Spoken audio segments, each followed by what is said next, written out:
ladies and gentlemen. You're watching pictures of the beautiful Gold Coast, Queensland here, and we're joined from Kirra Beach in the 2025 Australian Surf Life Saving Championships, and we're here for the surf boats. I'm joined by Tom and Natasha. Good morning, guys. Good morning. How are you? Good morning, Phil. Just having a look at some of the beautiful footage here of the Gold Coast. It's not too bad out there, you know, like after the cyclone, beaches have been relatively back to normal, so it's game on today. Yeah, it's great that we're racing here on the Gold Coast, and there you can see looking south towards Kirra Beach. You see there's the surf's dropped from the last few days. The conditions are manageable today, and weather looks good. We've had a few rounds of the reserve grade male. You're looking in the southern area there. And I think we're going to pick it up into the round 6 of reserve grade male. And it looks like to be a Currumbin crew there waiting to race. Coming in now. Crew's just getting ready.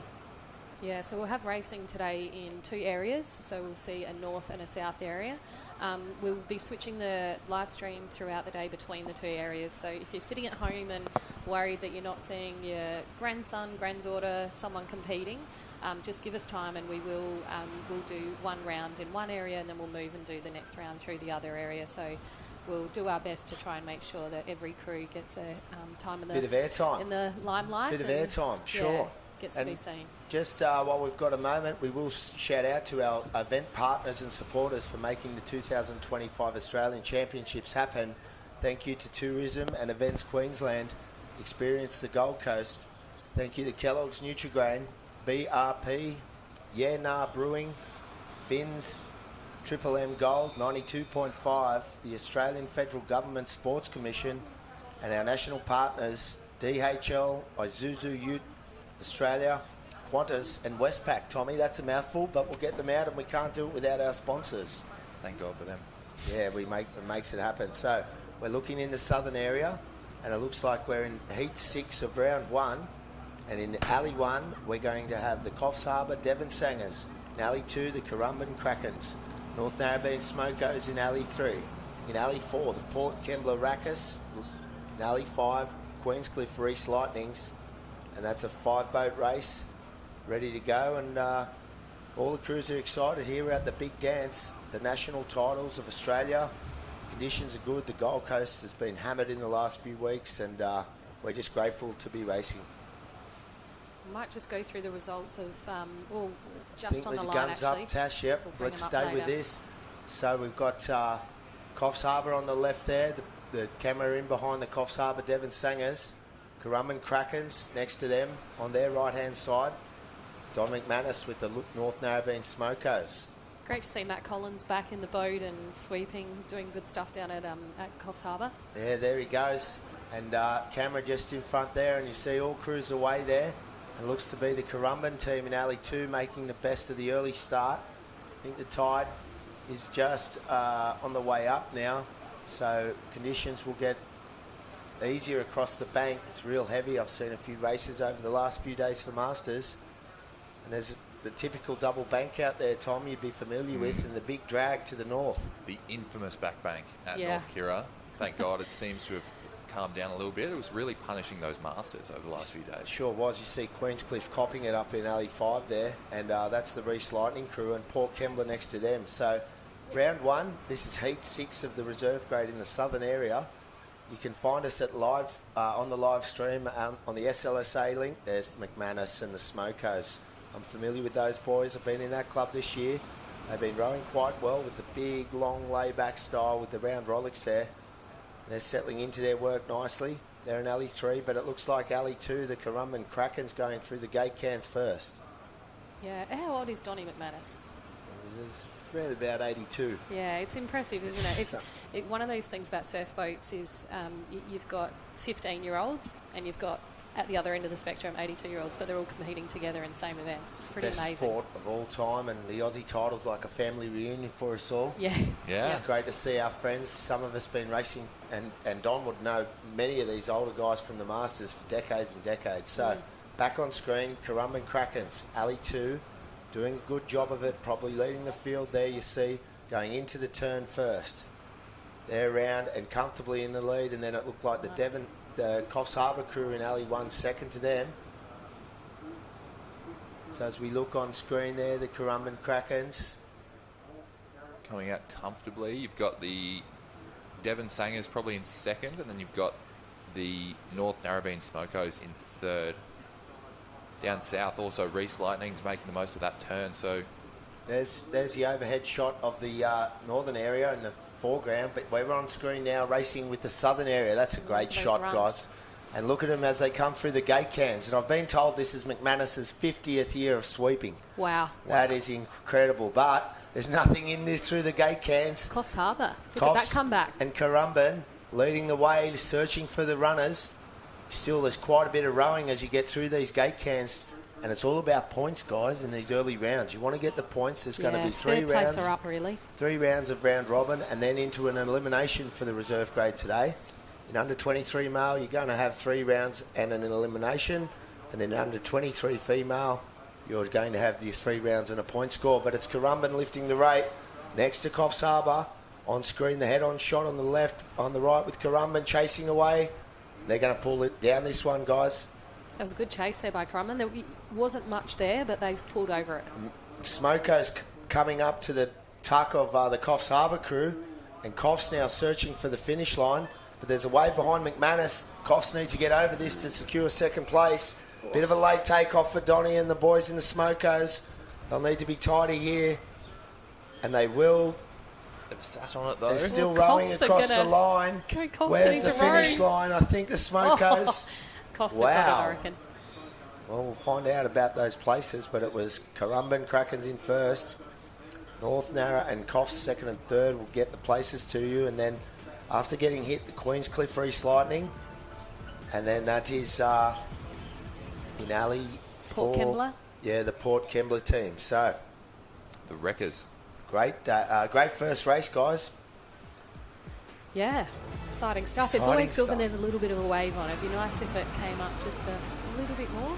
Not as big as 22. 22 was nasty. That was pretty big at the back bank, but it was ruinous.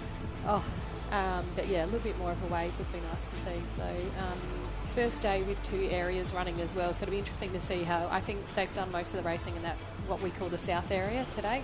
Yep. So it'll be nice to see how that north area is running as well. Yeah, and we do have all the technology at hand here for the big carnivals. We've got the finish line cameras. There's officials everywhere. We'd like to thank all of those guys for donating their time and making this event run. Yes, LSA, this is the big dance. See Spency on screen there with that zinc on his nose. It's a brand. There he is. It is, isn't it? Yeah, it's the iconic when the black and white striped shorts come out for finals too. Mm-hmm. What a shot. So we're moving, we should be moving now into potentially round 1 of the reserve women in the southern area. Results just coming through. So we have going to go, I'm just waiting to see if they're going to pop them up on screen, but if not, we might just go through them. So we had winning that race was Currumbin Krakens in first. Ooh, Narrabeen Smokos, North Narrabeen. North Narra rode it to the line. Second. Knocked them off. All right, here we go, Tash. Let's get on to this race. Who have we got? That's the Northern Arena, I believe. They will pop the results up for us there, you see on screen. As you said, Tash, good call. Alrighty, so Currumbin Krakens in first, North Narrabeen in second, Coffs Harbour Devon Sangers in third, Queenscliff fourth, and Port Kembla fifth. So you've got to row to the line, hey? Yeah, it's not over till the finish line, that's for sure. Row them to the car park, as we say. Finish it off. So, looks like round 1, heat 1 for the reserve women, and we're going to pick that up now. So that's the northern area. That's still your res males there. Gotcha. Cameraman flicking around on us from north and south. You can find both draws on the live heats. Pay attention to north or south to stay on track. Ooh, here we go. All right, so we've got in round 1, heat 1 of the reserve females, Maruba Katau in 1, Glenelg Grenades in 2, Browley Surfers Griffin Braves in 3, Coogee Overwavers in 4, and Wombrel Wasabi Warriors in 5. So my club in this one.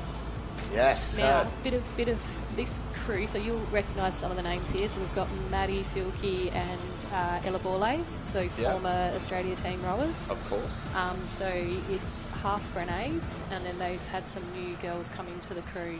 And they've only done 2 carnivals this season. So they did Brighton Junior Classic, and then they did state titles and took out the Open Winners. Oh, well, there you go. So fair side for reserve grade coming they're out pretty of Australia. fit, but it's unknown, really. We'll see how they go. We're not sure how they'll go. So, and Pete Tidsel's still sweeping them as well. So Former Australian Coach of the Year.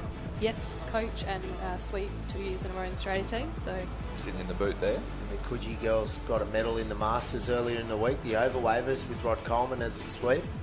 They've had a bit of a taste of the conditions, and I came down to watch Tuesday and Wednesday, guys. It's a totally different beach again today. Tuesday we had a howling southerly. It was pretty nice until the finals, and then the ripping southerly came through. And then yesterday, Tash, you mentioned you were down here. There was a lot more waves. It was a real sweeps day yesterday. Yeah, lumps definitely. and bumps everywhere. yeah, Spency and his girls. So just waiting to pick up the races. So we're not sure. Looks like that could be the northern area on screen, or no, we're looking at the southern end, area. very southern end there. So they're just walking into the water with the boats here for that first round of the Resi Women.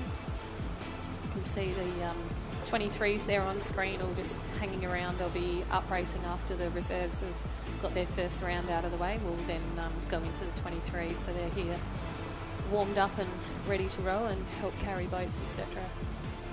There's the Maroubra Kachow, a recently rebranded boat, the Perry.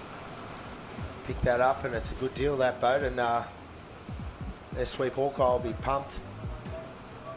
He loves the sport. You see, they're just nervous, waiting, Tommy, for the first race. I was going to say nervous. It's interesting pre-race ritual. I think I'd take it way too serious. I get tense watching, you know. Yeah. I was going to say, we'll be shaking in the commentary box waiting to get started. We love it. I'll get the shakes, but those girls don't seem worried at all.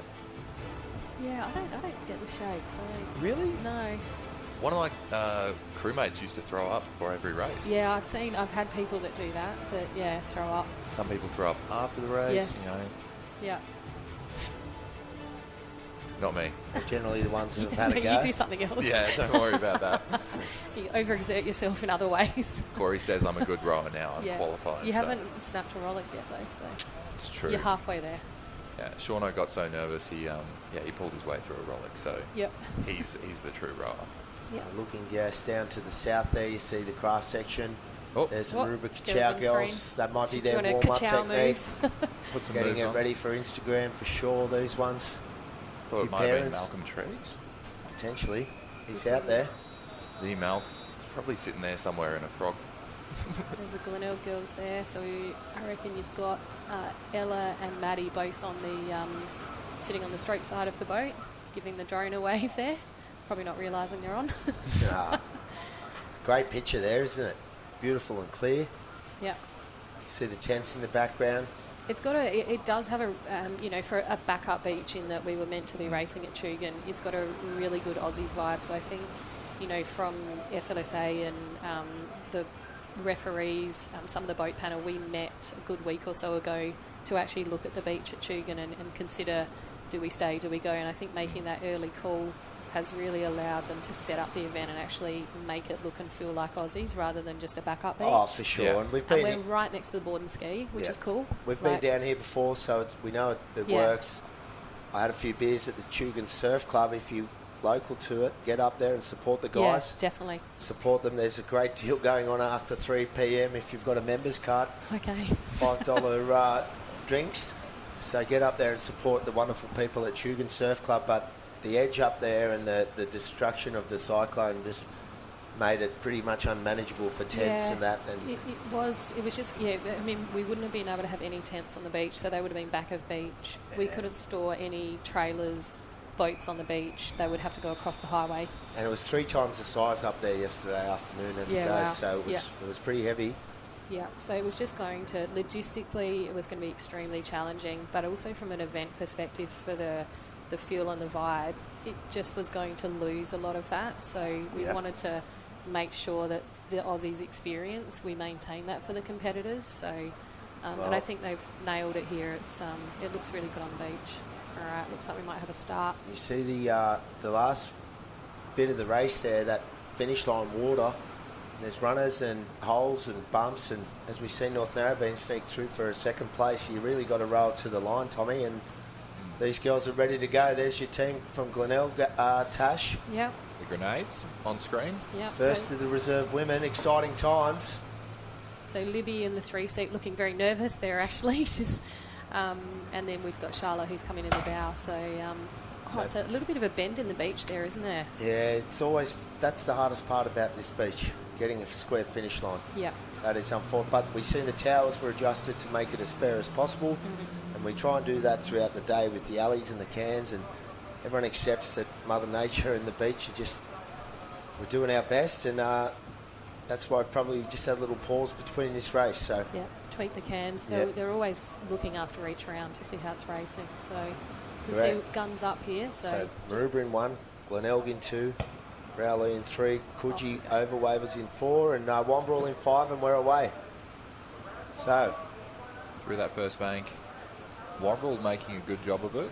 Coogee Overwavers pointing at the straightest out to sea, and they're going to hit the first of the waves, but you see that southern end has a few more bumps to get through there, so they're both those crews getting a couple on the nose.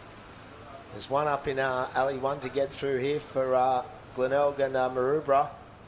You see they're just going to pop over the top of that one. a few bumps and a double there. Now they've got to get out into the deeper water, get that boat running.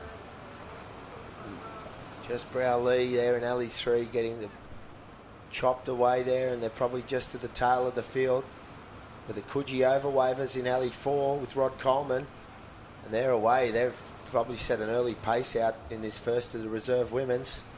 That's with Tarina, Gemma, Tracy and Katie. Termite as the sweep there, Southern Termite. There's a few termites around on the beach. And their His nicknames. nicknames, there he is. They've done a good job in the reserve women too, so in the Masters women this week, picking up a medal. Coogee on screen there, Rod Coleman in the back. That's him, left-handed sweep. Probably a length in front going out through those gate cans. Great conditions for rowing once you get out the back, Tom. Yeah, especially through that first break. Second break, not so bad at the moment. We'll see if it picks up through the week. It really is a race of 2 breaks there. Sometimes it's actually like racing with stoplights. You'll see people stop and prop and have to time it really well. You can see there now with that little back bank there. So the tide's going to be filling up now.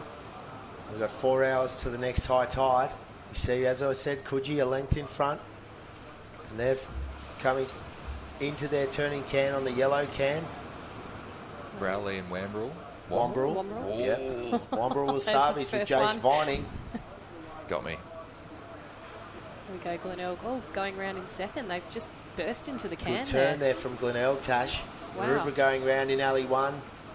Up with Wombrel in alley 5 for 3rd and 4th. And then the Browley team coming around now. So the Coogee Overwavers in first position now with Glenelg in second. There's Termite down low, keeping that nose flat, and there's a little bit of run there for them. So Yes. we would prefer a bit more waves, but this is where the rowing, this is where you win the medals on these sort of things. Now Coogee filling up for them. Great run there. Great run from alley 5, the Wombrel team. Look at this. And Maroubra getting a piece of it in alley 1. So Glenelg lifting. They're going to try and milk this as much as they can. nothing in it now for Glenelg and Coogee. Oh, out the back here we've got one too. Browley sneaking on. away through the gate cans. Oh, don't Rating stop. up well. Keep going, keep Keep going. going. Gonna fill row, up. row, row. Have they still got it? They've it just just fall dropped off the off. back, but it's going to pay for Maroubra now, who's going to get a little lift, and then these 3 front crews, Glenelg and Coogee. Glenelg could milk this one. I reckon it could get them just Little ahead bubble here. there, Tash. Working up. Go You see girls. the girls with the ratings sending it to the bow. Nice. Staying on top. Wait. Yes, girls, go. Will they get over it? Working hard, spinning the wheels. This will tell the tale, this one. Oh, no. So they've just fallen off now Oh, in that's no man's hard. land. Kachow Have doing the work. have they got enough of a lead now to get the points in round 1, heat 1 for reserve women? See Pete there just having a look over his shoulder, looking pretty relaxed. I don't think he'll be too worried. That's a nice first row for the girls. And as I said, we haven't seen them racing much in Adelaide, so it's a bit of an unknown entity at the moment. But they're looking good. I know they're fit, so... See there, great. Coogee. Oh, on the Will outside. Coogee get done by Wombrel on the finish line? You have to possibly, wait. I Looks think. like it. That's surf boats for you. Leading most of the way, and then it's good. The conditions are proving that it's pretty fair from anywhere if you row well. And Yep. as we say, you need a bit of luck in our sport, don't you? Just the right time for the waves, and those Glenelg girls look good there. Yeah, no, they look good. So, you know, they're all experienced rowers, so they'll be pretty happy with that first row. Nice to get that first one under their belt and shake off the nerves. And Browley just coming across the line there. That was a great run from them out the back. They just dropped off it, but good rowing, girls. So Bit it's of a looked like a replay of the start there. They almost had me. So you see, Slow, mate. watching these girls get in. It wasn't the best start there. You see Livy just caught a little bit of a crab, which had them slewing sideways. So Looks like a tough edge to get in. Looks a little deep. For the bowmen and Yep. certain spots. So starts and turns are going to prove where it's at this weekend. And you they see nailed it. Glenelg, exactly. Great turn. Coogee, though, doing nothing wrong in that race and just... I think Pete over the last couple of years has really worked on his turns. You will see when he's racing now, he's actually parallel to the shore when he calls the turn. So rather than the old, he used to come in and you'd be sort of rowing around the hairpin. Yeah, don't want to do that. He's coming in very parallel. Yep. So I think a lot of the sweeps at our club now we're sort of Catching emulating and doing the same thing, and it makes, you know, 2 strokes and you're away. That's so the secret. You're sort of maintaining that boat speed. 2-stroke turns have made it to South Australia. and we've got to They've look been out there for for them a now. while. Well, at the sharp end, that's the difference. That's how you often. do it, yeah. Yeah. And then, so if you, again, the wind can play a part. If it's howling Yes. one way, then and you see in that last race, Termite a left-handed sweep. So Heat 2 on the line. Here we go. Palm Beach Peace Mode, Alley 1. Palm Beach Platypuses, Alley 2. Currumbin Crabsticks in Alley 3. Queenscliff Reality Queens, Alley 4. And Allura Wilco in Alley 5. Weenie from the ASRL committee. Down in yes, 5. she's in 5. The Reality Queens, Getting a good they're in start Alley here. 4. They also got a medal in the Masters Women over the last few days and done a very good job. They've been a high-performing crew in New South Wales there. The Currumbin team's swept by the beautiful Steve Purcell. Joined him at the George Bass race earlier in the year, and there's Palm Beach there now. Wilco just on the top of screen have pushed through those waves really well. Haven't lost a lot of speed, and they look like they're going to See be Peter in lead Spence. here. Yep, but up and over this little bump, there's Peter Spence in Alley 1 standing right over the front quarter bar. If you watch the other sweeps, they're a bit further back, and with the experience, you can stand further forward. But you need to be well balanced for your team. So with experience, I guess you can creep forward. But you know, traditionally the younger sweeps start at the back and then find their balance. You see Charlie in the other Yep. Palm Beach boat. He's between the quarter bars. So It's a bit of a safety with the quarter bars on your legs. yeah. But there's Allura going into these through these gate cans and setting the early tempo there. Yeah, they've been strong for a couple of seasons. These guys are interesting in that Edwina lives in Queensland, so they don't actually spend a lot of time in the boat training. They'll And have they've got training weekends. Medal at state the last 2 seasons. Yep. So, going very well. Just goes to show if you've got good rowers who are experienced, they can do their own training, their own fitness, and come together for a few training weekends and still, you know, compete well and be a good crew. So No doubt spend a bit of time on those awful erg machines too. Yep. Getting the erg work done, that's where it's at. Tommy's shaking his head. He's coming off injury, but we see Allura now. There's nothing in the first 3-4 crews here. You see Allura turning. There's Spency turning. Great turn from Spency. There's Purcell turning with his Currumbin girls. And Queenscliff Reality Queens aren't out of it. You see a real wide turn there from Charlie Trotter, showing a bit of experience. Missed it by half a length, and you see he's dropped out of it. So there's Spency now in Alley 1, pushing hard. In Alley 3, you've got Currumbin. In Alley 5, you have Allura. They're the 3 front runners, but Queenscliff are right there, and a little run under the Queenscliff girls now. They'll lift the rate, bring their nose up towards these leading crews. now, Spency looking for a wave behind. There's something for them there, Tash. yeah, I was going to say, if there's anything out there, Wilco will find it. They're all good sweeps, So- these three sweeps. Shero on the back of the Queensy girls, Purcell on the back of Currumbin, Wilco on Allura, and Great Peter Spence for Palm Beach, and they're the three leading crews.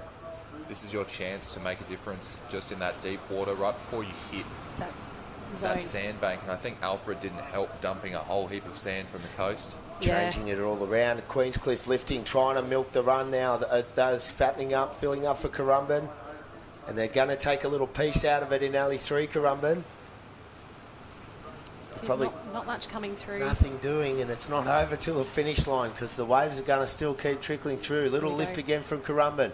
There's Purcell on the back, getting over the front, trying to get the weight all the way forward. Girls sending it for him.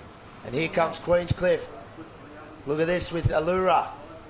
And Palm Beach, you're going to be on this little one. So Ready to row, girls. 3 boats pushing for first, and Spency coming from the clouds over the top of this one if they can fill over the top. Oh, Well, just going to be off the pace on this one, I think, Palm Beach, and it's race between Eddie and Allura. And Allura pulling ahead, maybe. dare I say that, everyone's back onto the finish line. There's the wide shot. too close to call. Currumbin might have been punished for doing all the work out front. Well, It's heartbreaking when not that the happens. first time today, and it won't be the last, guys. No, unfortunately, I think that might be the weekend. There's, if that swell doesn't really lift, It's when you take your chance, when you get your chance. you've got to make the most of every Little, opportunity. every little run counts. Yep. I don't So think there's great going to be easy racing wins. for the reserve women's division. We're going to move into Heat 3 of the reserves, and we'll bring those results to you shortly. But we'd like to thank Tourism and Events Queensland for and the Gold Coast Council here for having us.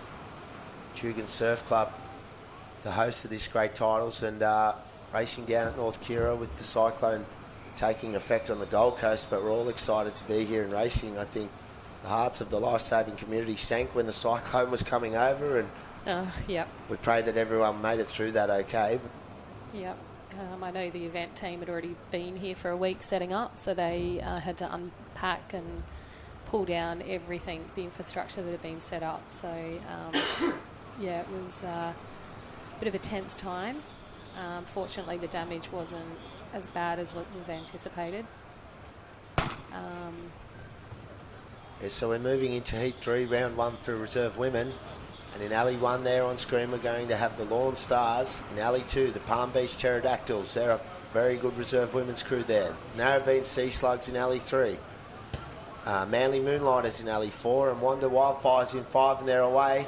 Manly getting stuck on the beach. They were in one of the older divisions in the Masters Women earlier in the week. As with North Narrabeen, also got a medal, but it's Lawn on screen now, the Lawn Stars. And they're getting it off the beach. You see that drag, guys? That was just shoving that boat to the left. That's going to happen all day. The sweep's going to have to be careful of that drag to the north. And it's particularly important as you're catching a wave. The nose grabs, and there's one for Lawn on the front, and Pterodactyls as well. Wanda with a clean run, top of screen there. They've Getting done out really well. clean. Beautiful. And we will bring you the results of the previous race when we get a chance when they come through. So we haven't forgotten. No, we don't want to guess at them either, because the finish line will pick those up accurately, and it's all fair at the Aussie titles. Wanda has absolutely run away with it there. Very clean run. If they can make the most of this out to sea, now that everyone's through the break, hopefully they can get out to stride and hang on to that. And we are with Heat 3. Just for those, I know we've got Heat 2 showing on screen at the moment as current event, but we are actually with Heat 3. Yeah, so Wanda, and that's Alex, Hannah, Molly and Alyssa, with the beautiful Nathan Spinner at the helm there. They're running a nice tempo there. They're comfortable in this race at the moment, and that's when you can set into your tempo and build your carnival, can't you, Tom? Yeah, this one's really going to be about race plans and fatigue management, I think, especially trying to rush it onto that wave out the back bank and then having to do the work, all that grunt work. Once you're on the wave, normally it's home and hosed, but this one we can clearly see there's a bit of a washout. Yeah, and they fill up and you get a couple of runs and you think you're on, you might stop and then it fills right up. But Wanda in first on the white can, probably from Palm Beach in second on the red can there, and Lawn into third up here in Alley 1, which is can number 3 if you know our sport, from left to right. all coloured cans, and Really polished turn for Palmy there. They've pulled the length on that. That's made the difference there between them and Lorne, going in together but coming out ahead. And now doing the work, catching up to Wanda there on that run. a run for the Pterodactyls, as you said, with Lorne there, Palm Beach with Stephen Cox on the back. Wanda now milking a runner as well. Just look at the Wanda crew. They're sequencing. They're perfect. That crew, they're really moving together. Everything's happening together at the same time, which is how you make a boat run well. As they say in rowing, sometimes it's as important what you're doing with the oar out of the water. Oh, more. Oh, totally. Yeah. Makes a difference. Excellent call, guys. And you see Wanda just with their nose in front by half a length to Palm Beach there, and Lorne in third. Now we go into the no man's land, and this is where the waves can pop up and dictate the positions. So as they come towards the shoreline, they'll start feeling the drag. You see Wanda back on screen there now. Spinner looking for something. That racing there can really start to compress. Everyone's catching those waves into the break zone, and then it starts to slow down. Yeah, just our previous race results here. So Allura Wilco did get the win. So Queenscliff were in second, Palm Beach Peace Mode third, Currumbin Crabsticks went to fourth after leading. Wow. And Palm Beach Platypuses in 5. So back on screen, it's Wanda now with Palm Beach chasing for second. Wanda in front. I've got a little bit of water, but Bubble. yeah, something behind the Pterodactyls from Palm Beach. I think the Wanda team will just have enough of a lead on a little wave there. They'll skirt across in unofficially first place from Palm Beach in second, but it's the Miners on for third, Tash. See Lorne and North Narrabeen. Right up behind Palm Beach there. See, there's a little bend in the wave, isn't there? Just in the alley sort of 5 area. It goes a little sideways. Yeah, misses out by half a length. So we'll leave that one to the judges for third place, but we think it was the Wanda team there in first for points. And we're moving into Heat 4, reserve women. We're getting through these races, and Churning through them. well, good conditions will allow us to keep to that program, and all the organisers will be happy with that.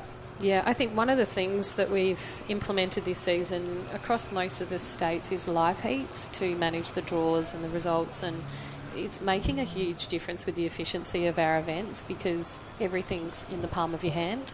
The competitors can see the results. Everything's there. It's really good to have. Gets us everyone's name too. Alrighty, so who have we got in this one? Talk us through, Phil. So we've got North Bondi Assets, great team from New South Wales in the Sydney branch. They got a medal at stake. We've got the Palm Beach Popsicles in 2, the Currumbin Collectors in 3, and Allura Power in only 4. So a 4-boat race in this one. And we've got... This is our last heat. Yes. And speaking of live heats, guys, if you're watching from home and you're missing out on the Northern Alley or Arena, you can pay attention.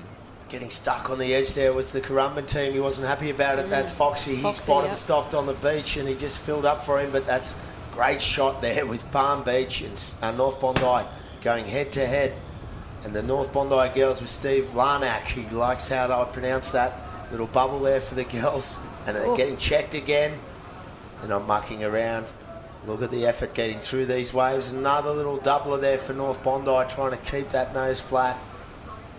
Palm Beach getting stopped in alley 2. You can see the power through those strokes, especially North Bondi. We'll have to see if that wears them down on the way back in, but for now it's really working.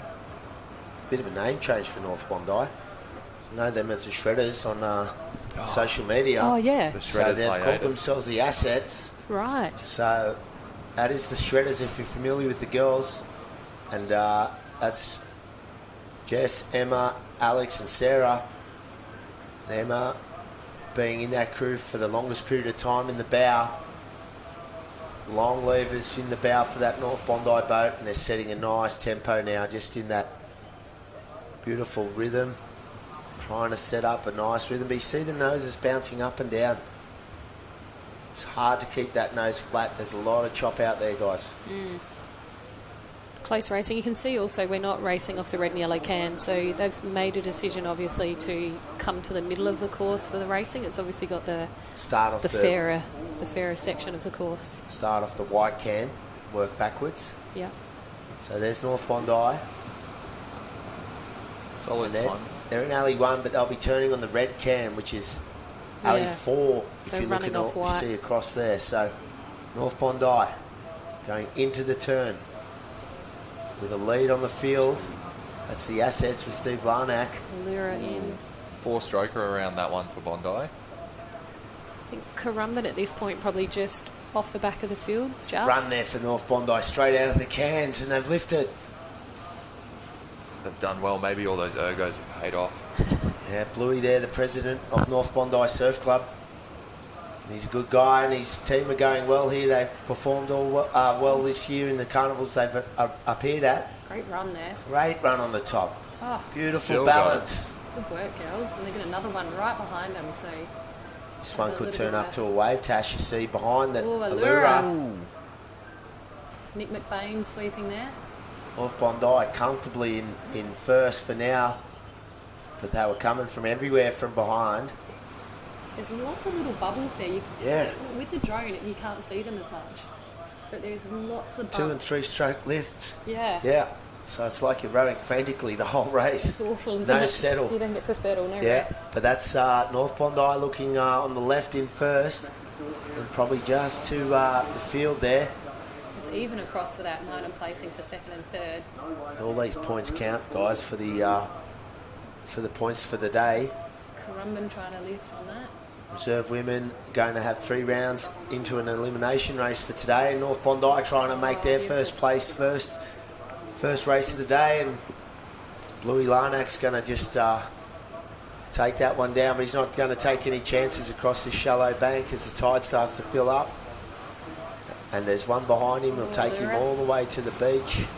Just can't sit on it. We're going to get 3 on here. Lura's on, Currumbin's on, and Palmy, get down it. They will. Yes. Well played. Now it's about who's lifting the fastest and who's got the best sprint in them. And it looks like Allura lifting. Currumbin possibly for third. Leave that one to the judges. So that's the first comfortable win we've seen in North Bondi. So they're the first race that's had a really good head start. They are the Shredders / Assets. Maybe going for a new name as they're a new bunch of girls in total, but Blue will be stoked with that start. Bit of water in the boat. See the replay of the start there, and you see that Currumbin boat. Yeah, Foxy's not happy. Well, it's hard because he probably couldn't have gone any further out with his bowman. Deep. Yeah. See Bluey there, North Bondi. Oh, and look, they even got caught on the can there, North Bondi. And for those new to the sport, or just a refresher, we always turn the same way. We turn clockwise around the can. And if the crew in front's handsomely in front, you've got to adjust your weight going in. So, again, the rules say that you have to get out of the wake of the incoming crew if you're in the lead. Slower crew. Correct. Yeah. But it's almost impossible as a sweep, and there's a gentleman's agreement or a sweeps agreement out there that you try and give way to the leading crews. Slow. Correct. Yeah. We actually had to do reverse turns at state titles this year. Really? Yep. Really? We had a 30-kilometre southerly, so it's a sideways wind, gusting at 55 kilometres. They changed it. And and that was to avoid that collision, because by the time you turned, your boat had drifted over to the other can. Yeah. And so if there was a slower incoming crew, last year, Chaos out of the cans. 2 crews got concussion, so with oars colliding coming out of the can. So we had to make a move, which probably didn't upset the sweeps too much. Luckily, I wasn't sweeping, because as a lefty, that would have been not my favourite. No one's practiced a left-handed turn. Megsy would be wringing his hands. But it's like, as a left-handed sweep, to do, because it's in our favour with the way we turn now for lefties. But to go the other way, I'd probably be falling out of the boat, I think. We joke about it, but I've never had a race where we've had to do that. Oh, you've not? We've raced in some pretty cyclonic southerlies, but forward thinkers in South Australia. Yeah. There's some advantage with the crew that knew that they'd started practice early in the week, but there's the results on screen. There we go, North Bondi with a clean win, Allura, Currumbin and Palm Beach coming across in plus in 4th. Great racing for reserve women. So on to 23's. On to the 23 males. This is Tommy's division. Yeah, really good division. really hot. One of the Is there a fastest bit on of the water. FOMO? How are you handling not racing? It's interesting. It really is. It didn't feel like an Aussies for me until today, obviously. It just, the warm-up hasn't been there. See there, The there's race of green clubs few here. green caps I was about to say. So in alley 1 Good we're luck. going to have the Palm Beach Pingu. In alley 2, Allura Buckyear. In alley 3, the Mona Vale Comrades. In alley 4, the Mona Vale Melonheads. In alley 5, the Palm Beach Petrol. There we go, all green. So 4 Northern Beaches clubs and a team from Era, which is in the Sydney branch, the southern tip in the Royal National Park of Sydney. There's Charlie Trotter with his Palm Beach Pingus on screen now. You see he's a bit of an edge there, and it's got to be ready and you've got to be in the water. As we said, we've got a gun here for starting, not a hooter, so Back to the original. From the see gun. there for Era. So similar to what happened in the previous race, the water took away and the tuck sat on the sand. So you've got to get yourself comfortable. The check starters will keep you all pretty even, but that bowman's sort of walking into a You deeper can see hole. how deep it is for the bow. Like I'd be in struggle town, and the boat's actually not that far off the edge. So No. Starter will try and have water under all boats, obviously, and there they go. Mona Vale on screen. You see Mona Vale, Palm Beach, Era.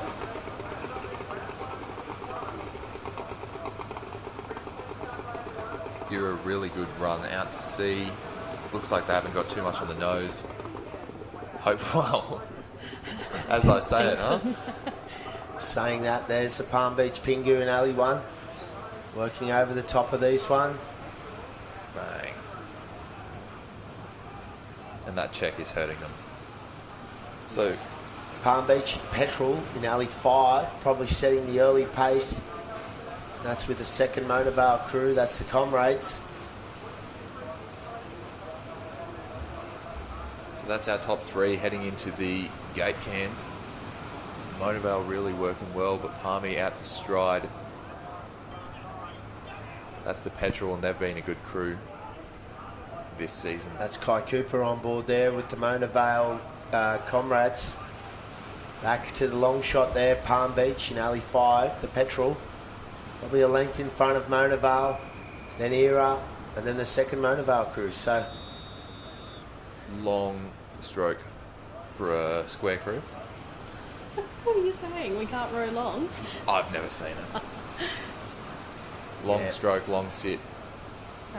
Those at home, when Tom's saying a square crew, it's talking about the rollick, which is what holds the oar in place. And so there's ones that are round like a horseshoe, which is what Tom rows with, and then there is probably the more commonly used rollick, which is a square back. Traditionally still water. there's Yeah. Palm Beach there going around in 1. Not much in second though from Era and Great turn. Mona Vale. Then Mona Vale, second crew there, Sharp. third, and then there's Palm Beach Pingu in 5th there. So Era really sharp turn there, making up a fair bit. We'll have to see how this wave affects them coming on. Mona Vale as well. This is your chance to catch up with Palmy. The Era there, they had a great turn, Era.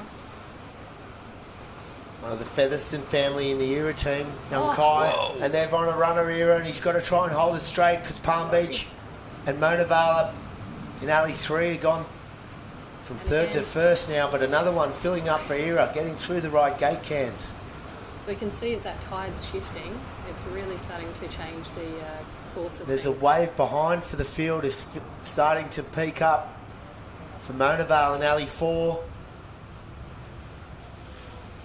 Here we go. This one will tell the tale. Era going to get a little lift from it, but it's just filling up through that trough there. It's just, It's not a forgiving Yeah. course at all. it's a bit heartbreaking, isn't it? It's not done till it's over, guys. That's always the case in boats. And look at them now getting sucked back. It's Palm very Beach. heavy water. A late takeoff for Palm Beach in 5. And so That's the Era, Petrol. nothing. Well held. Good wave for Mona Vale, and that's Era Mona Vale. Sweeps doing Oh, everything look they at the can. Backwash as well there. Did you see that? Yep. Wow.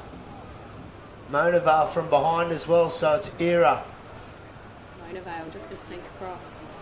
Palmy catching up on Oh, Mona I Vale, think but it's the comrades from Mona Vale, Maybe Palmy might have from snuffed that Palm one. Beach and Era, but wow.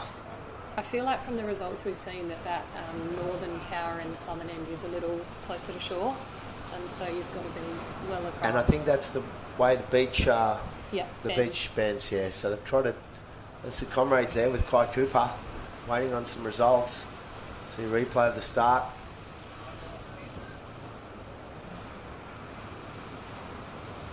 See most crews going well, getting through. first check. And actually that water moving out to sea might be helping them off the A start. little run out. That backwash, similar to Perth a few years ago. That was crazy. Actually chased a runner out to sea. You could ride it Yeah. if you timed it well. Era did really well. Great running through Yeah. that. They had a big run before that one.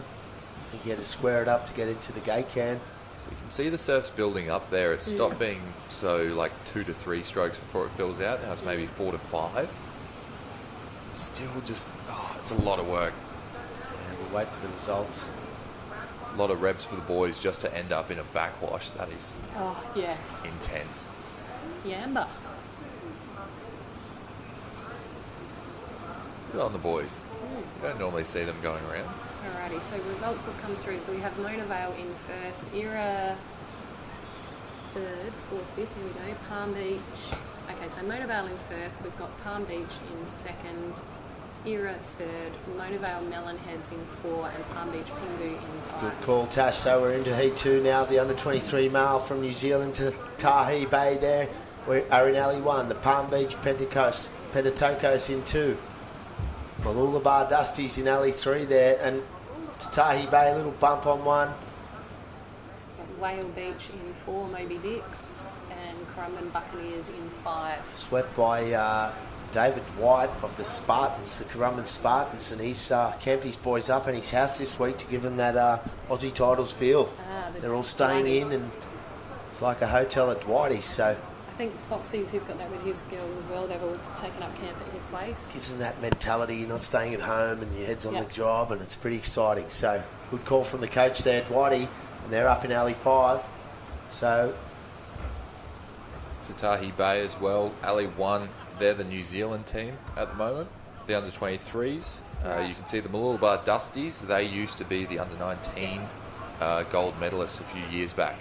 Good crew. And they seem to have done quite well out to sea as well. I think they had it a little bit smoother than the others. They're sitting maybe second, possibly from Tatahi Bay, who look like they've, at this stage, got first place. Traditionally, you'll have Kiwi crews borrow a boat when they come over, but Tatahi Bay's actually had one made up and they've kept it here for the last few years. Yeah. the familiar South Coast mould that Bulleye race in, and now JDB boats. But up in Alley 5, it's the Currumbin team. And shout out from our boy Aaron Tannehill's listening, telling us we're sounding good. Tanners. Good morning, Aaron. Good luck to your Victorian teams. You're not here this weekend, but it's Dusties. the Dusties and Currumbin. And Tatahi. Nothing in it, Tash.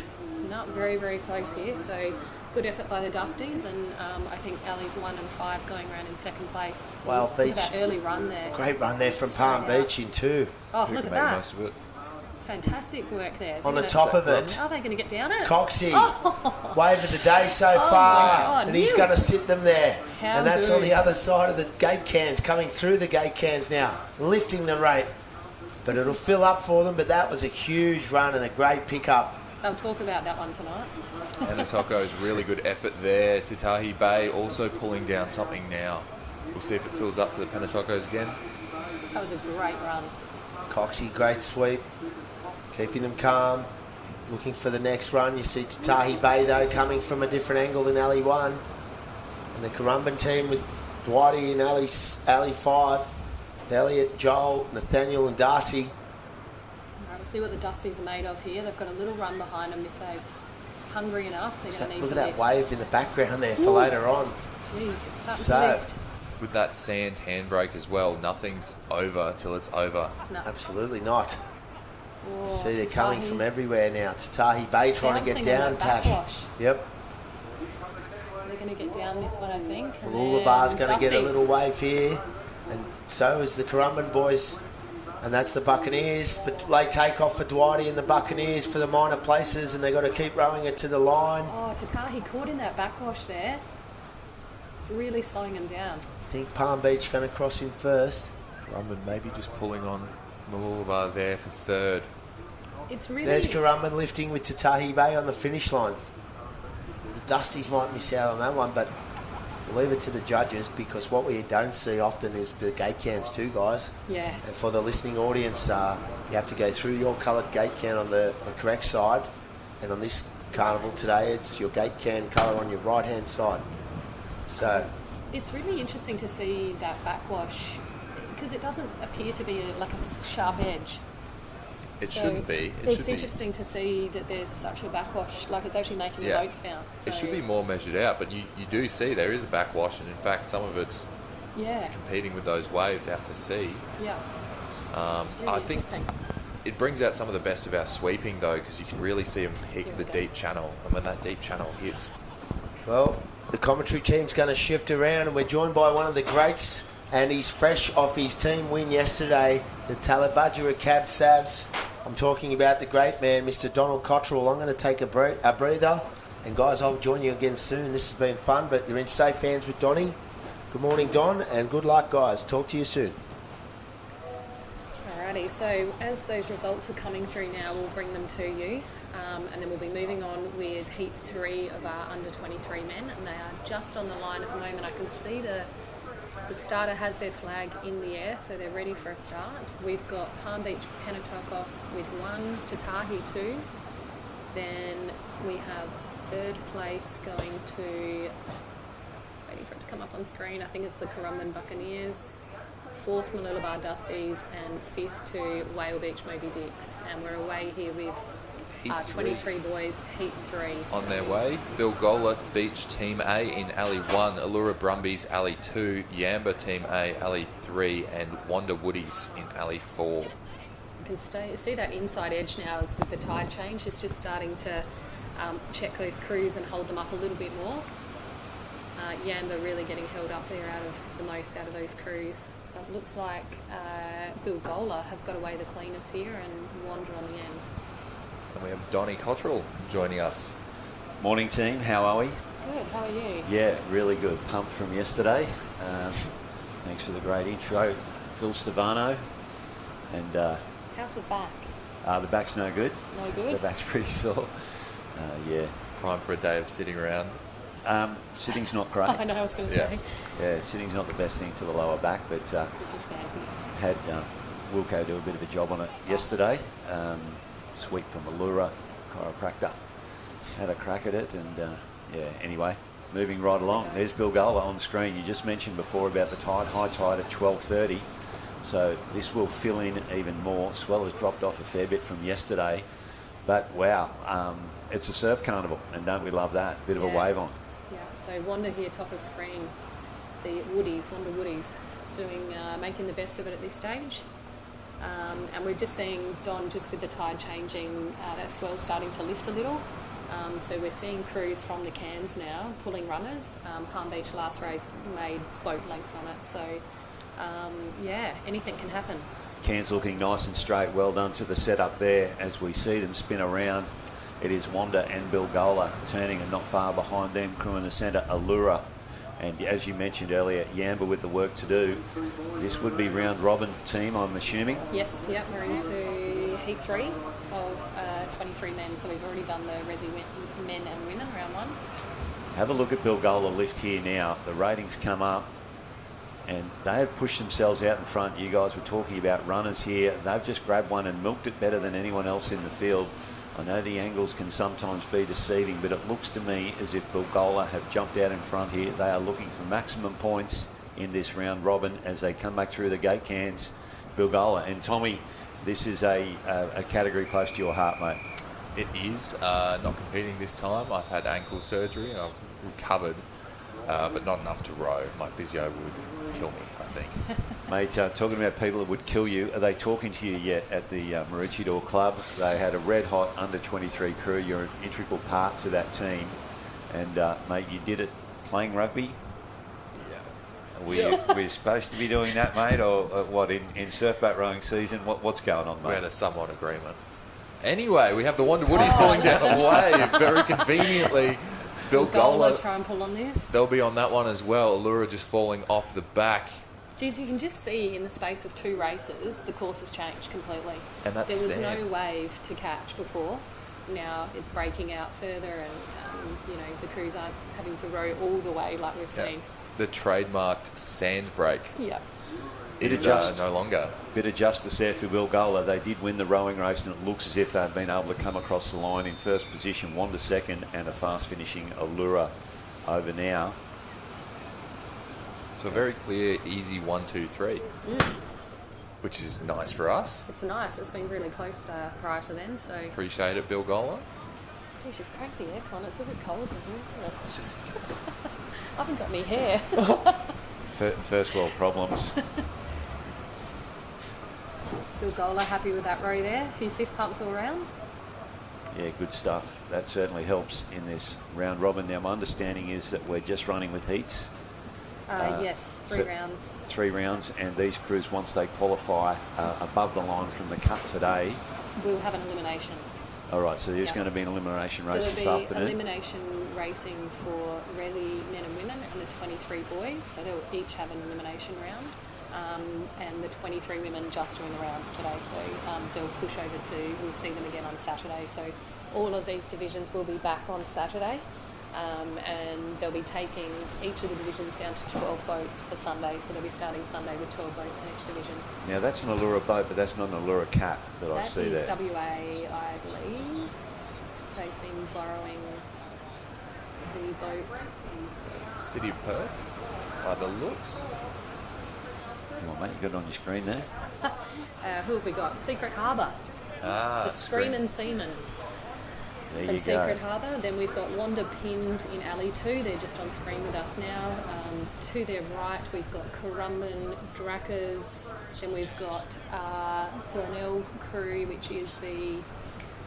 Come on, that's Oh your my club. God, my chemo brain's kicking in. Oh, lift your game. That is your club. They've called them Team A in But the... it's not. No, they're not Team A.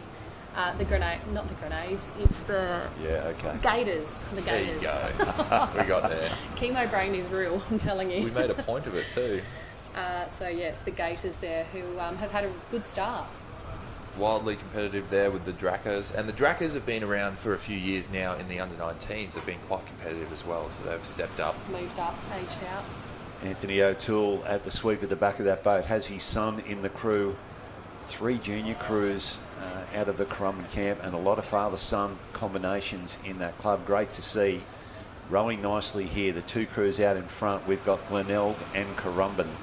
So we've got brothers in the Glenelg boat. So Jared and Mitch together. So Mitch, his 19 crew fell apart this season. So he got pulled up into a spot that was with the Gators. So got the brothers in the middle. We'll have to see how this race management changes with that tide coming in. The surf has kind of smoothed out a little bit more. You don't have to save as many bickies, I don't think, for the way back in. Not now, no. Yeah, good turn there from the Gators. They've actually pulled a length on that. Yeah, Well, Currumbin might have Currumbin just... lost that run. Yeah, nice running there from Currumbin as they go out of screen there, and they're back with us now. Yeah, Currumbin just sailed past the gate can there a little bit, just opened the door for Glenelg, and they had a cracking turn. And here they are side by side. Rating coming up on the Currumbin crew now. They're going to sneak another half a boat length. Make that a boat length. Make it 2. Well done, Currumbin. Nice running there. I reckon there's some bumps coming, so we'll see if Glenelg can get on something, can catch up here. But both crews looking really good, nice and long, relaxed rowing. Here's that bump. There it is. Wanda is going to drop off the back, opening it up here for the Currumbin crew on the screen. Sweet crouching down, talking to his crew. We want maximum points here today, guys. Not much in it. They're getting stretched out through the field as well. I think Currumbin as an institution must have some coaching there because they all seem to rate up really well onto those waves. Yeah. Paul Davies, boat captain and club coach, rowing coach of the Currumbin Club does a fantastic job with the 20-odd crews that they've got at Currumbin, one of the super clubs here in Queensland. Gators on a little bubble here. Just not being able to get out that one, the Glenelg Gators. But Currumbin they will ride along the back of this to get themselves over the line. It's probably one of the most spread out races I think we've seen. And you can actually see the backwash affecting the Gators much more than the Currumbin crew. Yeah. So again, you're just picking those That deep run out. channels. Yeah, we get a sweep from south to north here. So looking on your screen now, the sweep is coming towards us. The water runs along the beach there, quite a curved beach the further you get up to Kirra. And every now and then it'll find a hole in the back bank and that sweep will run out. And there was a lot of sweeps yesterday that were losing it, and it was hard to tell why, but the sweep was super strong and it was affecting the nose of the boat, pushing it around a bit, making it difficult for the sweeps yesterday. Yeah. I think today, or I think throughout this weekend, this week, the sweeps that have got the most crews and they're on the water most frequently between racing regularly are going to have the best of it, because the conditions are just changing. It's not the same, from one round to the next. The conditions are quite different. So I think those sweeps that are got multiple crews and they're on the water, it's going to help them out a lot. Yeah, swell has certainly dropped off from yesterday. So we're moving into our final heat of under 23 males. Palm Beach Finns, Alley 1, Anglesea Storm, Alley 2. Tweedheads, Coolangatta, Team A, Alley 3. Coogee, Filthy Oars in Alley 4. See, that start's really not even, is it? Scotty Tannehill at the back of the Anglesea boat there. One of our journeymen in our sport. Big shout out to his son, Aaron, who can't be with us this weekend, one of our co-commentators over in the last few years. Now, they're not in the race. No, they are not. Gunn gets them away. Not quite sure what has happened to TH&C there in the maroon boat. They've decided to give the rest of the field a boat length start. They are all up and away here now. Palm Beach exploded off the beach end of that start. Yeah, don't they go, these guys. Peter Spence, he will certainly be letting them know that he wants a bit of power off the beach here. Coogee up and down into the following wave. We saw a lot of that yesterday as well. You bounce up over the first one, the nose drops down, and you go smack into the following wave. And that's exactly what happened to the crew from Coogee, giving the advantage now to Palm Beach as they lengthen out and settle into their work. Looking good there. It was interesting, just through those little bumps, Palm Beach, they kept it long and they kept the boat flat. They didn't let it bounce around, and that's given them that advantage over Coogee there, who were bouncing around a little bit more. Spot on, Tash. One of the calls in our boat when we're rowing is to keep the boat as flat as we possibly can. The more time you spend going forward and the less time you spend going up in the air, the better you're going to go. You can see Spency stepping again, both legs over the quarter bar there. He's trying to keep that banana out of the boat as they go to sea, just nice and flat. Nice and true. And it helps your top speed there. Spency rowing in a climber. Tommy, were you guys in a climber? We are big climber fans over at Maroochydore. In fact, we're still hanging on to them the best we can, treating them real nice. Transition's going to be tough. I find climber as a female a short female, really hard to row, because it's so far to the water, the angle, so you end up sort of rolling up above your shoulder at the finish. As a tall male, I must say, it's phenomenal. It would be good, yeah. Yes. Palm Beach, what a turn. They've spun that around, and they had to get right around as well because they had the crew coming out towards them there. But wow, they've taken advantage here. Put an asterisk down next to this Palm Beach crew. That's an impressive row in some good company there. And as we mentioned, Peter Spence has had a long history at Palm Beach in this division. They've been fantastic. Always quality under 23 crews. Spence, just had a look over his shoulder there now. Watch the rating comes here now, as they've got a little lump coming up underneath them. Are they going to work the top of this one? Yes, they are. It slips past them, though. But they have certainly done the work here to get themselves well and truly out in front, and they are going to take maximum points, barring incident. It's on here for the miners. Tweedheads and Anglesea. Coogee. Yeah, Coogee top of screen. Anglesea just coming through the gate cans now. Scotty Tannehill also having a look over his shoulder. Wow, look at the gap Spence has put on the field here. That's impressive, isn't it? Yep, that is a good road from the Palm Beach under-23 crew. Bit of dead water for them now. That's not going to stop Spency from absolutely flogging them on the way home. He's got the whip out on these boys. Take it easy, Spency. You've got another 3 races today, son. There they go. They are going to cruise over the line. Still up the front. Yeah. So Palm Beach Fins, so they were second at the New South Wales State. So There you go. And what a category under 23 males is. It has been one of the hottest categories for the last several years. This cruise from South Curl, Maroochydore, Palm Beach. It has been a ding-dong battle in the under 23s. Coogee coming across the line now for 9 points. And there's the crew that will take 10 points out of this first round, the Palm Beach Fins. you can just see the north area there in the background. So we haven't seen South Curly, Maroochydore. Are they in the north area? They are, Yep. yes. Okay, so we're going to have to hold on to round 2 when we switch over and pick up. So we're going to change to the north area for round 2. So those racing that area will get their time on the live stream. So once we complete round 1 here, so... And if you're worried you've missed them, again, we are going to swap, but you can still keep up to date with the live heats there. You'll still see the results for round 1. We'll be back for round 2 in the Northern Arena. Keep it fair and even. Yeah, so north area is tracking along. They're just currently having a look. They're into their 23 female division, so they've got heat 2 with their 23 girls. So we did have a bit of a pause in the south area just before we started with the Resi women. So we're probably just a little bit behind in this area, but we will cross over and catch those crews. Good shot of the beach there. And as most of you will already know, we had to relocate from Tugun, which was the nominated beach, where we'd be holding the Aussie titles, down to North Kirra / Balinga. And I don't think there's too many people arguing with that decision.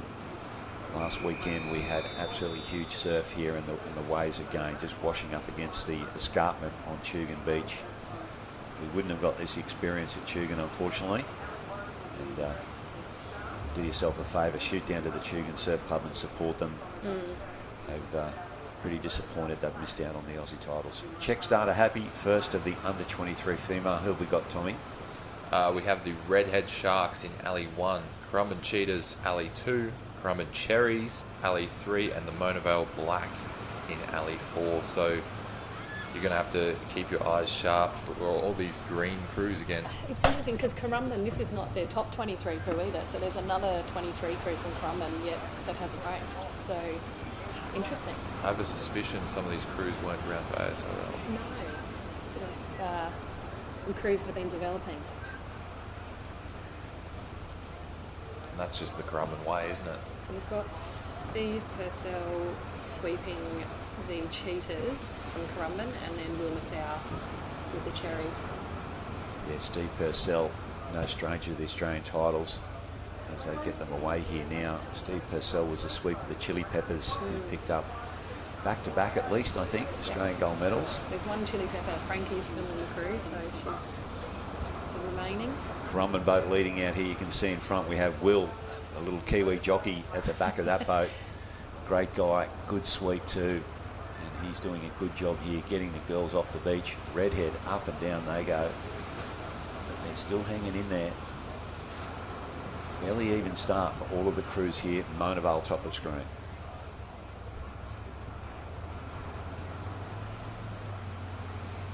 Yeah, I don't think we've seen any of these crews, maybe Mona Vale Black, we've seen race this season at our bigger events. So unknown as to who's going to be in form in this race, but looks like Mona Vale and Steve's Currumbin crew at this stage.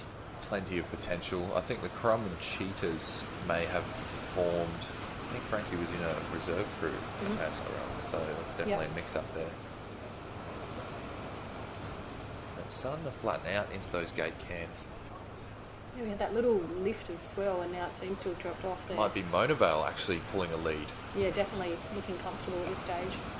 Early start to the Cheetahs has maybe taken a toll on them.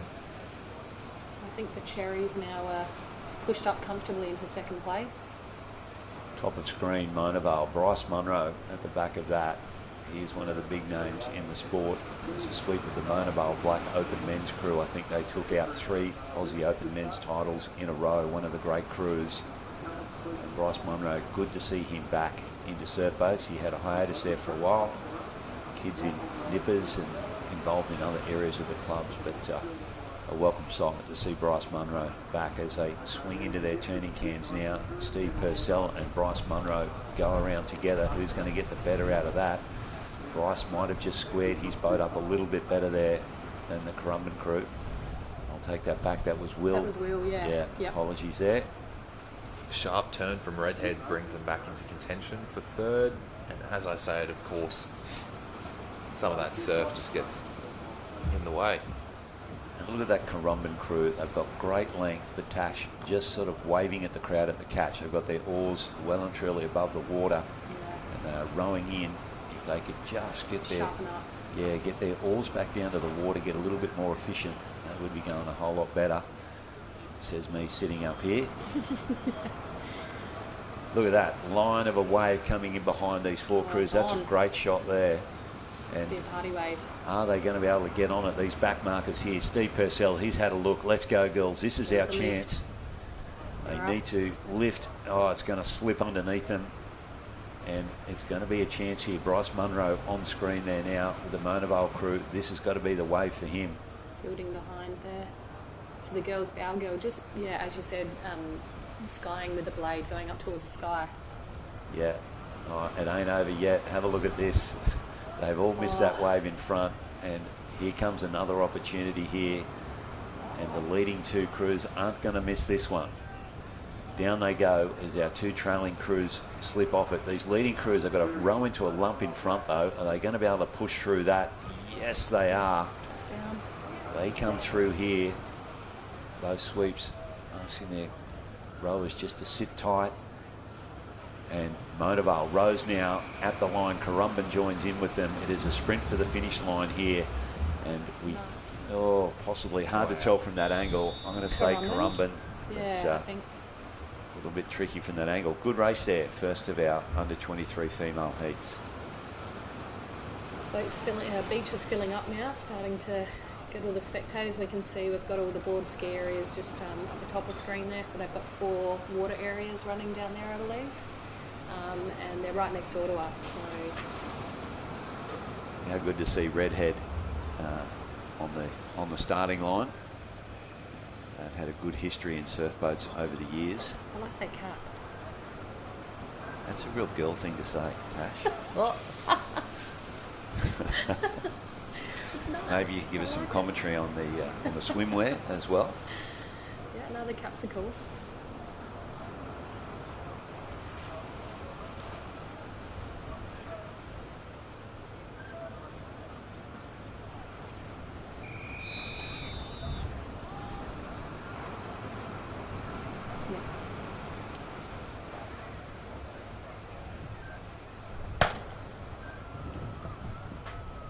Just been advised that we are going to get a look at the northern area. We're currently with the southern area, the under 23 females. We are going to switch over to the north area at some stage here. We will watch the start of this race. There is Allura and Wilco on the screen there now. This is the fancy pants. He hasn't got his fancy pants on, so the girls bought him board shorts that match the fabric of their bathers. Loving the fashion. Again, talking about the fashion, but Wilco doesn't really like them. He tries to avoid wearing them. Sport. Boy, look at the way he slipped over the... Oh, full second gun. Oh, full start. Yeah, looking at the crew down top of your screen, they might have had not the best of starts, and they've fired the gun for the second time. The Vixens. So that is the 23. They won the ASRL Open and finished second in the national team selection event. Yep, and the Queensland representative team as well. So I'm going to spin around here. I don't know if we can get a replay on that start so we can see what happened, but I know Foxy in his Resi women's race also had an issue with the start getting caught on the beach. So let's see here if we can... He was probably complaining. Ended up on the sand. Oh, there was a wave on the boat. Right underneath, yeah. What a shocker for Currumbin. So that's good. Yeah, they would be happy with that restart. Hard for you to see at home. They were behind the Surf Life Saving blue umbrella, and the bow of the boat was well and truly in the air as the gun fired. And that is a good thing for the Currumbin Vixens to get a call back on that. They would have been given away a boat length or two off that start. Yeah, these girls have worked hard on their starts this season. It was one of the things coming into the trials, they're a bit slow off the beach, and being a new crew as well, it's taken a bit of time. And I know Foxy's been working on his can turns as well. He did struggle with those at the trials. So let's be honest, he missed the can. Let's talk about the elephant in the room. But, you know, for a new crew, newly formed crew, to be rowing as well as what they are, they're doing really well. It's very impressive what they've been able to do, the Currumbin Vixens. Allura on screen here again. Grant Wilkinson at the back, not in the fancy pants. So we've got on left of screen is Maroubra Mayhem, Allura Fancy Pants in 2. We've got Lawn Flakes in 3 and Currumbin Vixens in 4. Some footage there of the beautiful Gold Coast. It's your stomping ground on. Yeah, Marina Mirage there, the Broadwater there. Plenty of places to check out. Alrighty, we are guns up here again.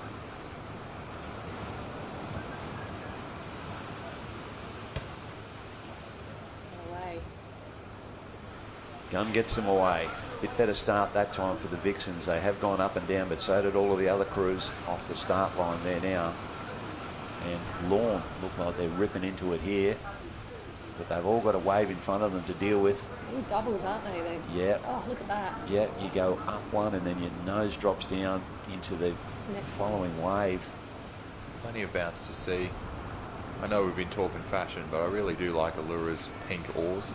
Yeah. Pretty fancy. Tell me. Hot pink. Oh.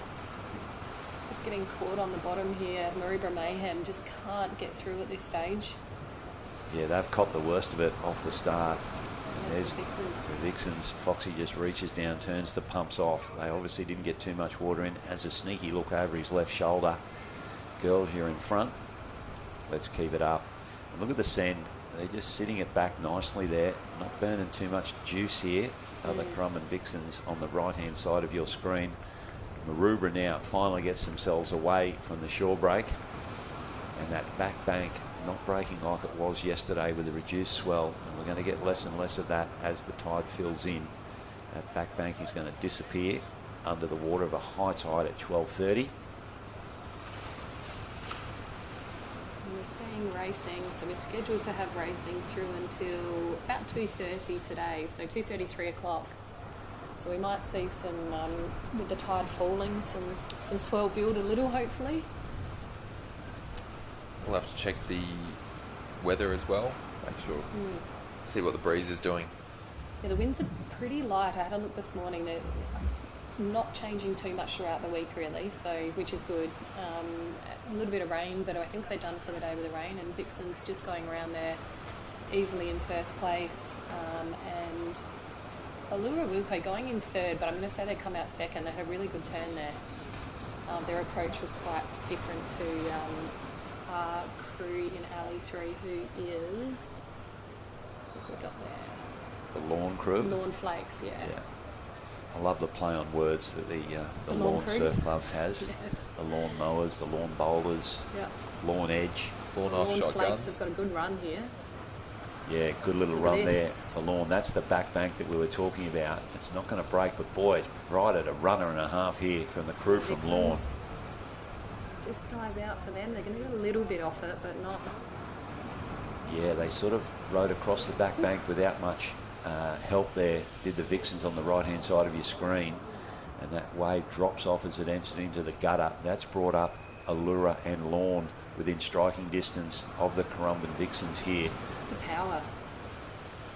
Another wave in behind him here now. Wilco at the back there has asked for the girls to lift here. It's going to slip underneath them. Let's see what Lawn can do. They're going to be the next ones to have a crack at this. They certainly ran well across the back bank. And they are going to be able to take that runner and come right up alongside the Vixens. Slips under the Vixens. Oh, Lorne. wow. Yeah. On the Great doubler. job there.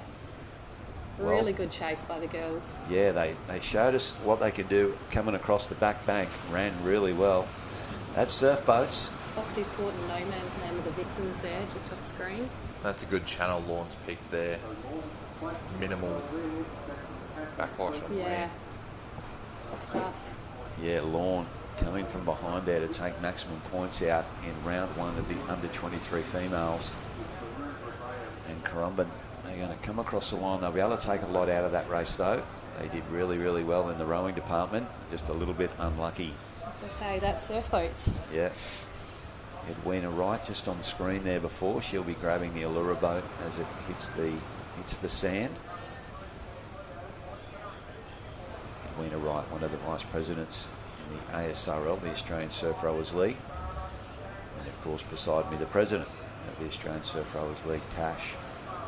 And Tash, I did bring my headphones down for you.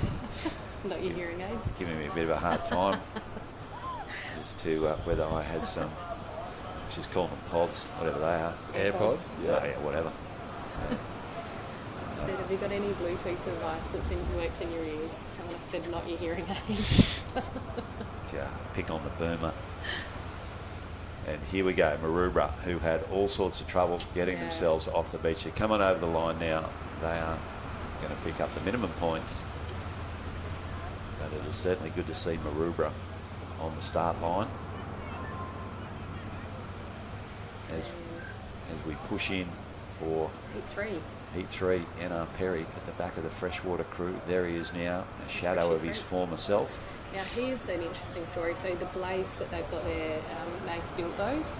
I've actually had a row with them, and they are so nice to row with. Really? As in, like, super comfortable. The catches are phenomenal. Almost like a round, you know. So they just drop in. I think the extra weight or the way the surface area is, but when you come into the catch and you square up, they literally just drop into the water. They're really comfortable. Gum gets them away. One thing you can do with these cleavers is really rate it up, and that's what the Freshie crew is doing here. They're not coming all the way forward on their slide, but finishing back nicely. Coogee going to go with them on their right-hand side in the white boat. Monaval again over on your right-hand side in the green and white boat. And the crew on your left-hand side, help me out here, guys. Glenelg Gunners. So we've Sorry, got Freshie Freaks in 1, Glenelg Gunners in 2, Coogee in 3, and Monaval in 4. So we've got Pedro in 2 with his daughter in this crew, Holly. So she's stroking there. So the father-daughter combo. Peter Tinswell. And Hannah in the bow, so formerly in that Australia team last year with the 23 girls. So. Yeah, there we go. Some good rocket, that one. She is, isn't she? Little ninja. Gets it done. Hilarious. Her mum, she was so embarrassed with her mum taking photos of her. It's an absolute crack up. And if you do have some really good photos, please post them to hashtag Aussies 2025. We'd love to see them, or tag SLS Australia. Yep. So Glenelg girls on screen there. So a newly formed crew. Hannah was the only one left in 23s with the other grenades aging out. So Holly's come in, Stroke, Tabitha and Rachel have come over from another club to form this crew. So, and unfortunately they haven't had any competition this season. They were the only 23 crew in South Australia. So they've been rowing up in resis and opens. So Might make them quite competitive right now. Yeah. And you can see those cleavers as well, a bit of a double-edged sword. As they go to sea, you really have to negotiate the brakes smartly, otherwise you're going to get ejected. But now that they're out to stride, it could quite help them. Yeah, it took them a bit to get used to it. The girls initially went for a row and said no, but they've, on Cholera Young Guns, they warmed up to them. So. Boom, have a look at that. All 4 boats turning all at the same time. Possibly Glenelg on your right-hand side with the best of the turn. We've seen the variation in the run home so far. You're not out of it. This ocean can be a little bit uneven as it comes through here. Let's just see who gets the best of the surf gods and who can use it to their advantage. Right-hand side there, Monaval. Luke Chivers there sweeping. Very upright stance. Tash, you're probably the most experienced out of us three sitting here. That's how poor we are in the sweeping department experience. But he has a really upright stance there, one hand on the oar, and quite square onto the boat. Yeah, I kind of squat a lot. I think there's a few sweeps that do it, but I feel like I'm actually rowing with the girls. I think that's what I do. She's a squatter. Yeah, but I've been sort of coached this season to get more side on the sweeping stance, not front on, to help you have more control when you're coming into that wave zone. So anyone's race here. 4 boats all in a row. Swell coming. What can they do with this here? You're going to have to lift there. Glenelg need to just lift up if they want to stay in touch here. Yeah, not much action down the right-hand end. None of them are going to be able to do much with that. Crew in the centre there. Guys, that's Coogee has made a really good run of it. And Freshie now pulling onto something. I think there's a father-daughter combo in the Coogee crew too. We've got a David Smith and a Macy Smith, so it's a family affair. Freshie just fall off, but they've pulled up level with Coogee. Monavale might be in front, and of course Glenelg's pulling down as well. Hey girls. All 3 leading crews in dead water as Glenelg comes up to them now. Monavale just stuck there in that dead zone. Freshie might have the grunt work to be able to get through it. Who's going to get the spit here? I think Coogee, Glenelg, Monavale, depends on the tower, really. Yeah, we'll leave that one up to our finishing judges out on the stands. It just goes to show you're not out of the race. You've really got to keep putting in and digging the whole way because it can change on the line. You can see our finishing stand that was on the screen there before. Sorry, we are back with Glenelg here. Plenty of support around the Glenelg boat, which is good to see. Yeah, 4 crews travelling up for this weekend, so probably my 19 girls are the only one not making the trip up, and it's just year 12 and it's the middle of school, so the girls sort of opting not to come. One of them had school formal on Saturday night as well, so unfortunately staying at home. Sacrifices. Yeah, next year they'll be back. So just waiting on results here. When they come through, we will get them to you. So we've got one more race in this division, and then we will cross over to the north area and pick up the racing there, and we'll stay with that area until we get a full round done of all the divisions. So results just coming through. So Monavale Motorboats picking up first place. Freshie Freaks down on the other end coming across in second. Gunners from Glenelg in third, and Coogee fourth. Yeah, that's not much in that finish here. That's tough.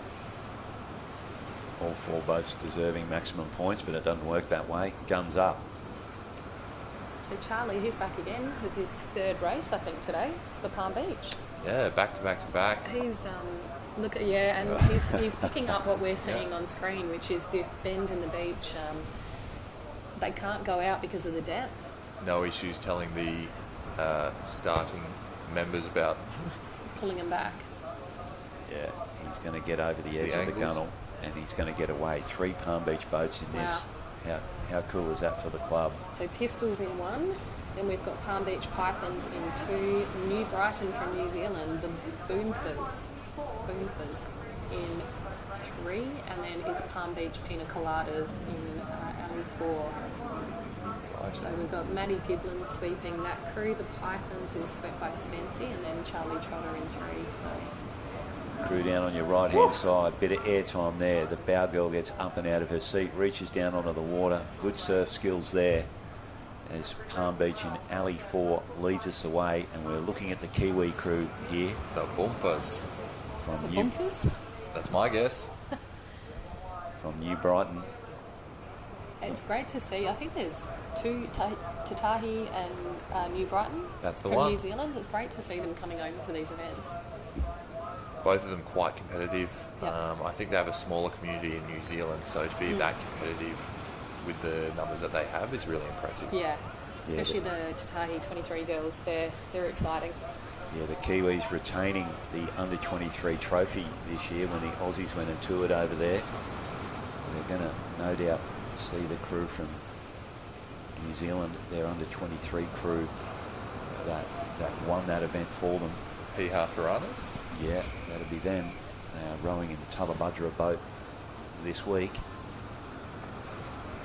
That's a pretty even race across the line there. Possibly the crew on the left-hand side, one of the Palm Beach crews with just a little bit of work to do. But there's no way that these crews have made the trip without knowing what they're up to. They want to be on the pace to go to the trouble of coming over to Australia to race here. The Pina Coladas probably, very close. Yeah, crew on your right-hand side from Palm Beach, Matty Giblin at the back of that boat. Might have just turned a nose in front of the Kiwis. They are right in this as well, as with Peter Spence and the other Palm Beach crew. Little runner under Spency here now. He's going to run the top of that one. Oh, Matty Giblin, and he's done well on the end there too. Not much in the centre there for the crew from New Zealand. As they drop back down into the ditch, digging it out and looking for the next runner to come along to run the top of.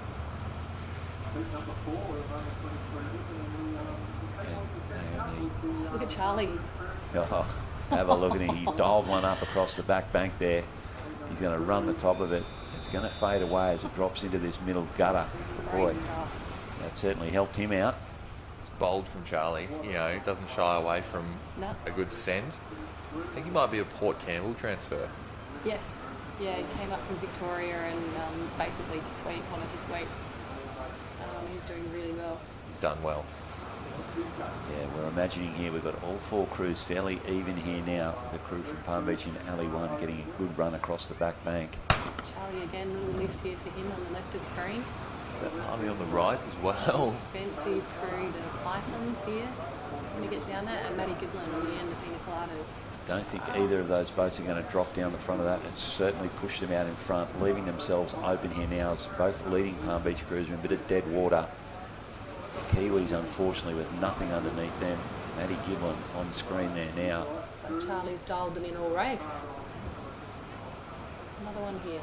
And it's going to be a 1-2-3 to Palm Beach, New South Wales. Now, the Pina Coladas, I believe, were really high in contention for that national team. Yeah. And I think they got state team as well. Potentially, For yes. New South Wales, Yeah. pretty sure. Here we go, Palm Beach, 1, 2, 3. Good stuff there. And we've been rejoined by Phil Stefano.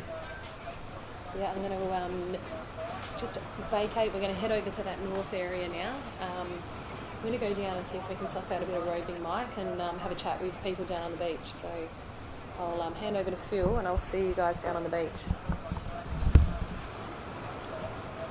And it looks like we've swapped over now to the reserve grade male surf boat. This is round 2. So we're hopefully going to get a fair few rounds and heats there for you guys that have been missing and hopefully not yelling at the TV screen. Wow, there's the northern area. Boy, that doesn't look real fair, does it? Bit of a shallow bank through the centre there. Don't know how the officials are dealing with that one, but that looks like an awkward one on the northern end. We're operating in 2 areas here. I guess the good news is in the under-23s we're operating in 4-boat heats only. You can see the waves building up in the centre and breaking with holes either side. Not the perfect conditions for surf boat rowing. Yes, good morning and welcome back, guys. It's good to be here again next to the great Don Cottrell. Tommy, we're pretty lucky. Mate, you can have that seat anytime you like. The elder mate. statesman Me up. in the centre of our commentary team, and he's looking good. Probably one of those. Pulled up pretty good after yesterday's celebrations. Up at the Tugun Surf Club, it was a good time for the Masters. Shout out to the Talabudgera Cab Savs and all the other victors yesterday. Yeah, there's a couple of good victories there. My co-commentator to the left, his club won the 260s, Maroochydore. That's right. With Meggsy holding quite a cracking wave at the end there to get his 260 Masters over the line. Yeah, and in the 240s, you've seen Ribsy with his South Curl white bread. They were a long way second and caught a boomer too and came through the field for the gold. That might be in the bowie there, hanging over the front. It's a big boy. Weighing everything down. Big Trent, as we said, the fresh slice in the white loaf. in that loaf of bread, that's for sure. So, we're watching the northern area here, I believe, guys. Yeah, we are. We're over to the northern area. We'll shout out to the beautiful Gold Coast. Experience the Gold Coast. Tourism Events Queensland. Where else would you want to be? Up in the hinterland there, looking over Mount Cougal. Back down onto the Goldie. The green behind the gold on the Gold Coast. And I'm sure that these surf boat crews from down south and everywhere else that they've come from will enjoy the Gold Coast, extend their stay. That's what we'd like them to do. And enjoy the hospitality of the Gold Coast. And the sun's eventually going to come out for us, Phil. Yeah, Sunday Arvo or something, Don. Just in time to extend your stay. That looks a Is bit... this a race finish? Yeah. We've got Tullabudgera at bottom of your screen there. Can you help us out here, Tommy? Yep, so in Alley 1 we had Morty, Alec, Euros, Alley 2, Genjuk, Fennel, Hellman, who look like they may have come across in first, Terrigal Trojans in third, Alley 4, South Coco, Blades of Glory, Maruya, Top Dogs in Alley 5, and Tullabudgera Travellers in Alley 6. Apologies, Bert Hunt. We've just missed your Maruya crew. There they are on screen there now. Bert Hunt coaches that crew, and his son Gavin is up the back of that crew. Big shout out to Bert. And we might just check on the results of that race, gentlemen, if we can, just to let the people at home know how the results ended up on that particular race. Now lining up as well, we have Tugun, the latecomers, followed by Tugun Team A. So some local talent here. Williamstown Windbreakers, Tullabudgera Daga Knights, as in the Tally Daga Knights. Good name there, Tom. And the Williamstown Reserve Grade Male Surfboat. Big shout out to Beck Hamilton, who has just sent us a text. She is watching at home. Good on you, Beck. We know that you're with us all the way. Another one of our commentators. A good aerial shot there. Flags up. A couple of Tugun boats top of screen. There's Tullabudgera in the Peter Davenport boat. Boat came across the line in first position yesterday. Did they weigh that one, Donnie? Don't need to, mate. Is it leaking honey?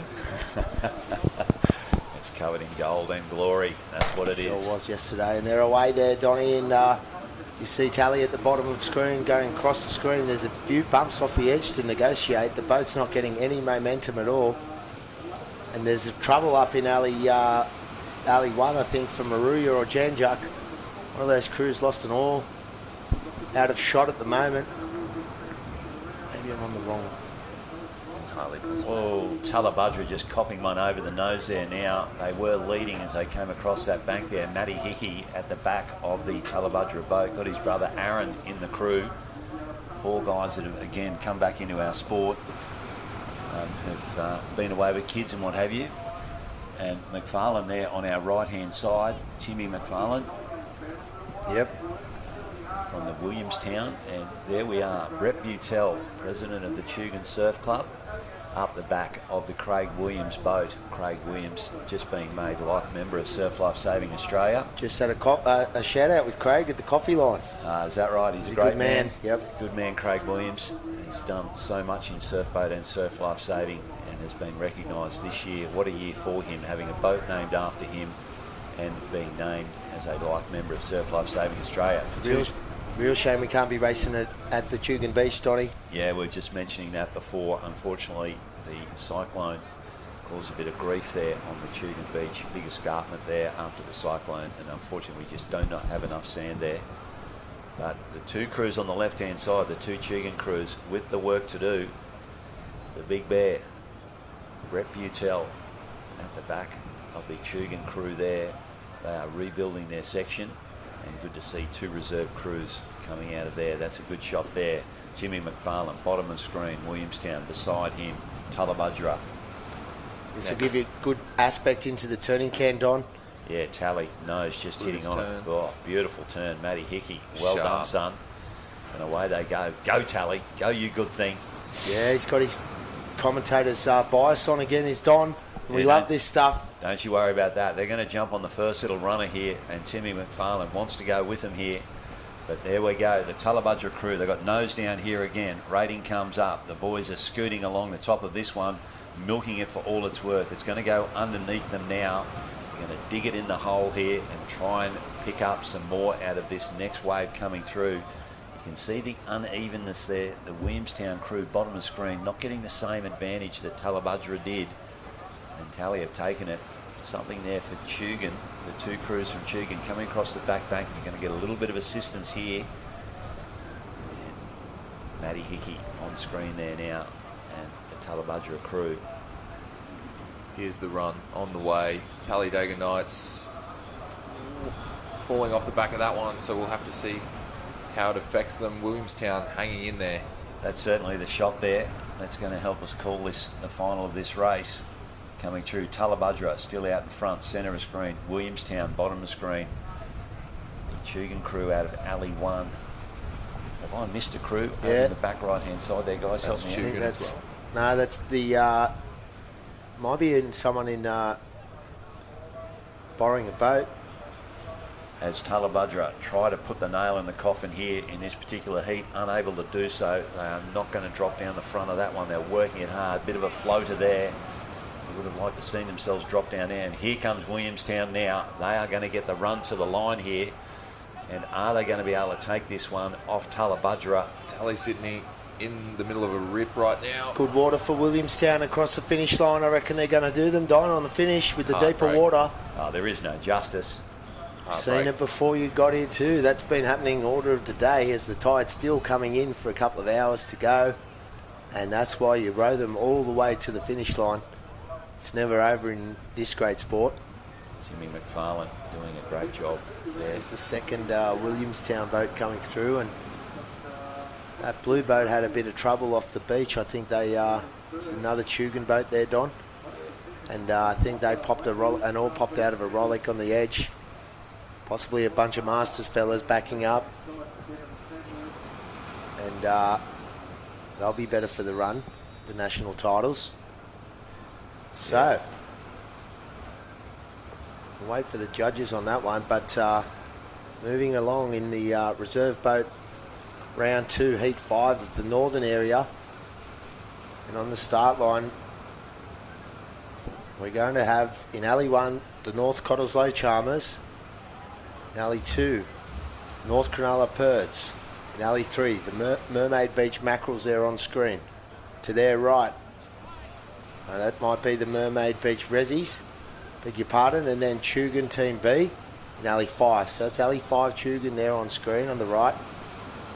There's 2 Mermaid crews in this race. There's the North Cottesloe Charmers. You don't get too many dud crews coming out of North Cottesloe either.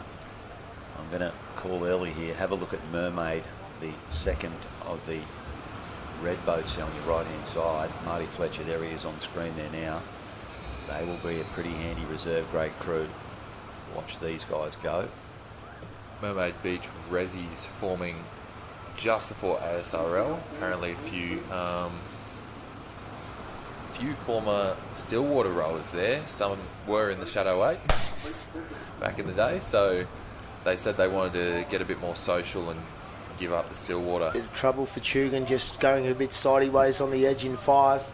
Alley 1, North Cottesloe looking to get the best of the water. A little bubble for all the crews to get over here, and we'll see them head out to sea. A little doubler for Mermaid in the centre. North Cronulla punching through.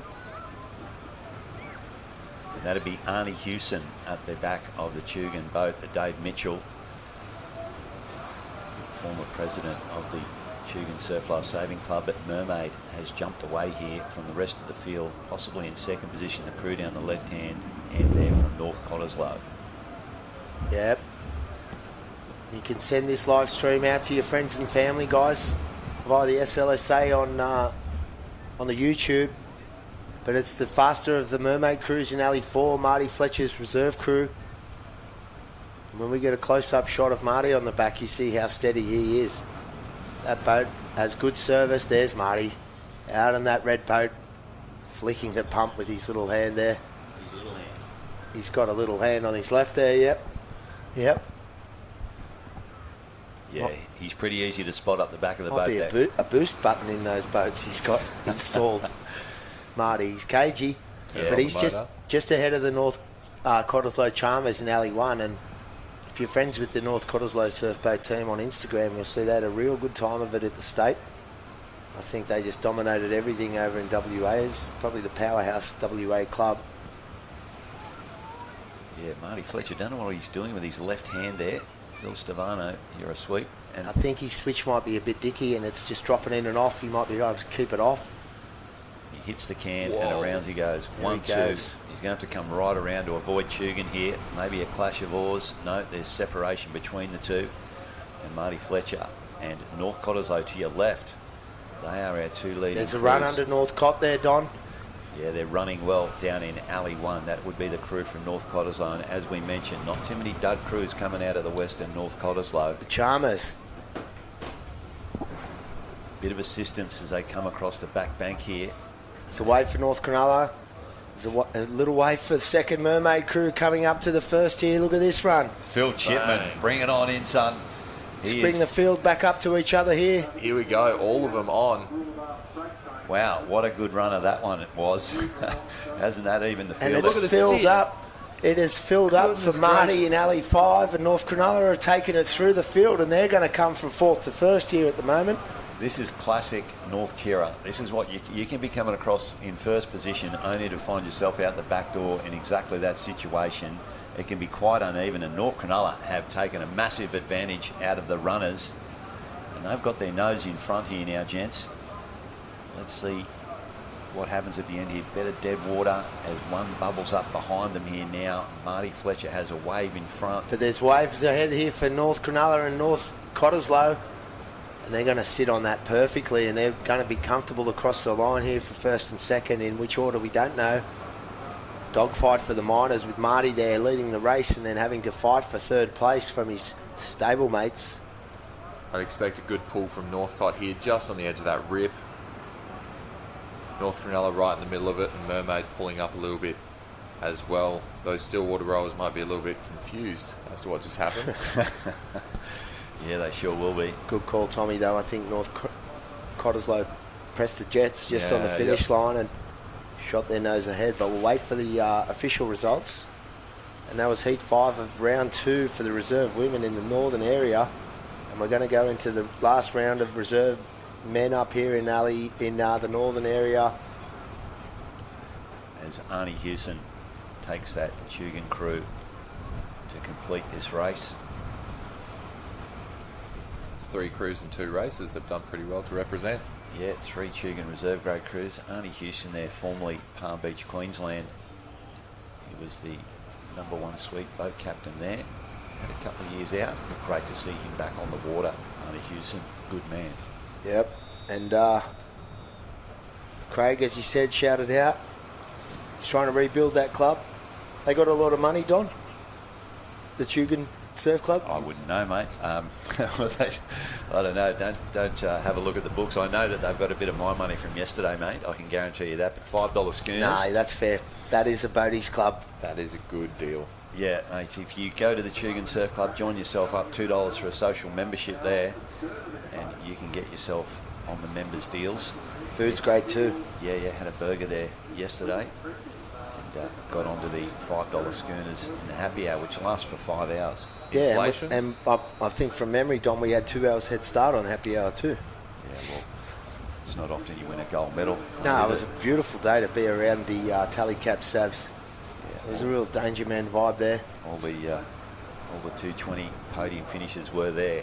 So some good crews in this race in the reserve grade men's. You got Claypan's reserve grade men. They've come up from Colts and they're pacing themselves on the way to A grade in future seasons, but they'll be a force to reckon with this week. Yeah, Brighton on screen there as well.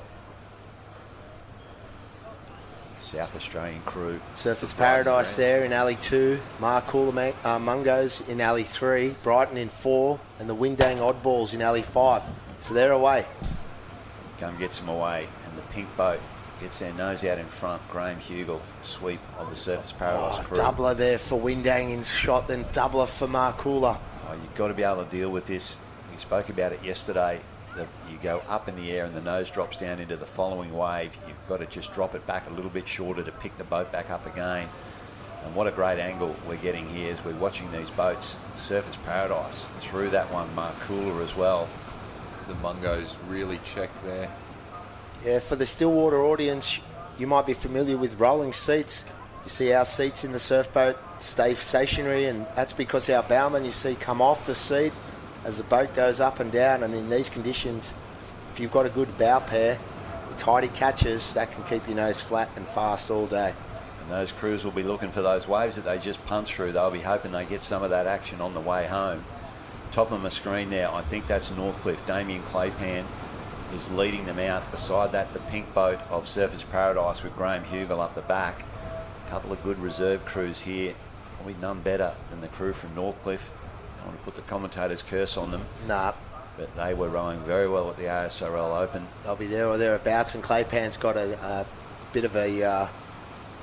he's big on these kebab before the Aussies. He's got a lucky kebab store up the way, and I was on his Facebook the other day and he was smashing a kebab, so they're ready to go. And there's Big Hughes in the Surfers Paradise team with a long, steady rate. Look at that control. Still sweeping in his Speedos, mate. Have you got a comment on that one, mate? I don't think you're a Speedo man. No, he's got a better rig than me, Hughes, and I'll leave him to get his legs out. I'll stay in the wetsuit shorts, but it's Northcliffe on half a length ahead of Surfers.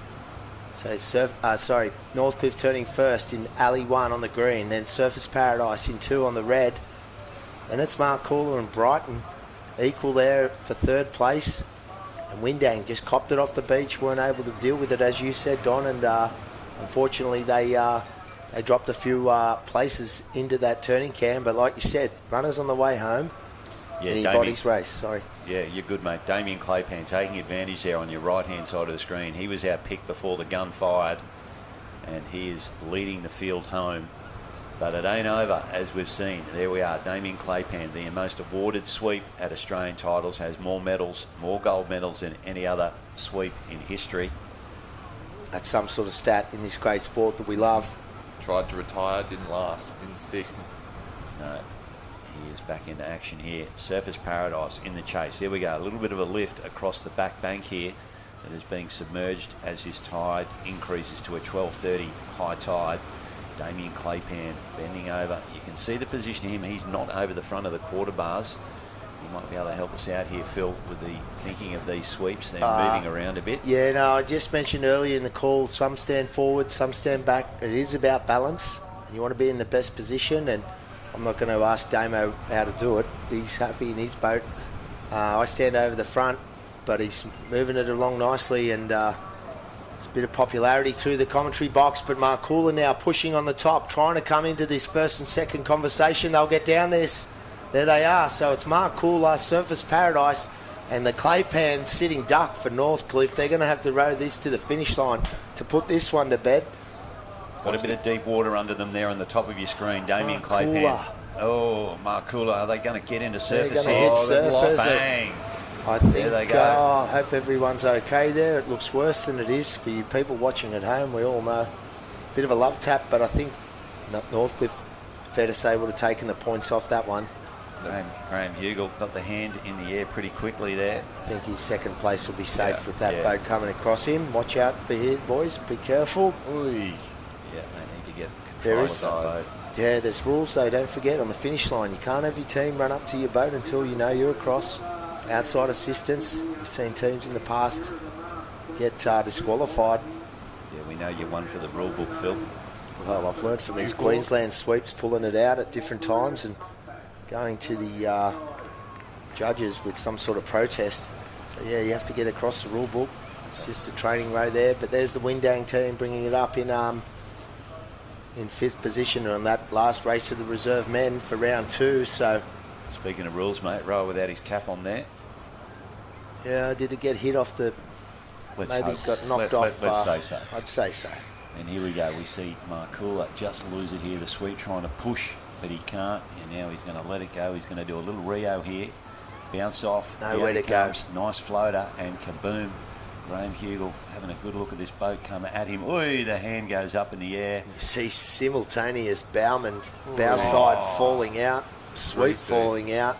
Yeah, let's check out. Oh, yeah, the stroke there is okay. He remained in his seat. Bit of action. Well, we're into round 2, heat 1 for the reserve female division. And Gavin Scott from Collaroy just on your screen there before. It'll be good to look at some of these reserve women crews in the northern area. We had a look at southern area in round 1. Flag check starters are happy there. Rightio, Tommy, help us out here from the left-hand side of the screen, mate. Who we got lining up? The Guru. So we should have Point Leo Mimosas in Alley 1, Dicky Beach Dreamers in Alley 2, Avoca Beach Giottos in Alley 3, Altona Western Bells in Alley 4, and Coleroy Cobras in Alley 5. There's Mitch Renoff on screen with Avoca there. He's a boat builder, works for Nathan Perry in the stable, and he's familiar with the building of the boats, and he's off to a good start in the middle there. The Avoca Giottos getting the best of the water. There's some speedos for you, Don. Yeah, cracking. Sunflower. He's a budgie smuggler, man.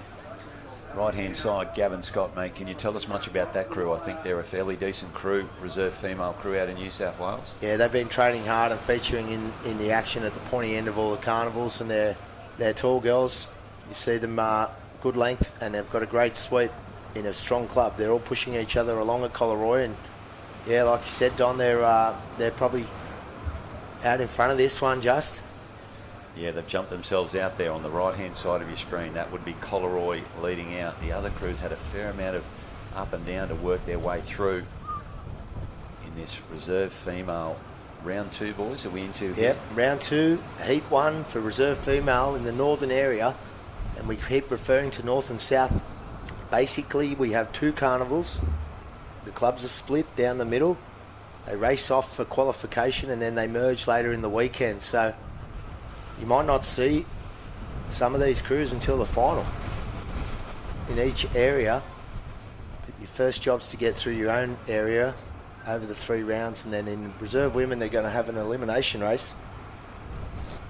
We just look on the bottom of our screen here. We just hold that shot, guys. There are the orange finishing cameras that you can see there. So the first call goes to our line judges. If there is any controversy, any confusion between each end, they will refer to the video, and those bright orange things you see on the finishing stand there are finishing line cameras, technology that has been developed over a number of years by the ASRL. And hasn't that solved a lot of dummy spits and disputes at the end of the race, Don? Yeah, solved a couple for me.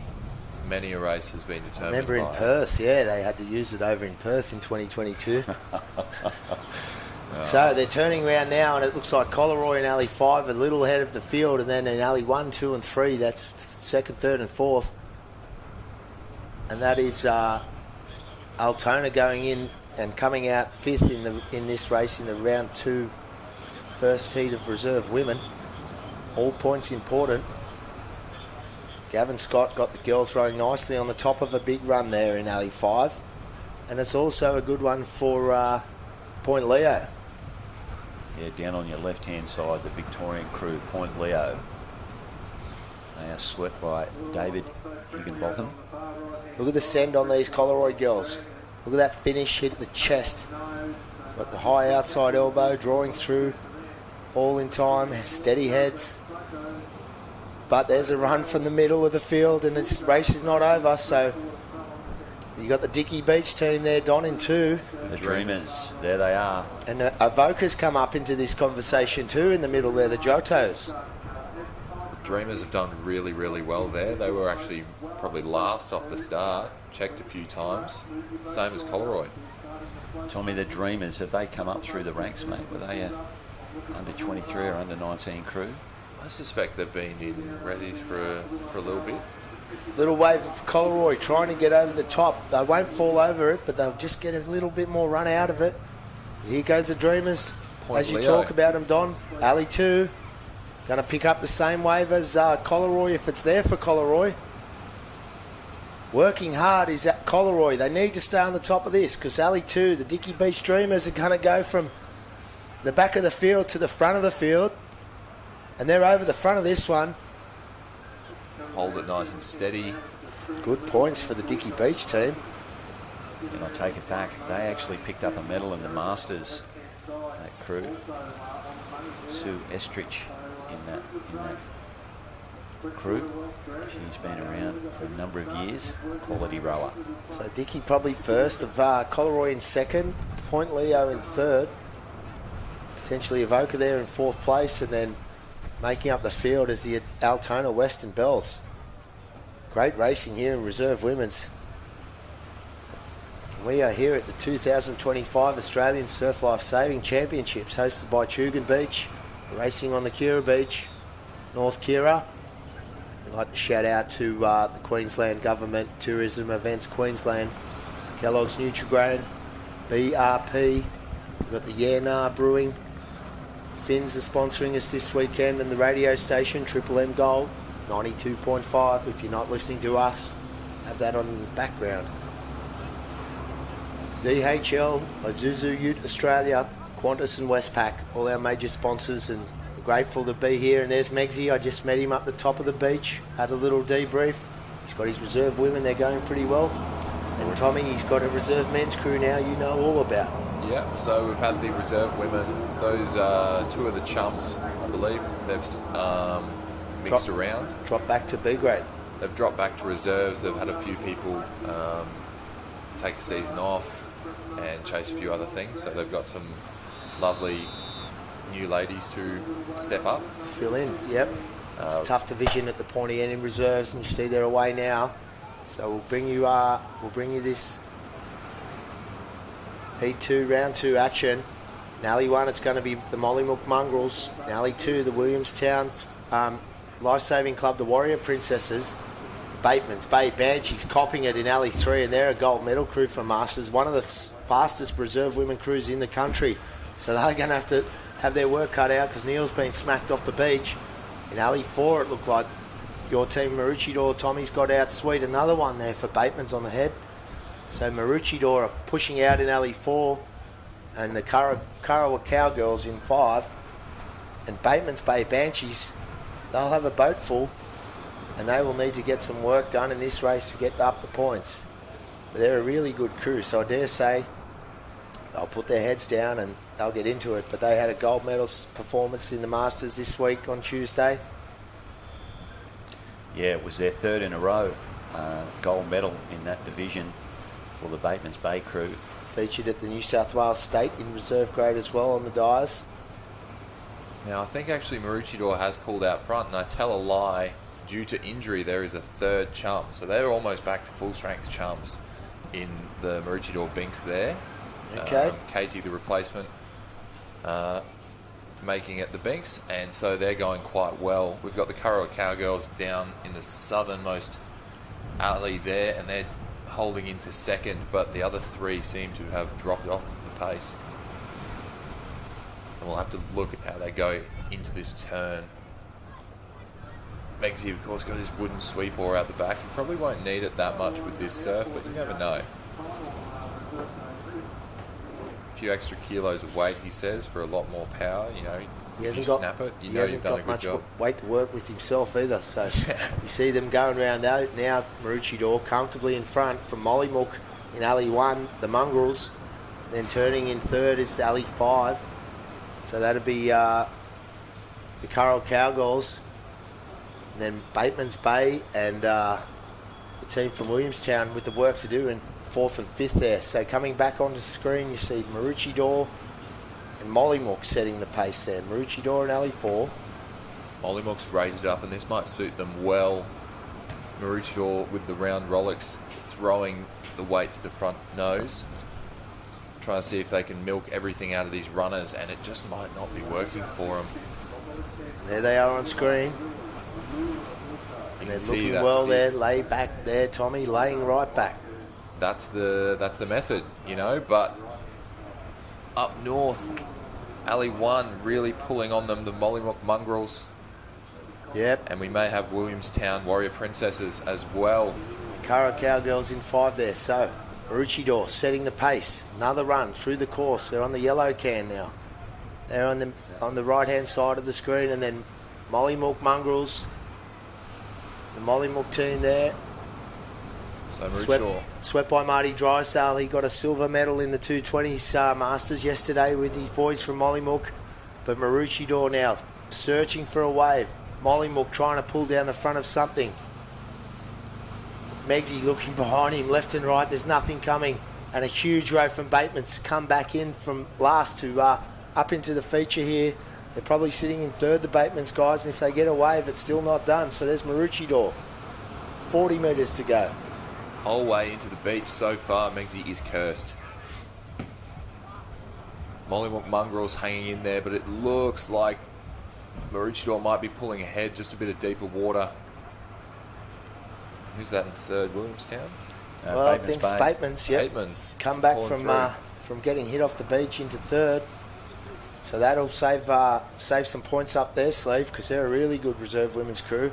I expect them to feature later in the weekend. So they've got to get it across the line there. Looks like they're safely in third, the Bateman's team, and then fourth and fifth, Williamstown and Kirra.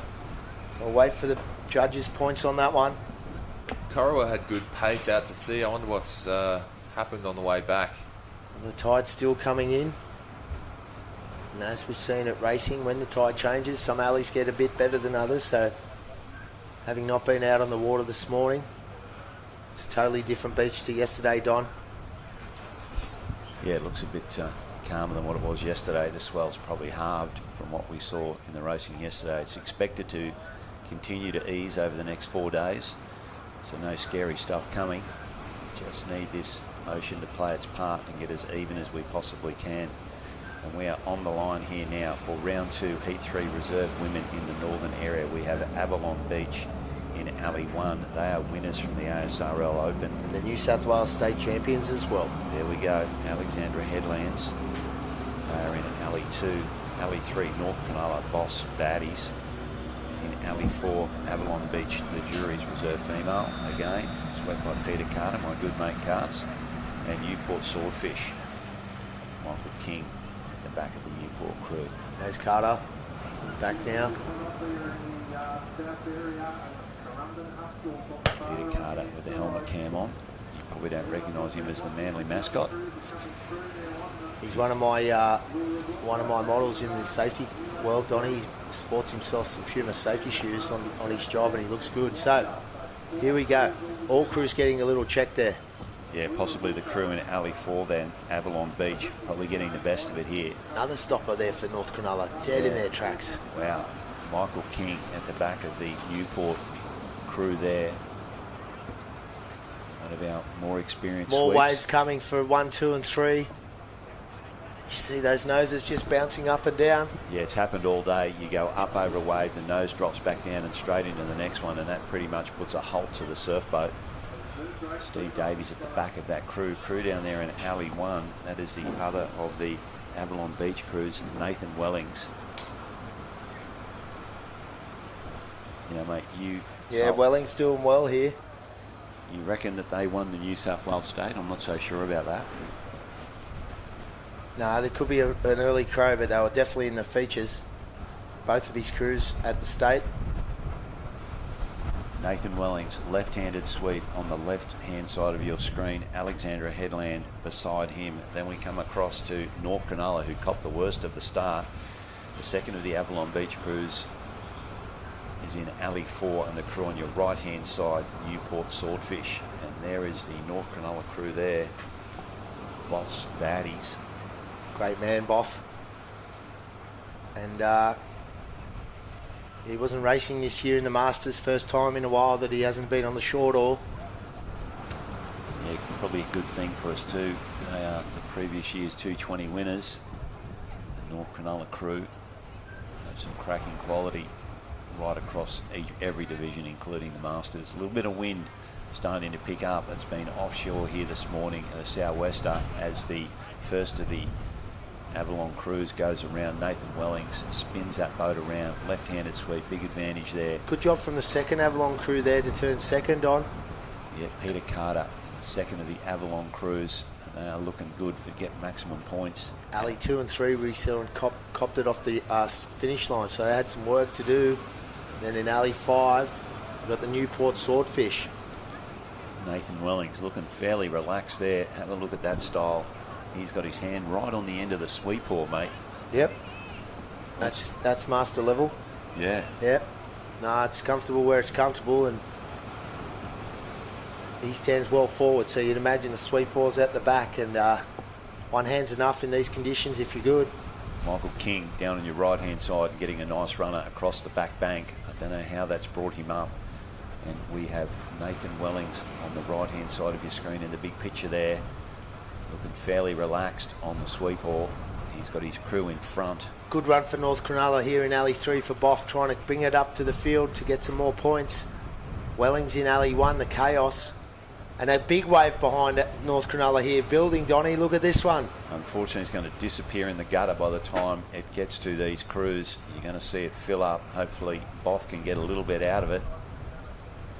As the trailing crew there, he cops so much off the start, he deserves a bit of luck coming back home again. But left-hand side of your screen, Nathan Wellings, he hasn't quite got this sewn up, and here we go. Here comes Boff. What can he do here? He's going to get it. He's in a good position. He's come from the back of the field. There's a bit of justice here. Hopefully, late takeoff for Newport. Boff needed to keep rowing there, Don. He did, yeah. These other crews have gone sideways, 3 of them. Sweeps out. So, Wellings in alley 1's going to come across first. Boffinger in his... not Newport over on the line. Well, they need to get their boat back on top and safe to get the points, and no one can touch their boat from their team, Don. If they do that, they're going to be in trouble, guys. Leave it alone. Yeah, Leave it alone. I think they are going to put their hand up and protest that. Michael King had to take evasive action at the back of the Newport boat. He jumped out as the other boat was coming across the line at him. And it was North Cronulla in second, though, after all that, so... Yeah, Nathan, take it back. Peter Carter there, just losing control of the Avalon Beach boat there. See, he lost 2 oars out one side. And Carter jumping out, grabbing hold. Let's pull this one up here now.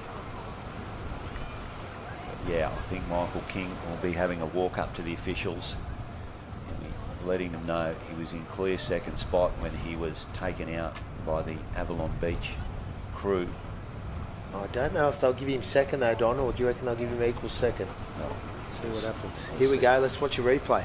Yeah, here we go. Michael King, he sees this boat coming at him. Late takeoff. And here it comes. Pete's on the way to him. Yeah, Michael King jumping out as that comes across the back. Yeah, abandoned ship. And that is going to roll at about this point here. Over they go. They're all okay, thankfully. Yep. Maybe a few bent Rolex, but little bang on the leg from one of the rowers there. One of the girls is limping a little bit. And it is a tough sport, Don, we know that. Yeah, Michael King gives us a thumbs up. He's okay. Let's just hope the rest of his crews are okay as well. Well, a bit of urgency, because I think they've been told they have to finish the race and cross the line, and they're not done, and that requires 5 rowers or 4 rowers to get back to the boat with the oars upright, cross the finish line and then cross it back. So I think that's what they're trying to do, but officially now, just to complete the course. They're going to drag it back out over the finishing line in control of the boat. 3 oars and 3 rowers as a minimum. That'll change their result from a D and F to something that they can work with the officials, would you say? No, they were taken out. They are definitely going to be looked upon favourably there. It's a bit of a swan dive from old Kingy. Yeah, he was out of there, wasn't he? He didn't want to know about it. No, he wasn't going to risk it. So your sweet Millsy would have just put his right hand up and pushed that boat out of the way and don't argue, but look down there, the beautiful Gold Coast on. It's great to be here, and thankfully the cyclone didn't turn this beach upside down, and we're racing 2025 national titles, Surf Life Saving Australia. Into the last heat, round 2 for the reserve women. Yeah, on the line in Alley 1 we'll have Alexandra Headlands. Southport, South Australia will be in Alley 2. Tullabudgera, the TTs in 3. And North Cronulla Comets in Alley 4. There's a tally crew on screen there. They are all mums. 3 of them have had bubs inside the last 12 months. Good on them. Huge effort. There's 3 of them there that have been on the podium at this national level, have collected Australian medals, and the only one that hasn't is the wife of Hughes. But she's been an Australian team representative, represented Australia a couple of years ago now. Who's on the back of that tally boat, Don? That is Swoop. That's the president of the ASRLQ, Gary Williams. Australian champion yesterday. Yeah, mate, he's the bowman in the cab. He actually pulled your boat around. I've seen it with my own eyes. Yeah. He saved you the race. Well, if I dare say to the bowman there, shout out to all our bowmen in the Bowman's Alliance. I think it's called the Bowman's Club in Queensland, but you get the drift. Special people, bowmen. Yeah, they're the athletic ones in the crew. Most important seat in any boat. Not so sure about that. Set by a true stroke. Alexandra Headlands, Jamie McKinless at the back of that. See the wind there, is that starting to blow a little offshore? Yeah, it's picking up in strength coming from the southwest. It's going to go south-southwest. So still expecting good conditions here for the remainder of the day. Tullabudgera on screen there now. They're starting off the white can and working their way down the beach. So the white can is our Alley 7. That's Jeff Loy in the North Cronulla boat. Race yesterday too there, so we're looking on screen. It's Alexandra Headlands in 1, Southport South Australia in 2, the Tullabudgera TTs in 3, the North Cronulla Comets in 4. Bit of trouble for Southport. But as they go now, this phone's going off in the background. Popular man, just while we're on that, there's Tally going out. But if you're hearing us loud and clear and you've got some information for your crews or you want us to shout out, fire it through. But Tally, well, Swoop parted the seas there. Good start there for Tullabudgera. Tanya Love in the stroke seat there. Her husband Michael Love is a member of the Tullabudgera Open men's crew. Bronze medalists in the ASRL Open recently. And look, they settle into their work there now, just sending it along there. Beautiful hands away from the girls there. See, extending the arms there, round to the catch, hitting the chest to the finish together. Yeah, beautiful technique there as they sit back, hands away, not chasing it up. They are rowing very efficiently here. And some well-experienced rowers in that crew there. So it's a race in 2 here as the Tullabudgera TTs come in through the gate cans. And it's into North Cronulla. And that's the Comet swept by Jeff Loy with Lucy, Grace, Emily and Monica in the boat. And back to Alexandra Headland and Southport, South Australia. In the Tullabudgera crew there on your right-hand side, your leading crew, we have Robin, Kirsty, Tanya and Rebecca. Beck is in the bow there. And her husband is also in the Open men's crew at Tullabudgera. Mick is the second stroke. So a bit of connection here. Real love fest down at Tally, isn't it, Don? Yeah, mate, we're one big happy family at betcha. Tally. And let's see what Swoop can do here on the boy turn. I know the girls have been working on their turn. They're going to angle in here now. They have to come right around to avoid North Cronulla. They hit it nicely. Swoop grabs hold of the sweep oar and they square up and away they go. Good turn here from Tullabudgera. And we're now going to head down to the beach to have a chat with Cash. Okay, we're down here on the beach. I'm in the northern area, which is where we've got the live stream running at the moment. Just stepped out of the commentary booth. It's my first time down on the beach today. And it's a really nice chilled vibe down here on the beach at the moment. So I think everything's pretty cool, calm and collected. We're in the rounds, obviously. As we get towards that third round and towards the elimination racing, expect to see the energy to lift a little in the area. But at the moment, everything's pretty cool, calm and collected down here. There we go. Cool, calm and collected. Tullabudgera. Probably not cool, calm and collected now. Swoop will be letting them know. We want to grab anything that's coming here as they come back through the gate cans. Alley 1 and 2 have come back into this on North Cronulla, Don, and going past them here. So it's Tullabudgera in the lead, a few lengths, but Alex and Southport and North Cronulla fighting it out. So Swoop looking for a way behind. Yeah, this, would you believe, the Tullabudgera crew here, this is their first carnival of the year. Our state was cancelled due to weather conditions again. And here we go. There is a wave here for Tullabudgera. Only a little wave. What can they do? Oh, he's going to crack that one nicely. He said to the girls, let her run. Down the front he comes. That is a good exhibition of surfboat rowing there. That's exactly what you want as a sweep too. Yeah. Rowing onto a nice, gentle one. Keep them in the seats. Blades down on the water there from the Tullabudgera girls. Steer it to the line. Good stuff. Swoop there with the sweep oar on his hip. And he's got good control over that. And they're going to come across the line for maximum points. The girls will be happy with that row. And it's on for the minors. Well, coming from out wide, North Cronulla, you see just squeezing up on that finish line tower. They're sort of fighting into the south there, Don. So they've got to stay inside this judge's tower here, and that's Jeff Lloyd with North Cronulla. He was second all race, so that's pretty good. Well done from there from North Cronulla, Jeffrey.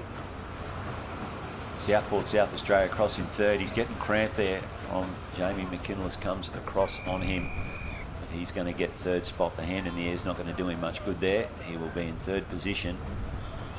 Alexandra Headlands will round out this heat of 4. I'm loving the fact there's only 4 boat racing here, and it's a little bit uneven.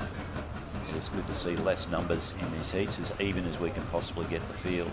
As you say that, we're about to move into a 5-boat race for the Colts. Yeah. And well and truly fancied and credentialed side. The Aussie rep team, the New South Wales State team, the New South Wales State champions, South Curl Burleigh, swept by Gus Patiri. And if you're familiar with boats, keep your eyes on these boys, because they are one of the fastest crews on the water. Including A-grade. These guys are sensational Australian team representatives. They won the George Bass Marathon as well. They're very versatile rowers. I was lucky to sweep them for training a few weeks ago. That was a real highlight. You would have to hang on, mate. That was fast, let me tell you. Campbell brothers in the middle of the boat. Alexandra Headlands on screen there now. Steve Davies at the back of that. Life member. And if I can just, in Alley 1 we have Corrimal Blackjacks. In Alley 2 Cottesloe. They're a red hot crew too as well, the Cot crew. Gun gets them away. Alexandra Headlands beside them. South Curly, and bottom of your screen we have North Cronulla. And that's the Moose. There's 2 hot North Cottesloe crews in the division, the Moose and the Saints. So that's the North Cottesloe Moose in Alley 2, and you're with North Cronulla with the Purds. And you see a great shot there with the Aussie team, the South Curly Burleigh, showing you how to do it there. Keep your eyes fixed on that boat. Look how perfectly in time the boys are. You've got Perry, the Campbell brothers, and the Smart Jack Rivet in the bow seat. There's Corrimal doing well, getting through the break.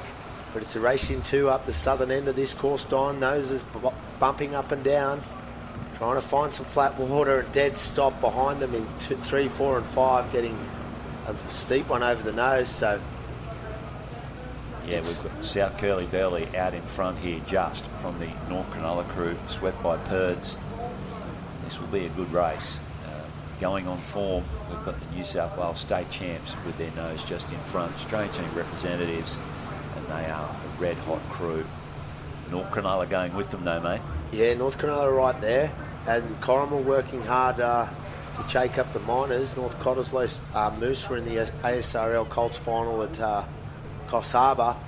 It's a real drag race out in front, and look at these 2 crews assert their dominance. And it's the second race of the day for the boys, round 2. So they're going through towards this these turning cans, and it's just settling into their work. It's going to see the different styles here as they hit the turning cans. We're with Burleigh here, South Curly Burleigh. Gus Patiri angles it in, and he's going to reach forward, grab the stroke oar, as does the North Cronulla crew, and up around and about. they come. Yep, in 2 strokes to Burleigh. Yeah, Burleigh, I reckon they've grabbed half a boat length to a boat length out of that turn. There it is. Yeah, that was nice work there. Corrimal turning in 3rd position. Northcott going around with them, and Alexandra Headlands with the work to do, trailing the field. But look what Burleigh's done here. They've put the pedal to the metal. They had a great turn. They've jumped on the first little run, and they've worked their way out of that. And they're going to be looking for a wave here now, just to separate themselves from the rest of this field. North Cronulla in hot pursuit. And anything can happen here with these 2 leading crews. We've seen boats come through from behind as they head through the gate cans. South Curly Burleigh. Look at the length in that 2 crew. or 3 lengths, and they're just all perfectly in timed on it. It was a real highlight to sweep those boys. And North Cronulla doing well, but Corrimal up in Alley 1 have done well, and there's a little shove coming for the field here in for North Cottesloe and for Corrimal. Yeah, can they run the top of this one? A couple of our trailing crews. North Cronulla certainly running the top of it. They're going to drop off, and it's going to be Burleigh's chance here. They'll turn this into a wave. South Curly Burleigh. Rating comes up, still maintaining their length. Good sharp catches, and have a look at them go. That's why they are the #1 under-23 crew in the country. I know their stablemates will argue that. Yeah, it's hard to call the current Aussie champs anything but... Winners of the ASRL Open too, their counterparts, the underdogs. It could be argued that South Curly dominant in under 23s as North Cronulla. They're going to drop down that one finally. Race on for the minors here. We've got Corrimal and Northcott racing at the line. Corrimal just at the better depth of water there. See a little gutter there. They're just sort of charging ahead, and they'll get this one on the line, Don. Yeah. Alexandra Headlands. Just that shape of the wave. Yep.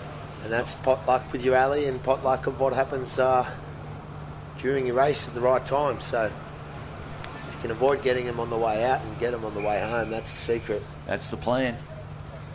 Avoid the waves on the way out and hope from on the way home. You're going to see the South Curl South Curl underdogs. The Lamp. Lamps are former Aussie champions in the under 23s. But you've got the Cronulla boys on the screen. So in round 2, heat 2 of the northern area, you're going to have Avoca Beach Mac Dogs in 1, North Cronulla Weapons in 2, North Cronulla Iron Lotus in 3, Cronulla Cougars in 4, and the South Curl underdogs. That's the crew we're talking about in Alley 5. And they're the current Australian champions and the current ASRL champions. Harrison, Tremaine, Zach and Sam swept by Rob Lowry, the termite man himself, has his son sitting in the stroke seat. There's Cronulla on the screen there now. Boat named after Gary there. Proud Cronulla sweep. See that Vorno, the North Cronulla team there, as their sweep. That's Vaughan Meldrum in the back of the weapons there. Going quite well. Those young fellas did the George Bass earlier in the season. The gun's up here. Boat at the top of your screen there, the green boat. Of Avoca with Matty Mitchell. Big name in that club, the Mitchells. There's 1,000 of them and great history. We saw the underdogs just take off there at the start. North Cronulla, they're in a bit of trouble here. They're doing a sideways. And that drag's got them as well. So if you start pointing it that way, it'll keep going. And now they've got work to do with doublers on the nose. With Cronulla there. Beach Southern to North Cronulla and getting over a wave. But it's the underdogs in Alley 5, as we thought, setting the early pace. Yeah, keep an eye on them. Current Australian champions, the underdogs, and in the state championships in New South Wales State, they drew Alley 6. They led as they came back through the gate cans. That was very difficult to win from that end. It was a sensational race from those guys. They didn't finish, I don't think, on the podium, but wow, they certainly rode superbly in their state championships, and they're leading us out here. It's a real tough division, Don, as you said, and there's crews on their day. You know, we've had a couple of weeks since the state. Queensland crews haven't had much racing in the last little while, with a few carnivals called off and understandably a cyclone. But there's the underdogs. There's Termite Lowry. Yeah, and that out boat, in front. Yeah, that boat's called War Daddy. It's a famous boat. It's got 5 or 6 golds in it now. And if we can chat about boy turns and the differences in style, let's see what Termite does here as he approaches into his turning can now. You may see him lean back over the tuck. The theory here is that he gets the nose in the air and minimum amount of boat in the water. See him step back there. Yeah, he stepped back. You'll see a lot of sweeps will grab the strokes oar and try and pull the boat around. Let's just see what Termite does here. He'll dip his sweep oar handle in. It's a Saturday night special. In he goes. Right back on it there. Sweep handle in the water and then back up and out. Tell you what I like about that is he maintained boat speed there. He got around beautifully there and hardly lost any boat speed whatsoever. North Cronulla in hot pursuit there. That would be the crew of Harrison, Daniel, Harry, Caden and Vaughan in the North Cronulla weapons. And there he is, Termite. Explain to me what he's doing with his left arm there, mate. Is he holding the microphone? I've called it the microphone arm, the microphone left hand. He does fancy himself behind the mic. He's better in behind the camera. He's a great cameraman. None better than adding the mayonnaise to a story than Termite there as he runs the top of that. Look at the length of that stroke. They are really getting good length out front. I'm not too sure Alley 5 or Alley 6 descends that good, Don, because they were further ahead of the crews inside them, and then the last race too, and Alley 1 and 2 are sort of edged back up into the picture. All right, we're going to call it the long end. I think so for now in the tide, but let's just see how it unfolds. But it's the underdogs, 2 or 3 lengths ahead of North Cronulla. Not much assistance to the leading crew there, coming back over the back bank. They've rode across with nothing. A little run underneath them. They're going to milk it. Look at them throw the shoulders into the bow. Wow. Searching, it's only a tiny bubble, Dom. Oh, that is unbelievable. They're throwing their shoulders into the bow of the boat to keep the nose down and running along, and that is an incredible row. Have a look at that one. They have run on the top of absolutely nothing to put themselves in a position here where they shouldn't have it taken off them. Termite at the back of that boat. His son sitting in the stroke seat. Let her run. And they're going to cruise across the line. And then they're coming from everywhere on North Cronulla here. The injustice of the sport.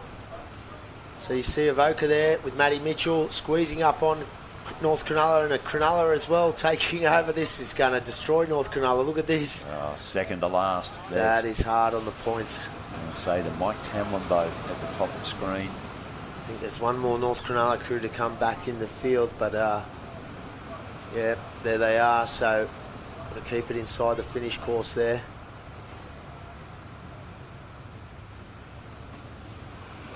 On their way to the tower. Tommy just jumping back in here. He can tell us a little bit about the under-23 division as a former gold medalist in this particular category.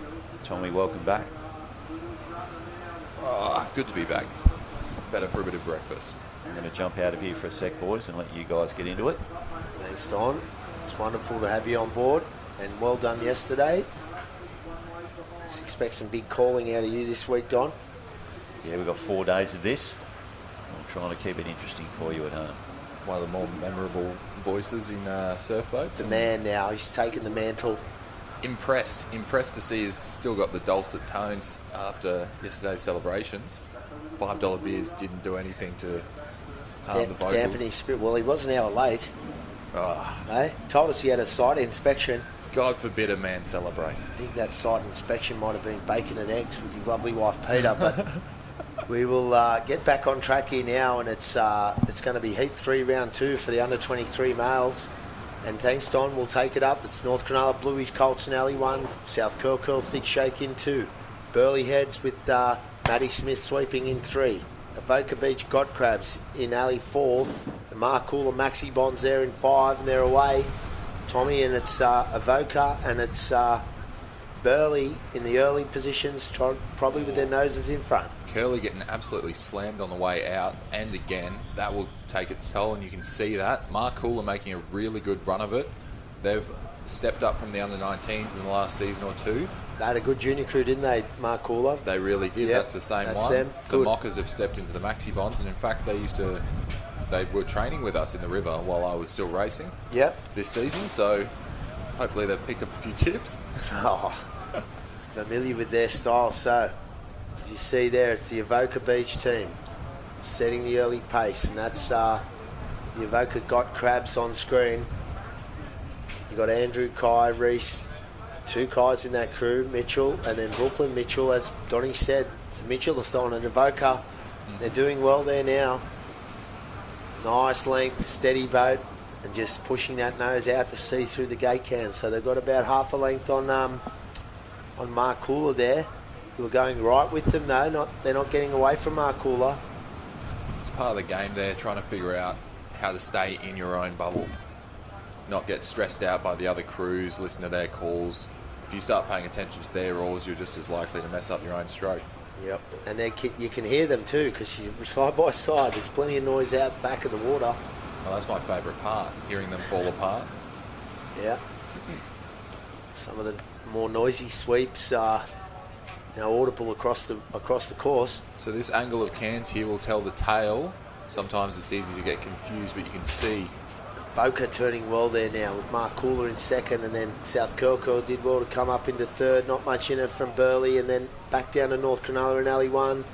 So all crews sort of fighting for points. As you see, coming out of that turn was South Curl with a good turn and on a run. So that's might be part of the game plan for them. Yeah, that's Nath Wilson on the back of them. So Big shake.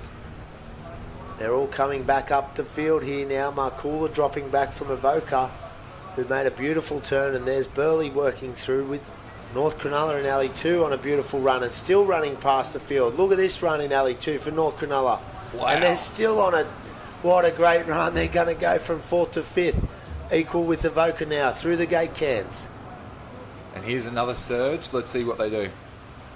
Cooler out the back door.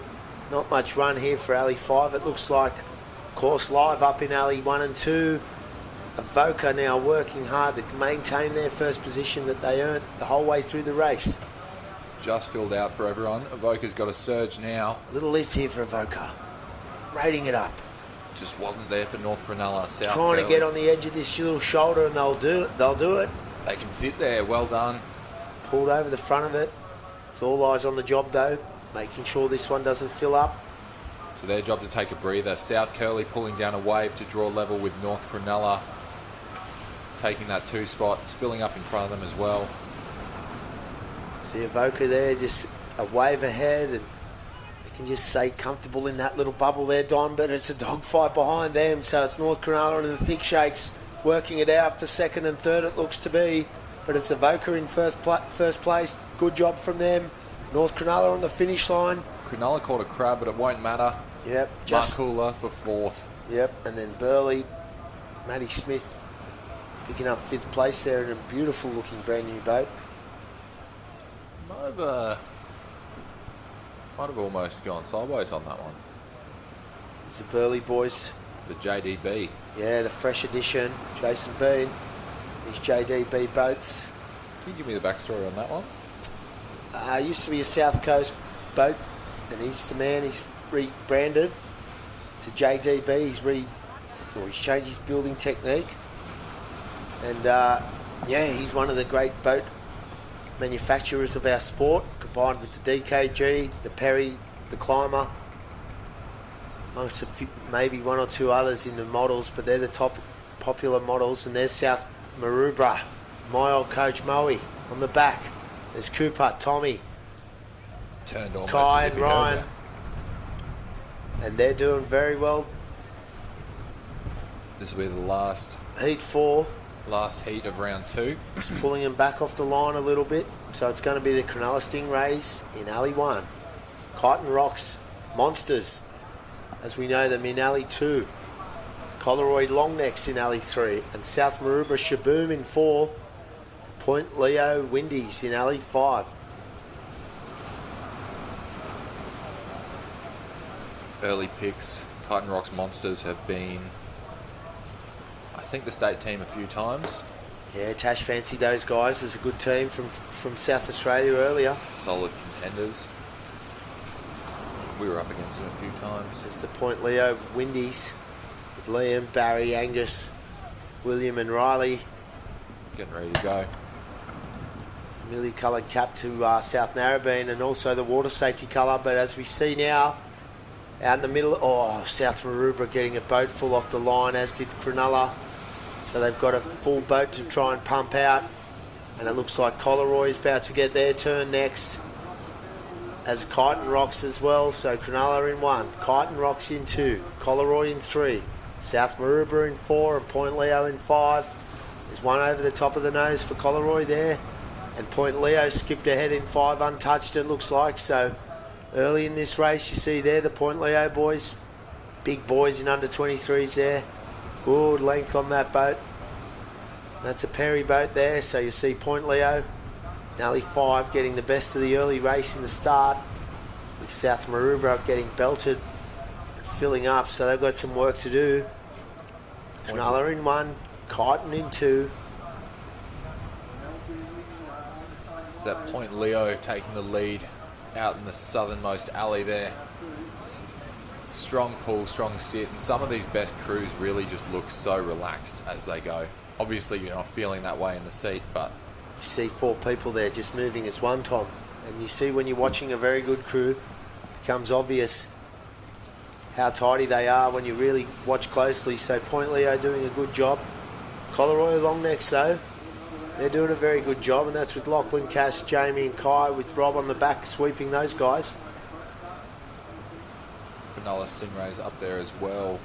doing a good job is Cronulla, and then South Maroubra and Kyneton. So as we're approaching these turning cans, you see Point Leo going into the turn on the right-hand side. Alley 5, or Alley 7 on the actual course, turning first on the white there. Collaroy into second with Cronulla, and then South Maroubra and Kyneton Rocks turning equal. So no one's out of this. We've seen today they can come from anywhere closer to the finish line, Tommy. Absolutely. And Cronulla has really done a good job in and out of that turn. They seem to have pulled right back into contention on that one. Collaroy in the middle there also trying to search ahead. So they might have the first look on these waves. I think there's better run up there in one coming home, Tom, it seems, but there's one for Point Leo now. One under the nose of Kyneton Rocks as well, if lifting, they can make it. And South Maroubra's going to get a turn at one now in Alley 4. So it's all going to count now for everything. South Maroubra first on this run. They'll need to really rate it up and get back into the field. They're going to do that with Moe on board. Cronulla in 1. Point Leo in 5. Cronulla seems to have got the best of it. They have one under the nose that's just fallen through for them. There's the Kyneton Rocks team. Hocko on the back with Cooper, Connor, Samuel and Oscar. Collaroy chasing the shape of the beach, and you can see they're getting pretty close on that one. Well, it will determine who's going to get a wave at the right time. South Maroubra still not giving up. A little run now. They'll need to turn it into the wave because the other field is going to be on top of it.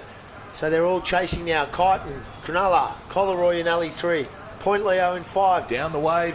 South Maroubra still trying to work it. There's the shot. There you go. It's Point. There's the shot. But can they hold it? Oh, 4 boats are going to fall over the front of it, and one to drop off will be South Maroubra. And that's unfortunate, but Point Leo's got to squeeze this boat inside the finish course. Collaroy have slewed. Well, have Point hit the tower? Don't think so, Tommy. I think they squeezed through. Just get through. So they might take first, Cronulla second. Yeah, Kyneton Rocks in there for second or third. South Maroubra held it straight but missed the wave, so Collaroy cost themselves a place there. Collaroy on a great wave. They just couldn't hold it. And as you've seen, may look pretty benign on the surface, but this drag from the south towards the north is grabbing the noses of these boats, and it is hard to steer because one minute you're in some flat water and then next minute it's like one side of the brakes is turned on. The nose just takes off from you, so you have to sort of adjust for that as you're coming into the wave zone, or be prepared to maybe point it a little to the left, ready for that tug on the nose. Pretty strong with tidal sweep. Yeah. It's been like that forever too. Forecast for today saying mild offshore northerlies, or southerlies, sorry. Southerly breeze. That will be through the whole day, so that's pretty consistent. It's just this tide. Yep. I think the tide's still going up. And Kirra is pretty infamous for that sweep, actually.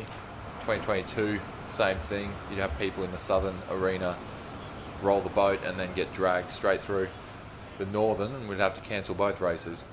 Just getting a bit of backlash here from my stroke in the crew this season, Sarah.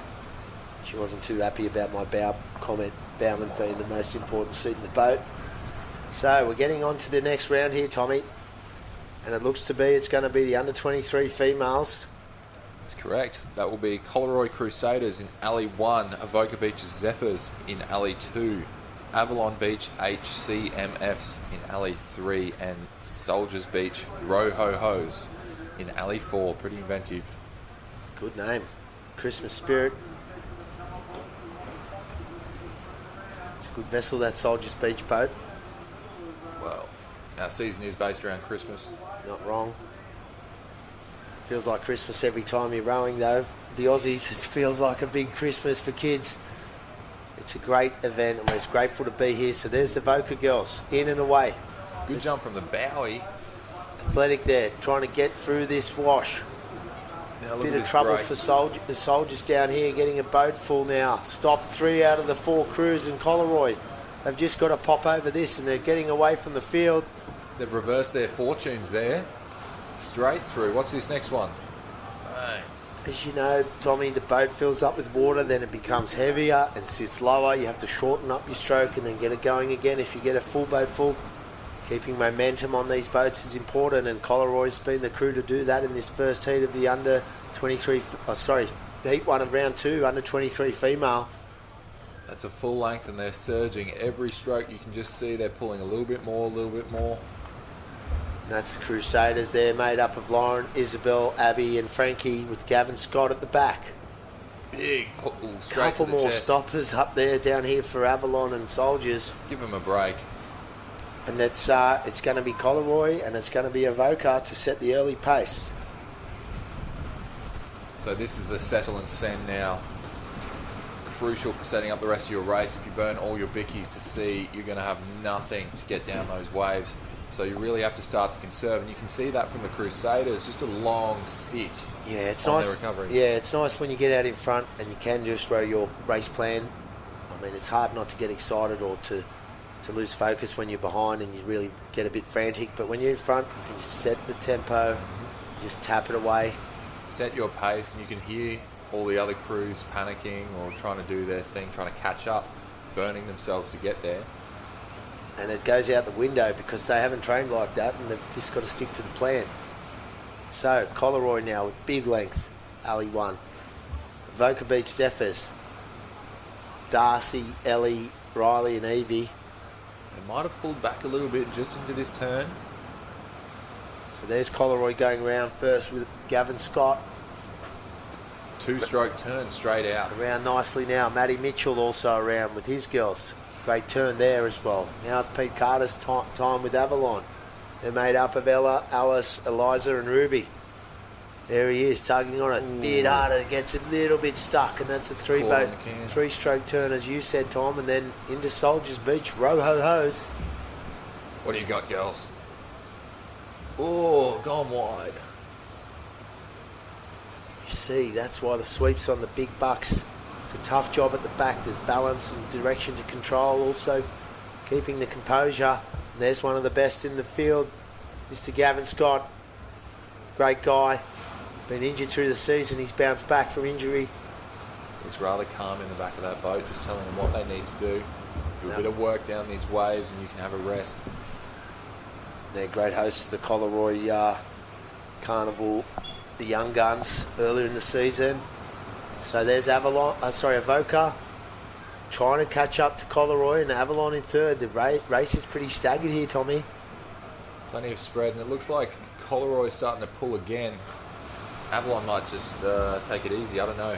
Depends on your points and how much of a buffer you have. Well, if he gets a wave right now, Avoca, he's going to come up into first place conversation to Coleroy, the Avoca team. Coleroy's got a bump here that they're riding. Yep. Just lost the... and they've done well. They've pulled another live length. stream, so...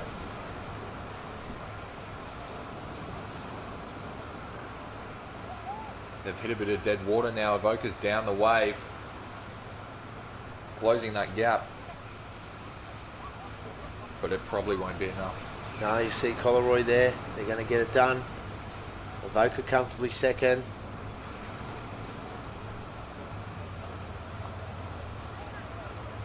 So...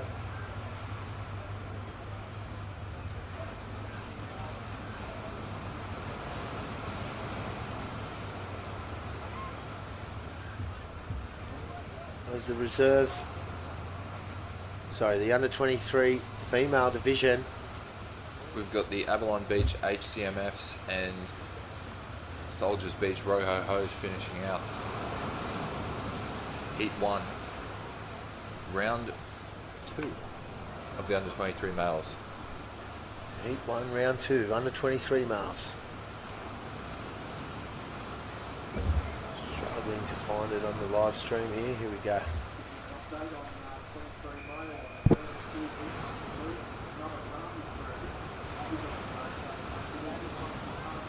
So Soldiers Beach finishing up.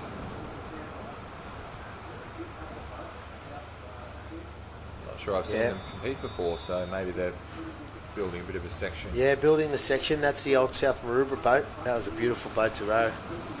Don won't mind me saying that I beat his crew, the Tallycaf Savs, in that boat back in Perth by the skinniest of margins. Shout out to all the Snagglepuss listening. But, round 2, heat 2, Tommy, and in alley 1, we're going to have Damien Claypan and his Northcliffe Lightning crew. In alley 2, the current Aussie team, the Newport Stingers with Michael King. The Burnie Bumblebees in alley 3. Great effort from the Burnie team coming up from Tasmania. Well done. And then North Cronulla Boss Babes in alley 4. Incredibly hot heat. We've got the current residing, I believe, under 23 female champions in the Northcliffe Lightning. The Newport Stingers, the Australian team from this season. Burnie Bumblebees, they must be pretty competitive if they've come from Tasmania. I reckon they're enjoying the climate up here, the Burnie team. Yeah. It's a little warmer. See a beautiful shot of the Gold Coast there. Flags up there. Great place to visit, experience the Gold Coast. Come and help these guys recover from the cyclone. It's still a beautiful place to visit. Nothing's changed. And we're in the starters' hands now in Heat 2, Round 2 for the under-23 females. The Australian Championships 2025.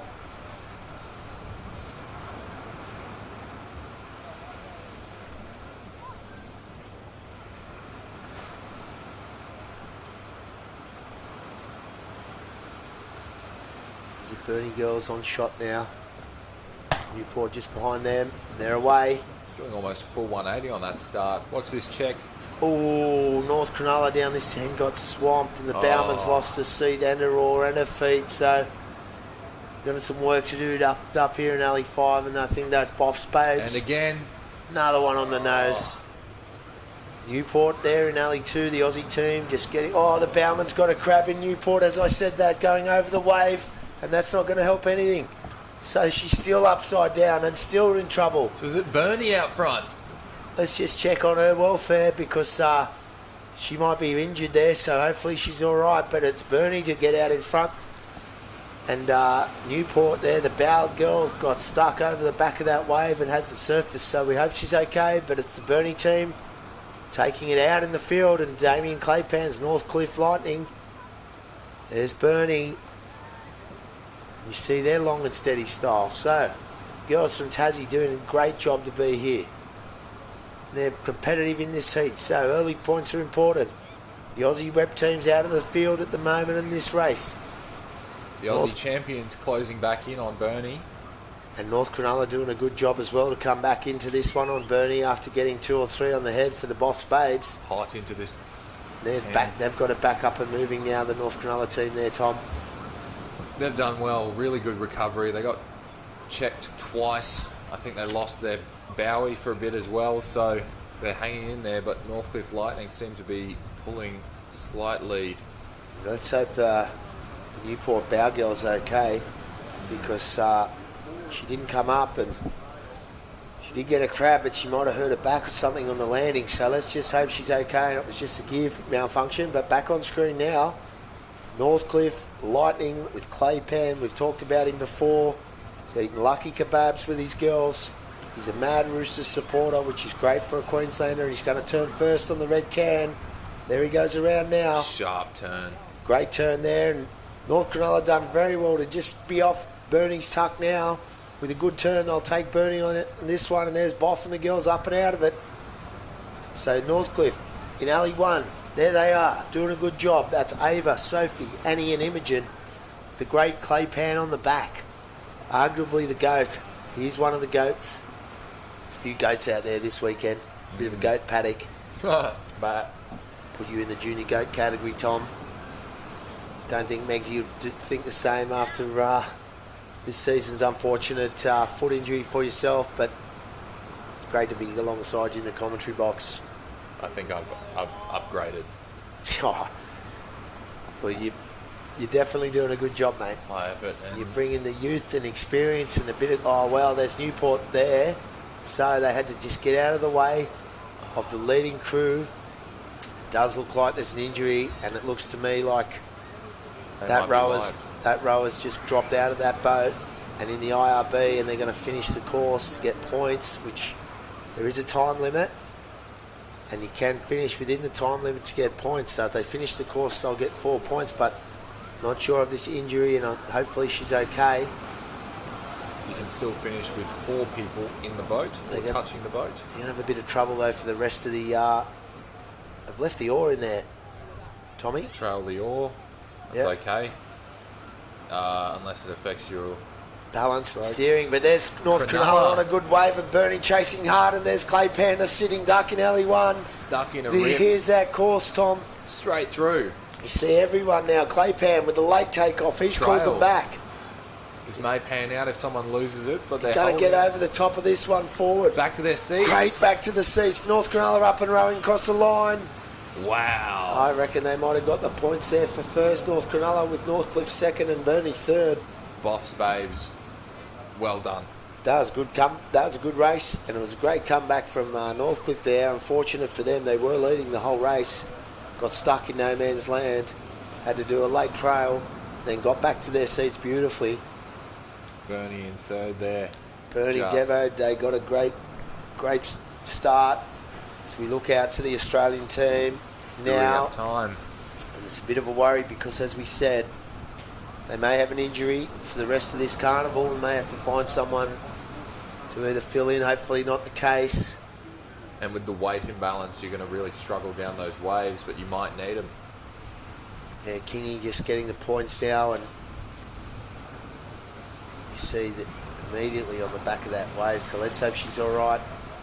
As I said, the bowman, it can be pretty tricky to get the most elevation off the seat over those waves. Sometimes you come down hard and you land on your backside. I've landed on the tailbone there once between the edge of the seat, and there's nothing worse. Your legs stop moving. Your body takes a screenshot. Oh, man. So I hope she's okay and they're doing well to finish the course and get the points. Well, you'd hope if they've gone to finish that hopefully they think they can get through the next few rounds. Well, we'll see.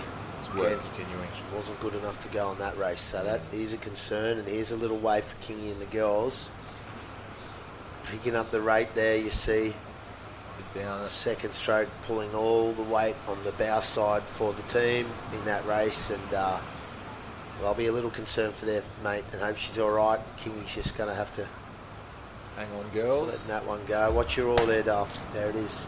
I want to get a crab at this stage of the race now on the finish line. No, I've been told never grab the gunnel. Never grab the gunnel, Tommy. Ever. Fingers come off and just not a place to have them. Especially when those oars get folded around in a comeback, right? Yeah. That is one thing I tell beginner rowers from the very start. Keep your hands inside the boat. So you see there now we're going to move on to the next round, but we'll wait for the points and we'll wait for what happens in these next rounds with Newport. You see 3 of them going to check up on their comrade now. There's a concern there. You see the IRB team. And well, she's in safe hands. Looks like a spinal injury, sadly. So we do hope she's okay. It was a regulation wave. It's just a fortunate landing, I think, and the poor girls hope she's all right. So we're going to move into round 2, heat 3, under 23 women's again. We should have in alley 1 North Coslow Glossies. Nice name. Williamstown under 20. Williamstown Wops. Burleigh Heads Girlies. Burleigh Girlies. And the Piha Piranhas, the current under 23 national team for New Zealand. And they were moving really fast, and they actually beat Australia, didn't they, in New Zealand, I believe? They did. They took back the under-23 title. That was against Newport, who we just seen in that last race. There's our Tash on the screen. In a relay. There's Maddie Silka there, relocated to Surfers Paradise Surf Club. And he's a big-name sweep that's just moved to the beautiful state of Queensland. So as we got a little bit of a gap, we'll shout out to our sponsors, and that is Tourism Events Queensland, DHL, Isuzu, Qantas and Westpac, Triple M Gold, 92.5, Yenar Brewing, Kellogg's Nutrigrain, the Finns, BRP, and all these great sponsors help us bring this sport to life. And bring it to the airwaves. So national titles, you're looking up there towards the Gold Coast, Surfers Paradise, Broadbeach. Any an Aussie's been up in those waters in the years gone by, but not much beach left up there, Tommy. So down on Kirra, a lot of sand down here. Some lifeguard towers at jeopardy right now. Yeah. So a little pause in proceedings as we wait to get into the Heat 3, Round 2 in the northern area.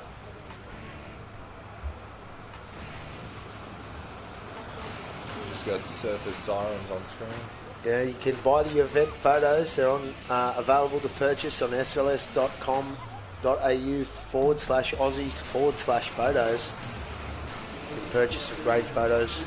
There's deals online for per photo or for 3 or a special club bundle. Final day of competition is going to be broadcast on SBS Demand, which is very exciting.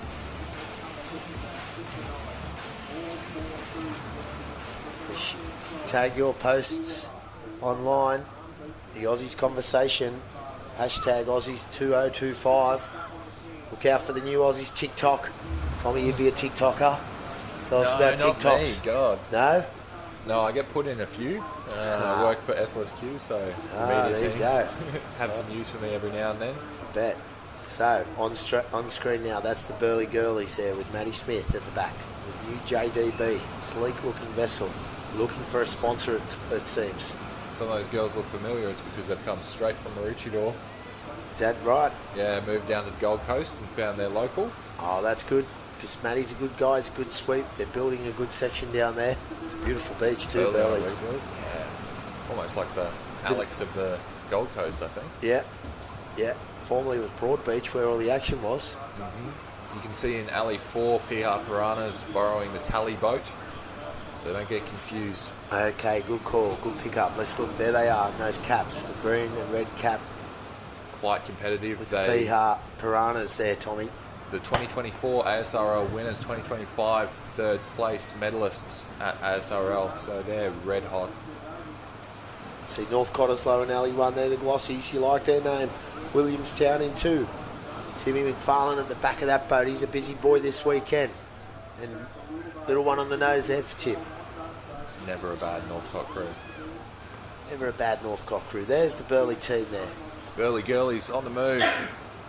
Excuse me. So, Bless. Yeah, I hit the cough button just in time, but you would have picked it up. But there's Piha Piranhas now in 4. There's a wave to get over here for Alley 2, the Williamstown little steep one going up. Just out of shot. There's Burley. Pulled over it, no worries. Nice and neat, hasn't even formed up. Piha's skipped away with this one. Williamstown chasing up 3rd and Northcote. Work to do at the back. See that flag sitting pretty still there. Not a lot of wind around. The conditions are beautiful for rowing once you get out the back. There's runners around the field in the course for all crews to try and capitalise and get the best position they can. Format for those new to the sport, we're having a couple of rounds of round robin. In the under 23, we're only having 3 rounds cut to a point score. In the reserve grade men and women, and in the under 23 men, we're going to have 3 rounds cut to an elimination race today. Oh. Yes. So, it's not done. You want to make the cut first, though. And there's the Piha Piranhas setting a long, steady. Look at that rate. Very controlled. They'd find it comparatively easy. New Zealand known for some big surf, so occasionally having to row past the cans. Yeah. There's a couple of those earlier in the week, I believe, for the Masters. There was a few big lumps coming around the course. So here goes Piha now, into the turn on alley 4 in this race. Eyes on, they actually got caught on the can in the ASRL final, but no problems right now. The Burley Girlies around in 2nd. But Williamstown have a really sharp turn, so we'll see who can get on this surge first. By the looks, it might be the Burley Girlies. There it is. So there's Williamstown picking up the better of the run out of Alley 2 there. But it's Piha Piranhas setting the pace. The New Zealand rep team You just can't trust it. As we saw a few races ago, you can really pull from the backfield. Yep. If something forms up. Here comes one for Piha, Tommy. It's right up the tail. The rate goes up in the send. See if they can cop this one. Sweep chasing it, pointing it the way the swell's running. Little lift out of those. You see he's turned the white can, so he's got his white gate can on his right-hand side. All these boats having to go through their coloured can. Williamstown in second there, and up in alley 1 it's North Cottesloe Glossy's in third, with Burley Gurley's just dragging behind there in fourth place, but got to just stay within striking distance, and you're a chance. Here goes Piha now in the tally boat, lifting the sweep, getting over the back, trying Here's to... the one. Don't trust the GoPro effects, folks. It's a bit bigger than it looks. Another little lift here for Piha, looking around for the wave to take them to the beach, but it's not there yet. So the job's not done. And here goes Williamstown now, fattening up in a wave there. Look at Timmy McFarlane rev the girls up there, not done and dusted yet. And they will pull down the front of this one. So here goes Piha though. Right on time, a little bubble. And they're down it. Yep, just kept their nose in front of there of Williamstown, who did a good job to milk that little run and pick up second place. And they're working. They might pull over the same one. Late takeoff in the background there for North Cottesloe, with it Burley coming through. So it's Piha in first. It looks to be Williamstown in second. Coming back on this finish line now. Anybody's race here. What a finish. Couldn't be more side on for that one. And well, I reckon it was the North Cott crew to get third just. I'd pick him as well. Just against the Burley crew there with Matt Smith. So, moving along now, and we're going to find ourselves in round 2, heat 4, under 23 female. Last of the under 23 rounds up at this northern end. So, sorry, last of this heat in the round. So one more round to go for all of these girls after this race. And we might be swapping back to the southern arena. Good, we'll have a look at those guys. So we'll have a little look at the northern area for now.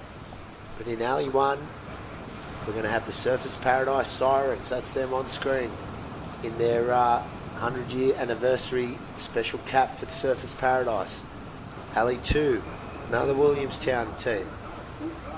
The Wasps. In alley 3, Collaroy Chargers. That's with Eva, Hannah, Ella, Taya and Rishi at the back. And then in alley 4, we're going to have the Surfers Paradise Sinners. That's with Maddie Silker at the back.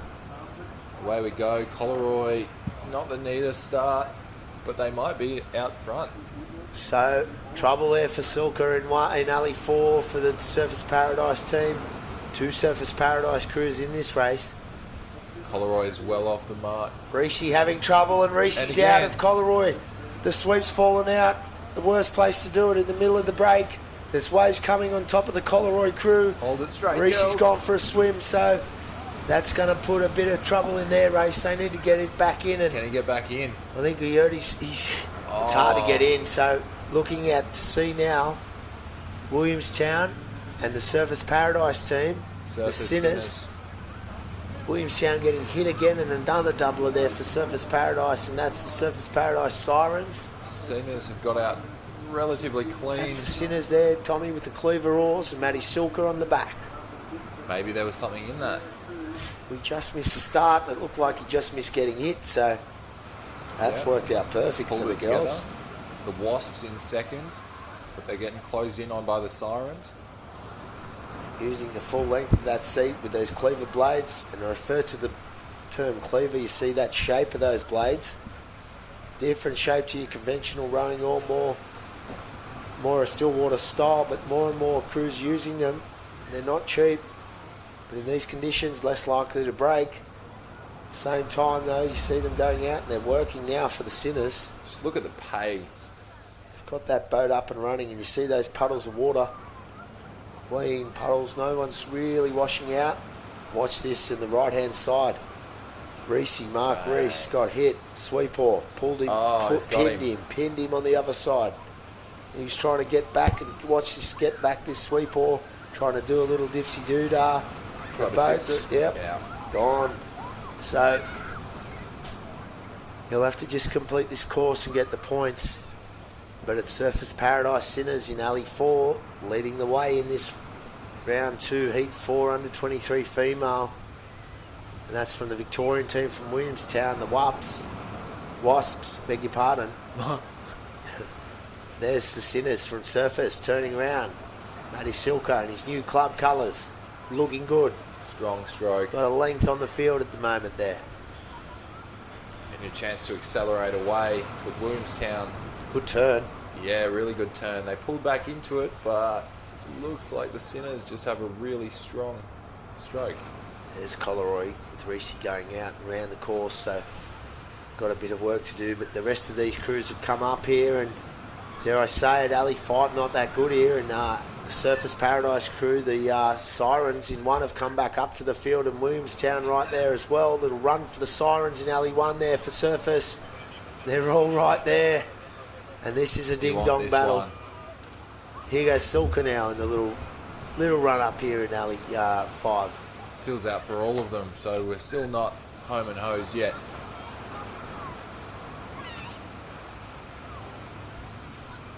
God, they've been leading from the front the whole way. They're probably blowing a fair bit. They're doing a good job though. It's lifted again, and they've just taken another length off Williamstown, so in that no man's land at the moment. How deep is that big There's a run. Yep, there's a run.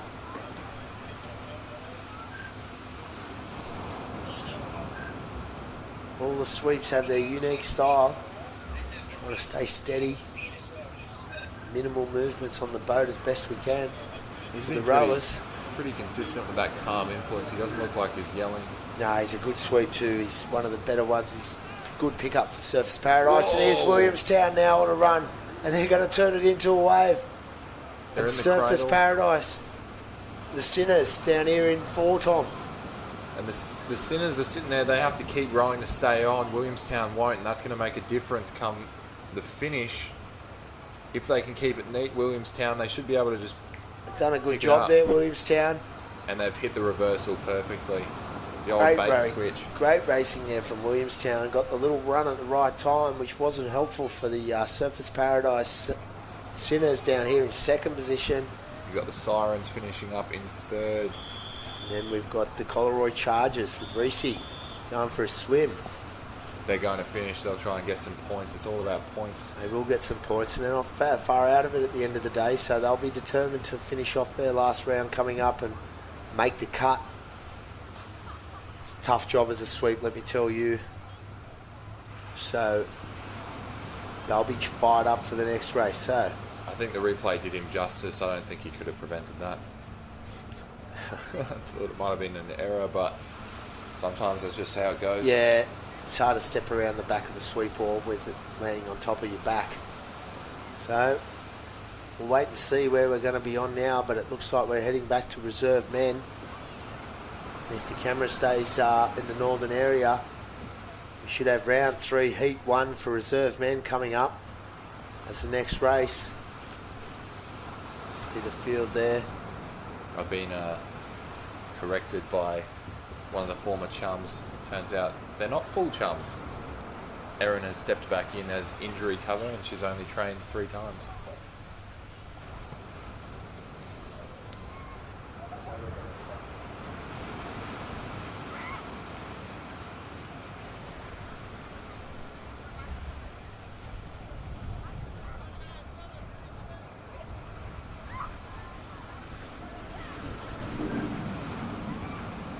Okay, confirmation.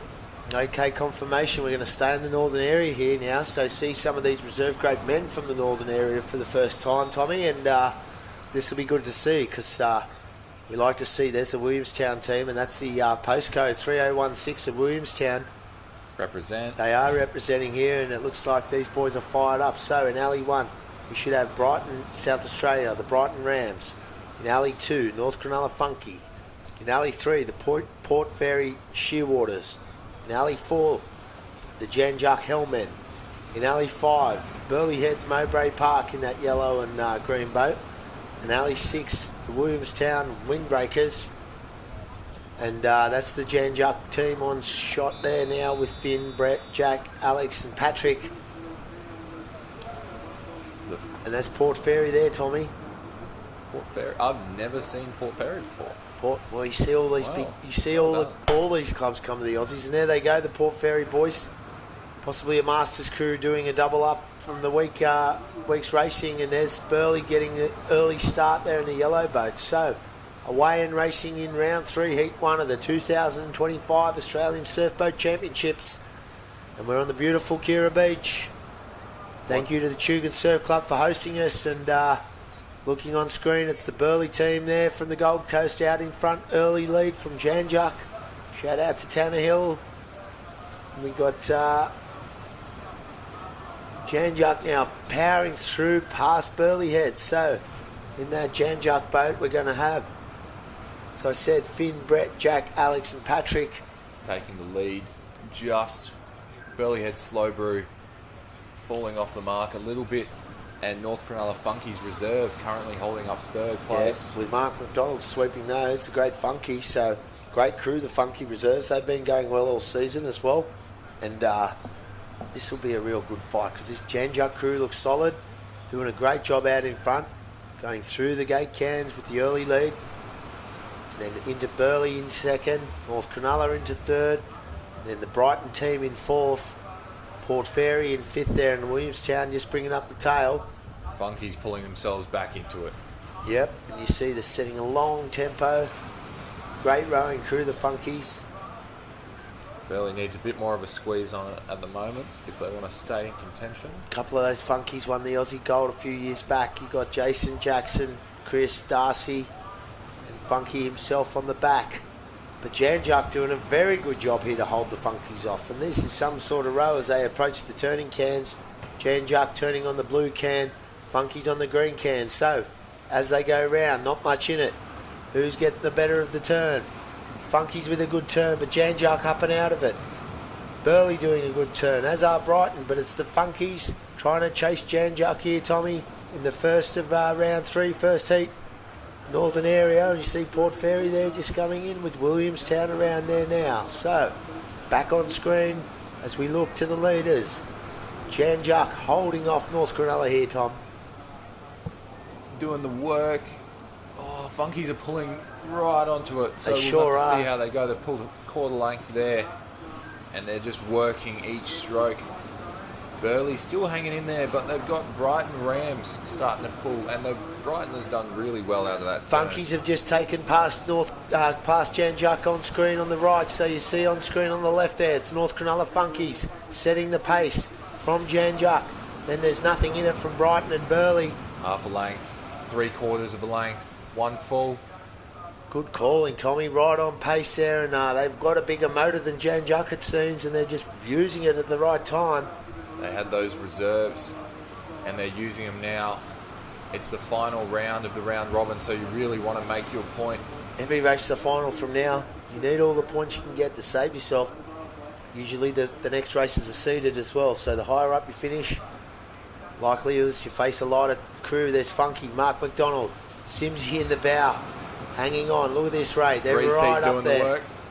Janjuk coming back into it now. Stroke and stroke with Janjuk. Both trying to find a little run, trying to have the nose drop down. They'll both get down it. Oh, the rip might ruin it. Sitting easy, Janjuk. Keep going. Ooh, wow. Well, those two crews first and second. Down to the angle. Burley Slow Brew. Picking up third comfortably. Into Brighton fourth.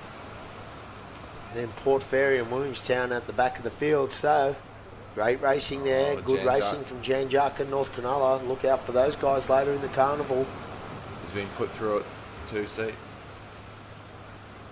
There you go. Williamstown down the wave. Port Fairy just not getting the right. Right wave at the right time. Mind you, I think they're a senior crew. And they've done a very good job. Pretty competitive. Well done. So, what a time to be alive here. We've got Heat 2, Round 3, Reserve Male. And we'll start from the top. In Alley 1, the Mermaid Beach Mackerels. In Alley 2, Surface Paradise Shaggers. In Alley 3, the Avoca Beach Cheese Dogs. In Alley 4, South Maroubra Maverick. They're the boys on screen now. Swept by Jules LaRosa. They're doing well. They're going fast. In alley 5, the Tally Travellers. Talabudgera Travellers there. And in alley 6, the Talladega Knights. One of the more... There they are, the Talladega Knights. Talladega Knights. Good name, Tommy. There's Well the Mac done. Dogs. They're in 3. That Avoca Beach crew there, and they're sending them away. Great job by officials. Thanks in South Maroubra in alley 4 with a beautiful start now, and they're rocketed off the beach. Mermaid getting stuck in 1. But as we look across the screen there, we South Maroubra half a length or a length in front of the early field. Here goes Avoca trying to push over the top of this one before it breaks, and they will, and they'll catch over the back of it. They keep it going. So those right-hand alleys, southernmost alleys, have done quite well. Alley 4 as well. The South Maroubra Maverick. The Mavericks doing a good job there in alley 4. They've been rowing well all season. And there's Talabudgera, one of 2 of the Tally crews in this race. You've got the Tally Travellers in 5, and you've got the Talladega Knights in 6.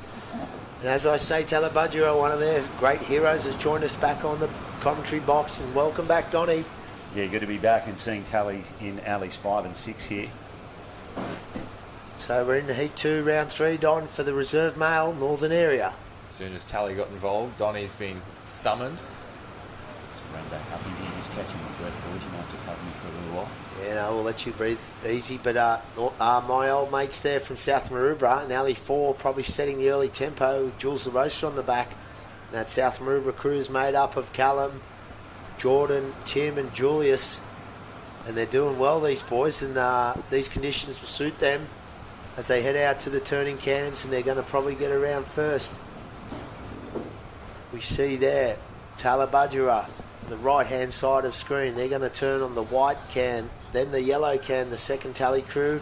And here goes South Maroubra up into their turn in alley 4 on the blue can, and they're around in front. There they go, Tommy, 1, 2, and up and out of it. So there's the South Maroubra boat. It's a brand new boat there. Midfield, all pretty consistent. Tally over there. Interesting turn from them. But it looks like maybe alley 4 out in the lead. South Maroubra Maverick.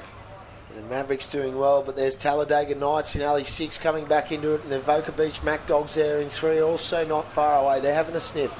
Alley 1 also looking good there, and that's Mermaid Beach Mackerels after a pretty ordinary start from the Mackerels. They've rode back up into this in 1. So let's have a look at this racing. You've got the Talladega Knights in 6. Good headshot there. There's South Maroubra on the right and Avoca on the left. The Cheese Dogs putting in work. It's 1 and 2, stroke and stroke right now. Talladega Knights, I think, holding up third. Run for Dega Knights on 6. Although up north, you've got Mermaid Beach Mackerels and Surfers Paradise Shaggers chasing them down. And the Mavericks from South Maroubra looking for a wave to put this one to bed. Yeah, in a good position there, South Maroubra. A couple of boat lengths in front. Didn't get any assistance over the back bank, but neither did anyone else. And they're going to run the top of this. They're not going to get down it. They're going to leave themselves exposed here. Talabudgera on your right-hand side, finishing fast. We've got Phil Chipman there on the screen at the back of the Mermaid Beach crew. They do need a result here. Didn't go so well in round 1. They are on and coming down that wave. South Maroubra look like they've done enough to me. Talabudgera over on the right. They've let it run as well. I spoke too soon. The Talladega Knights in alley 6 on charging at the front of this, but South Maroubra just ahead of them. Yeah, they're going to get across the line. South Maroubra. Mermaid really looking strong too, right up north. Yeah, going to call Tally second, just with the shape of the beach. Mermaid third. Avoca in 4th and probably Tally Travellers 5th. Yep, and a bit of intel on those 2 Tally boats there. The one that just crossed the line, bit of bounce sideways there. Rick Estridge just fell out the back of that. Sorry, mate. But he's got his son sitting in the second bow seat. And if you go across the other Talabudgera crews, Matt Hickey sweeping that with his brother, Aaron Hickey, also in that crew. Surfers Paradise Shaggers there. The Shaggers bringing up the field. Green boat there, Mike Tamlin. And that boat has been named after him. The Peas is his nickname. I've never gotten to the bottom of that. So, what an honour to have a boat named after you. Sure is. How many Don Cottrell boats are floating around at the moment? 0, mate. I think we should do something about that. You should buy one and then raffle it off to the big... Hey? Could win a very own Don Cottrell signed surf boat. Maybe a little portrait of the great man on the splashboard. Getting a bit of a hard time down on the beach, mate. They reckon I didn't deserve my gold medal yesterday. That's harsh. For all those listening, poor old Donny done his back in the warm-up. And he practically put that crew on the start line all season. The boys have trained hard. I've been across them. Top blokes. Heartbroken for Don. He had to call in big Gary Collins, and Gaz got it done for his best mate. So we reckon everyone should get a medal there, Donny. Yeah, pretty handy when you can pick the phone up and get a handy replacement. Not wrong. So we go back on the screen there now, looking at Heat 3. It's going to be Kyneton Rocks in Alley 1, North Cottesloe Chalmers in 2, the Surfers Paradise Sharks getting hit in middle in 3, that's Hugel.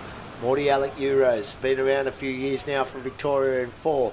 The Tugan Latecomers in Alley 5 also getting belted in that blue boat. And then the South Maroubra Weapon Vets, they're my buddies in Alley 6. And big news for the Weapon Vets, one of our great men just got announced as the Australian Olympic Committee Chief Executive, Mr. Mark Arbib. So we're in safe hands for the Olympic team. He's in the second bow of that black boat, closest to screen. Trying to get an interview with him later on as they go over this bump. They're going well out to sea. Another couple to get over for South Maroubra. That's a great shot across the top of the course. So the Weapon Vets charging along. That's them there with Malik, the boat captain, in the bow. Moe in the sweep. You've got Ryan Earley and John Panisi there. Good boys, good steady rowing boat. See the two bowmen there, Nick and Mark, doing a great job. Malik's a very good rower there. He's a very good bowman. Had a good start there. Had to go up and over about 3-4 in a row there, and that has brought the field up to them. But they look like they're going away. Can we just get back on the Mark Bibb in regards to that Australian Olympic Committee CEO? Never be surprised as to who's rowing in a surf boat. No, he's a good mate of ours, Mark, and he's a great man, and he probably won't like to shout out any attention, but it's going to be hard to avoid when you're the CEO of the Olympics. Former Member of Parliament, was he? Yeah, he was a federal senator, and he was a Snagglepuss gold medal winner where we crushed you over in Perth too, Don. Let's change the subject. No, he's an athlete. We did the George Bass together too. He's a real good man, and hopefully he can find a bit of time to remain racing. But you see there now, it's not going to work out for South Maroubra at the moment, because up in Alley 2, you're going to have the first of the turning cans in 2. That's North Cottesloe, Kyneton in 2nd, and then South Maroubra there in 3rd. Got their work cut out up this southern end, I think, of this course. I like the northern end, Don. Yeah, waves coming home, though, could change all of this. Kyneton Rocks, interestingly, mate, is a mollusk that grows on the rocks at the end of the beach. Bet you didn't know that. Yeah. Tash told us before. Bugger. She give us a lesson. She learned that from No me. one comes though. It's essentially just saying like the oyster rocks. And is it an attractive looking moss, or is it unsightly? No, it's pretty average. Pretty average looking mollusk. Mollusks. Yeah, so alleys 1 and 2, we're calling that the shorter end of the course there. That is Kyneton Rocks and North Cottesloe. They are a fair crew. And here comes Stevano's favourites here, the South Maroubra. Weapon Vets, my old mates there, working hard. They raced in the Masters. Young Melik's brought a bit of youth back into the bow, the boat captain there, and there's a double South Maroubra shot. Nothing better. So come on, Moe. You can only imagine what Mark Ingle Moe is screaming. He gets excited, he loves it, and he's into the boys here, and they're on the top of one. Hoping for a wave now. So let's see there. With Melik and Arbib in the bow there, you got Panisi and Earley working hard, but they're dropping back, the South Maroubra boys. And it's going to be Alley 1 and 2, Kyneton Rocks, and the... Northcott. Yep. This rivalry busy gapping the field, trying to take each other out. And a wave for South Surface in the background there. Yeah, Surface running down on one now. But Where's we've got South Maroubra? our 2 leading crews. And they've pulled it. Out in front, it's going to be Kyneton Rocks. Looking like they've got the better of the water here as they come across the line. Second will be Northcott, and we're looking for the 3rd position. Where is South Maroubra? They're going to come into the bottom of our screen. Doesn't Looks appear like that way. like it. And it's going to be the crew from Surface Paradise, the Sharks. They're going to come across in 3rd, and South Maroubra will take out 4th. There's the Weapon Vets in 4th, so have some work to do. Not sure of the earlier rounds and the point score. We're going to cut to a elimination race from here, Don.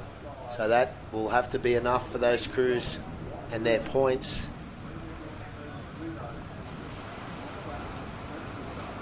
Excellent stuff. So, done of racing in the reserve boats. We're going to head to the southern area. We're going to head for round 3, heat 1 of reserve grade male in the southern area. We pan across the beach there, looking north and south. Beautiful Gold Coast. There was sun in the pictures that I seen. First time we've seen it in a while. We're straight into the races. We are now down in your southern area of racing, and we're on to the first heat of round 3 of reserve men, is what I think they're telling me. Yep. There we go. Alley 1, Wombrel. Alley 2 is Fremantle. Alley 3, Wanda. In 4 is Freshwater. And Freshwater again, the Felons in 5, and Maroubra Longstrokers in 6. So, and just a shout out to Peter Hickey, who's just sent me a text. Had his both his boys rowing in that Tullabudgera crew early. Good on you, Pete. One of the big names in our sport for a number of years. He's our sponsorship manager. Back in the glory days, Pete. So we're waiting on this on the racing coverage, but hoping to pick up round 3, heat 1, reserve grade male, Southern Arena. On screen there, you've got one of our ASRL panel, the good Scotty Edwards and Matt Rude Boy Collins. Oh, didn't he blow up when he wasn't announced as being one of the commentators? Too much controversy. Well, he reckons. We'll hear this. He'll get back to you on this one. I'm treading carefully. No, give it to him, mate. Something about being a professional was on the list that you had to be. Yeah, that and not talking about yourself. Both of which I fail at. Nah, Tommy, you've done a good job, mate. You're young, full of experience. You've been there and done it, and it's good because you fetched us a coffee earlier.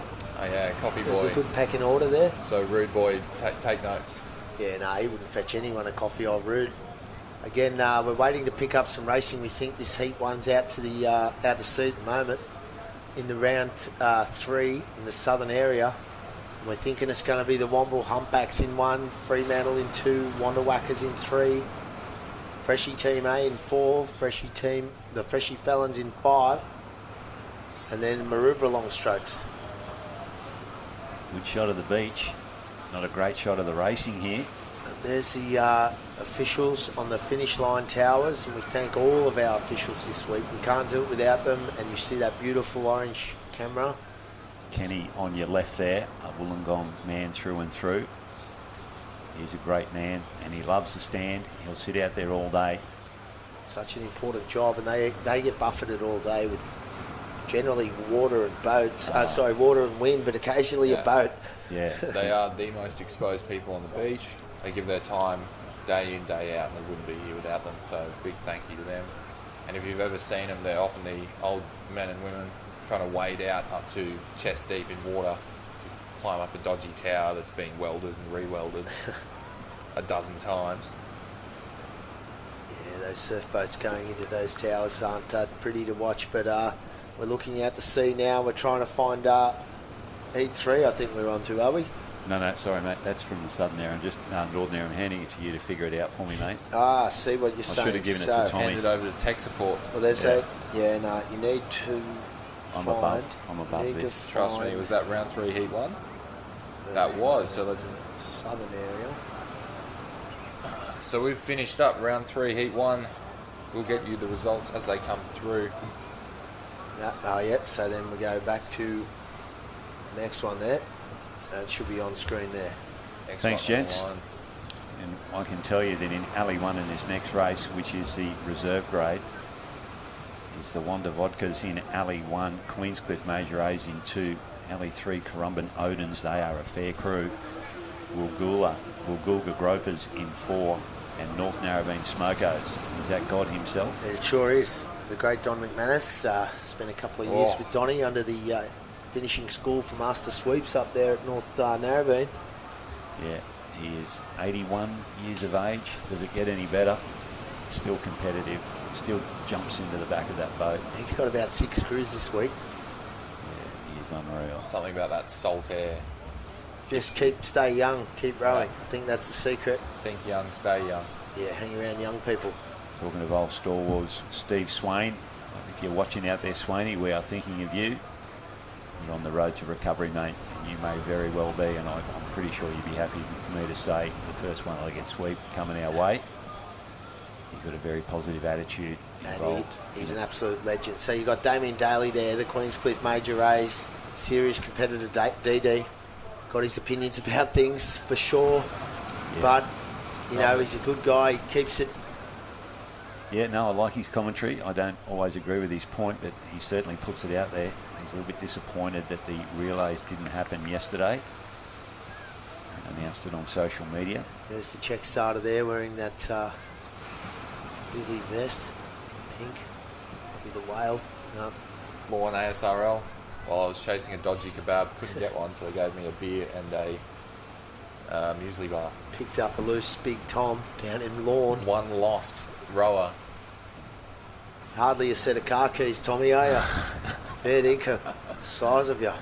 So, ready to go here in Heat 2, Round 3 for the reserve male in the southern area, and it's the Smokos up in 5 with McManus. There's the Wadkas with that Brendan McAlpine there. They've been performing well all year too, and the Wanda Club going well across many divisions this week. We see there the rates up, little bump, and they're a little bit off the lead up this end on. Bowden Dredge in that. Is he one of the Dredge brothers? I'm sure if he's got a brother, that his brother's name's Dredge too, so yeah, could be. We thought you could give us a bit of intel Sorry, there. mate. We're going to have to go all the way down to Alley 5. Top of your screen. We think that's Donnie McManus. Definitely Don with the Smokos, and they're a good bunch of boys with Johnny Beaumont, Dave Feely, Billy Maxwell and Quirky. 2 of the boys got married this year. I did David's wedding myself, and James Quirk got married earlier in the year as well to Carla, so it's all happening at North Narrabeen, and they're off to a good start here with McManus. Round 3, we're unsure of how the points have fared at the moment. We have been jumping across areas, so it's good to get all these crews on air. They're duking it out with the Currumbin Odins, the current Queensland state team. They did quite well. Not the state team. I'm going to disagree with you there. I think it was Joe Fraser was in the Queensland state team. Happy to be corrected there, but they certainly are a red-hot crew. Joe. Well, they got smashed by New South Wales, so that was good this year to watch. And here we go. No, we'll just remind the viewers we have a national competition at ASRL, and New South Wales hold the trophy, so let's just hold that for 12 more months and we'll work it out next year. First time in 3 years that New South Wales have been able to wrestle it back off Queensland. Anyway, that's another subject, another topic for another day. As the Odins come in, Lyle Clark at the back here, nose hits the tin and around he goes. They are a quality crew, and I reckon they would nearly be rowing A grade if it wasn't for the fact that Lyle already has an A grade crew. They are a red hot reserve grade crew. Yeah. So you see there, it's going to be the Currumbin Odins, as she said. Damien Daly getting chase there down the other end. Donnie McManus picks up a run and great look at him go. Run for the Smokos, and they run the boat beautifully, the boys. Look at the time in the bow at the top of your screen there. Shoulders into the bow, and they're letting her, and they're still on it. They are running like crazy down there in Alley 5. They're all running this beautifully, Don. Queenscliff right there too.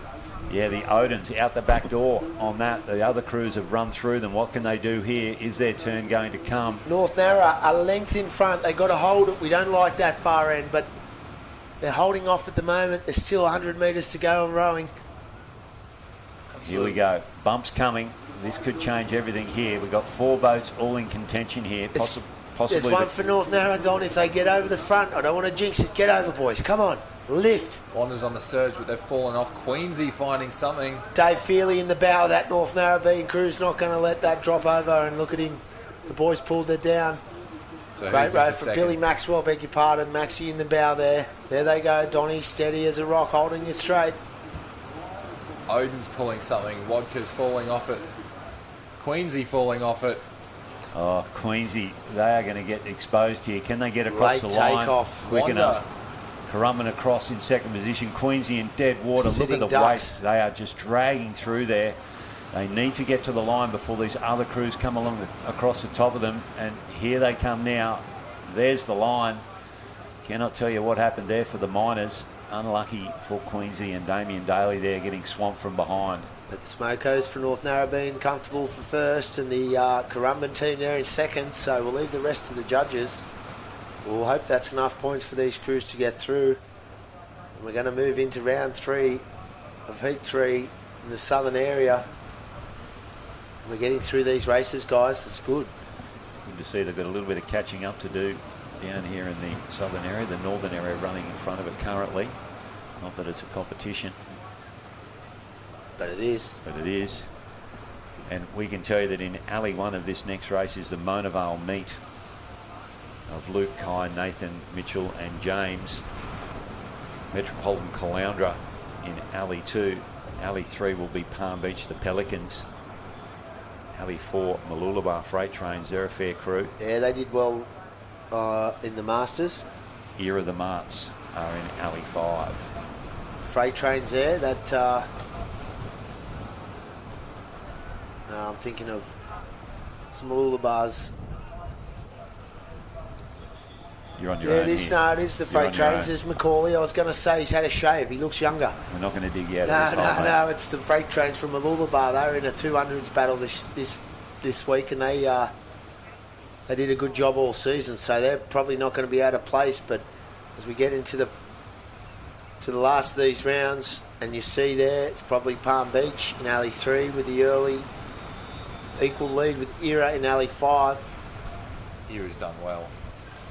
Era the Marts, and that's Shane, Jack, Tim, 2 Shanes and Davey Staples. Great official of us, David, and he's rowing there as well. So little resurgence there from Era, and it's great to see, guys. They're in the Royal National Park, mate, are they? Yes. Just south of Sydney? Correct. Southern tip of the Sydney branch. And what a beautiful spot. Yep. Northern tip of that branch is North Bondi. It's quite a vast stretch of beaches. And it's going to be Palm Beach and Era just taking them out in the early piece of this race out to the turning cans with the Freight Trains from Mooloolaba and Macaulay and his brothers doing a good job there. Dr. Matt Giblin leading us out here. There he is on screen there now. No spring chicken either. Pelicans have been a good reserve grade crew for some time. Always put out a good team, Palm Beach, in all divisions. So yeah, they're a class act there at Palmy. One of the super clubs. Sure are. In our sport. And they're going to hit the tin first. Let's see what Matty can do, what style he's got. He does leach over, grabs hold of the stroke or spins around. That's a good turn. Up and out of it there now. Era down there, top of your screen. They turned in second. There's a run for Palm Beach out of the turning can, and look at them go. Look at this lift. That's what you want to do. Out of the turn, get out of there, guys. Look at this. Look at the Era top of screen. Let her run it. Let her run at the top of your screen. Beautiful. That is Era. That's what you want. That's what surf boat rowers dream about. And there's a one behind for all these other crews. So a bit of a set coming through the field here now. You would think they're not going to take this all the way through. What is this second wave going to do here? This is surf boat rowing. And we haven't seen this on the northern course. The runners a whole lot better down here than what we saw on the northern side. Now, these leading crews, are they going to get this opportunity? They may well be in deep water here in the gutter. Matty Giblin on screen here now. Look at them throwing themselves into the bow. Over the front of this one, will he drop 2 more strokes? There he goes. Yeah, he's going to feel that under his feet and drop down. Beautiful job. Yeah, you got 42 minutes till the high tide, fellas. Good work there from Palm Beach. They're going to take this one out. Era coming across in second position there. Bit of justice there. These are the crews that led out. Palm Beach across the line there now. Quite comfortable. It's Dr. Matthew Giblin there now. Has he tried to convert you, mate? To become a doctor? No, to be a better person. No, he keeps his eye on me. I got a great relationship with Matty. He sees me as one of the up-and-comers, and he gives me guidance. I think I'm on his good side. Excellent. Yeah. No, full respect for the Palm Beach team. They've been setting the pace in my rowing career for the last 20, 25 years way back. So Metcal dragging themselves through there. And Freight Trains from Mooloolaba, Macaulay. They'll be feeling the pinch, the boys, after a couple of days of racing. And they come up against these young, sprightly reserve grade crews with a few more beans in them. And there's Kai Cooper with his Monoval meat. You've got James in the second stroke seat who's sweeping and whose junior girls crew won the New South Wales State as a sweep. So here goes Chookie Wildman on screen, guys, and I'm here to tell you Chook's moustache has come off, and I'm not sure. No, I'm not sure if that's going to work for him this week. What do you reckon? Yeah, no, it does. It definitely works for him. It makes him look even younger than what he actually is. No, I kind of like the Top Gun look. I thought it was lucky moustache too, after great results at ASRL and whatnot. Moustache. Chook Wildman. Now, Tommy, I reckon that was the Queensland reserve team. I reckon you're right. And I hope I don't get an angry text later. Yeah, mate. So moving into round 3, heat 4 for reserve grade men. In alley 1, we're going to have the Fairhaven Raiders from Victoria, the Currumbin Huskarls in alley 2, and that's probably one of the teams looking down that team sheet. They're all famous names, none less than Sir Joe Fraser. In alley 3, we have the Freshwater Welsh Dragons, and there's a big Welshman in Nathan Perry's crew there. They're away in alley 4, Fremantle, and alley 5, the Coffs Harbour Devon Sangers. There's the Welsh Dragons with Perry on board on the Cleavers. That big Welshman there, that second bowman, he is from Wales. He is a big boy. Can he swim? Well, he's past his bronze, so let's hope so. Wildman there, just popping over with Joey Fraser in the second stroke seat there now. Steady, boys, the Huskarls. Yeah, former open boat bronze medalists at the Australian titles are the Huskarls. They're entitled to row reserve grade these days. Absolutely. Joe Fraser recently had a 55th birthday. Yeah, former boat captain of Currumbin. Take that back, Joey. I was just messing. Great bloke. I'm too gullible sometimes. You believed him? You haven't been around long enough, Tommy, but you'll work it out soon, mate. Stick with us. Down Take the you right under the wing. hand end there, Coffs Harbour. That's with Rude Boy Collins. Yeah, Matty Collins at the back of that boat. We were just giving him a hard time before, but he might be leading this race. We're back with Chook Wildman there and the Huskarls.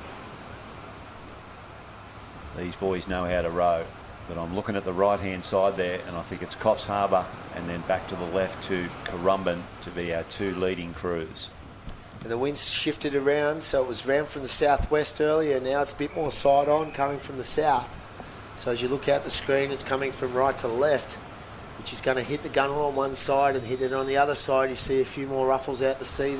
Wondering if it picks up, but there's Wildman. He's got a lot of sweep oar inboard there. You don't like that? Well, I'm not going to tell him how to do it either, but I tend to stand a bit less with a bit more out the back. Again, he's a king, so I'm not going to tell him how to do it, but there's nothing in this race, Don. There's 4 crews turned. Fremantle just out of it, probably the only ones. Fairhaven with a dodgy turn there. There's the Welsh Dragons with Perry. He picked up a medal yesterday in the Veterans too, did NR. He was in the bow. Yeah, had a row. He's got himself fit. 240s. Does a fair amount of work on the ergo. Got himself prepared for the George Bass this year. And here we go. There are There's Currumbin. Wildman. Huskarls are going to run this one through to the gate cans. But Waves forming for them here. It's filling up. We've seen the last race they can catch these. Fairhaven in a good spot here, as is for Fremantle to come back to the field. crew down there on your left-hand side. Little bump underneath them. Is it going to slip underneath them? It looks like it is. Currumbin are going to have a crack at this one as it comes underneath them. Freshwater just dropping off it now. Can Currumbin separate themselves from the rest of the field here? They look like they're just sitting, rowing fairly easily here. Might be an optical illusion. Freshie doing their trying best. hard, the Welsh Dragons, with those clever oars. Wildman barking at the Huskarls. They will have heard his voice before. They know what to do, and they've lifted the Huskarls in the middle. It's only little, but that'll be enough, I reckon. Just going to pull over a little bubble there. Look at it. Yep, there's Wildman over the back of the chocks. Fairhaven with a bump in the back, but it looks like Freshie have pulled into something just in front.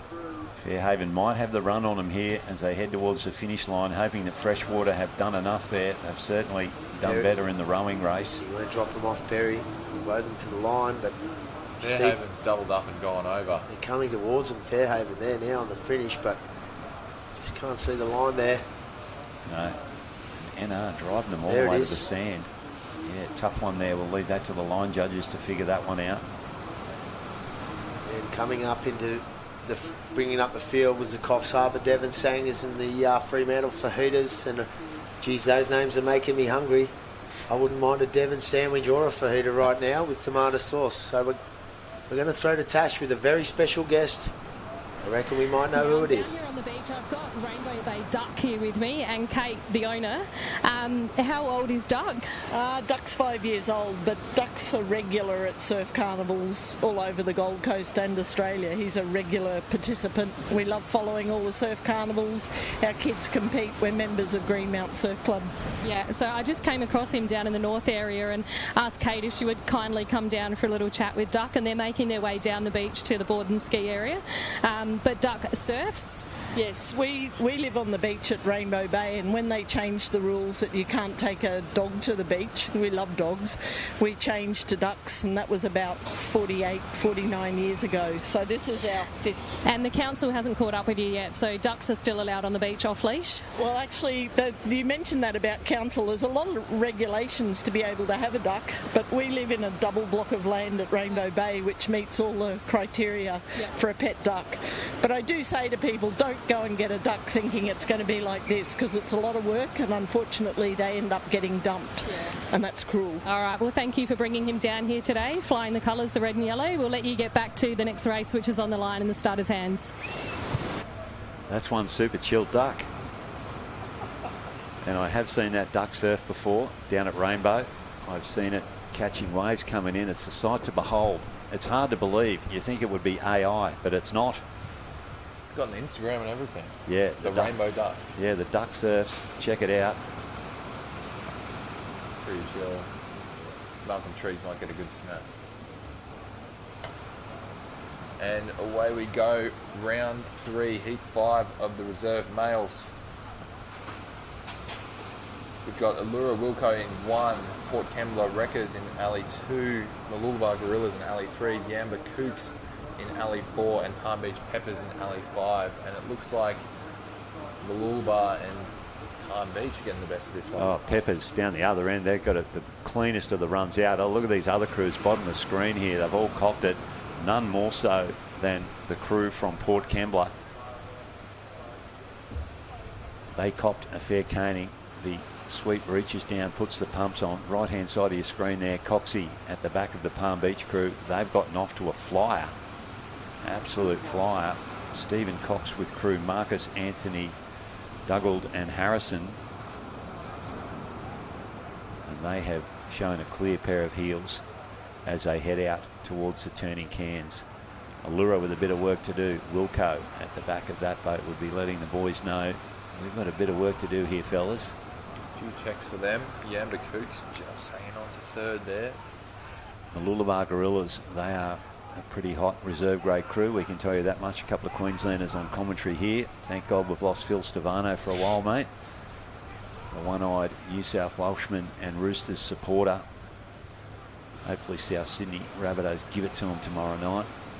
And we will definitely be talking about that on Saturday on the live stream if I've got Stavano next to me.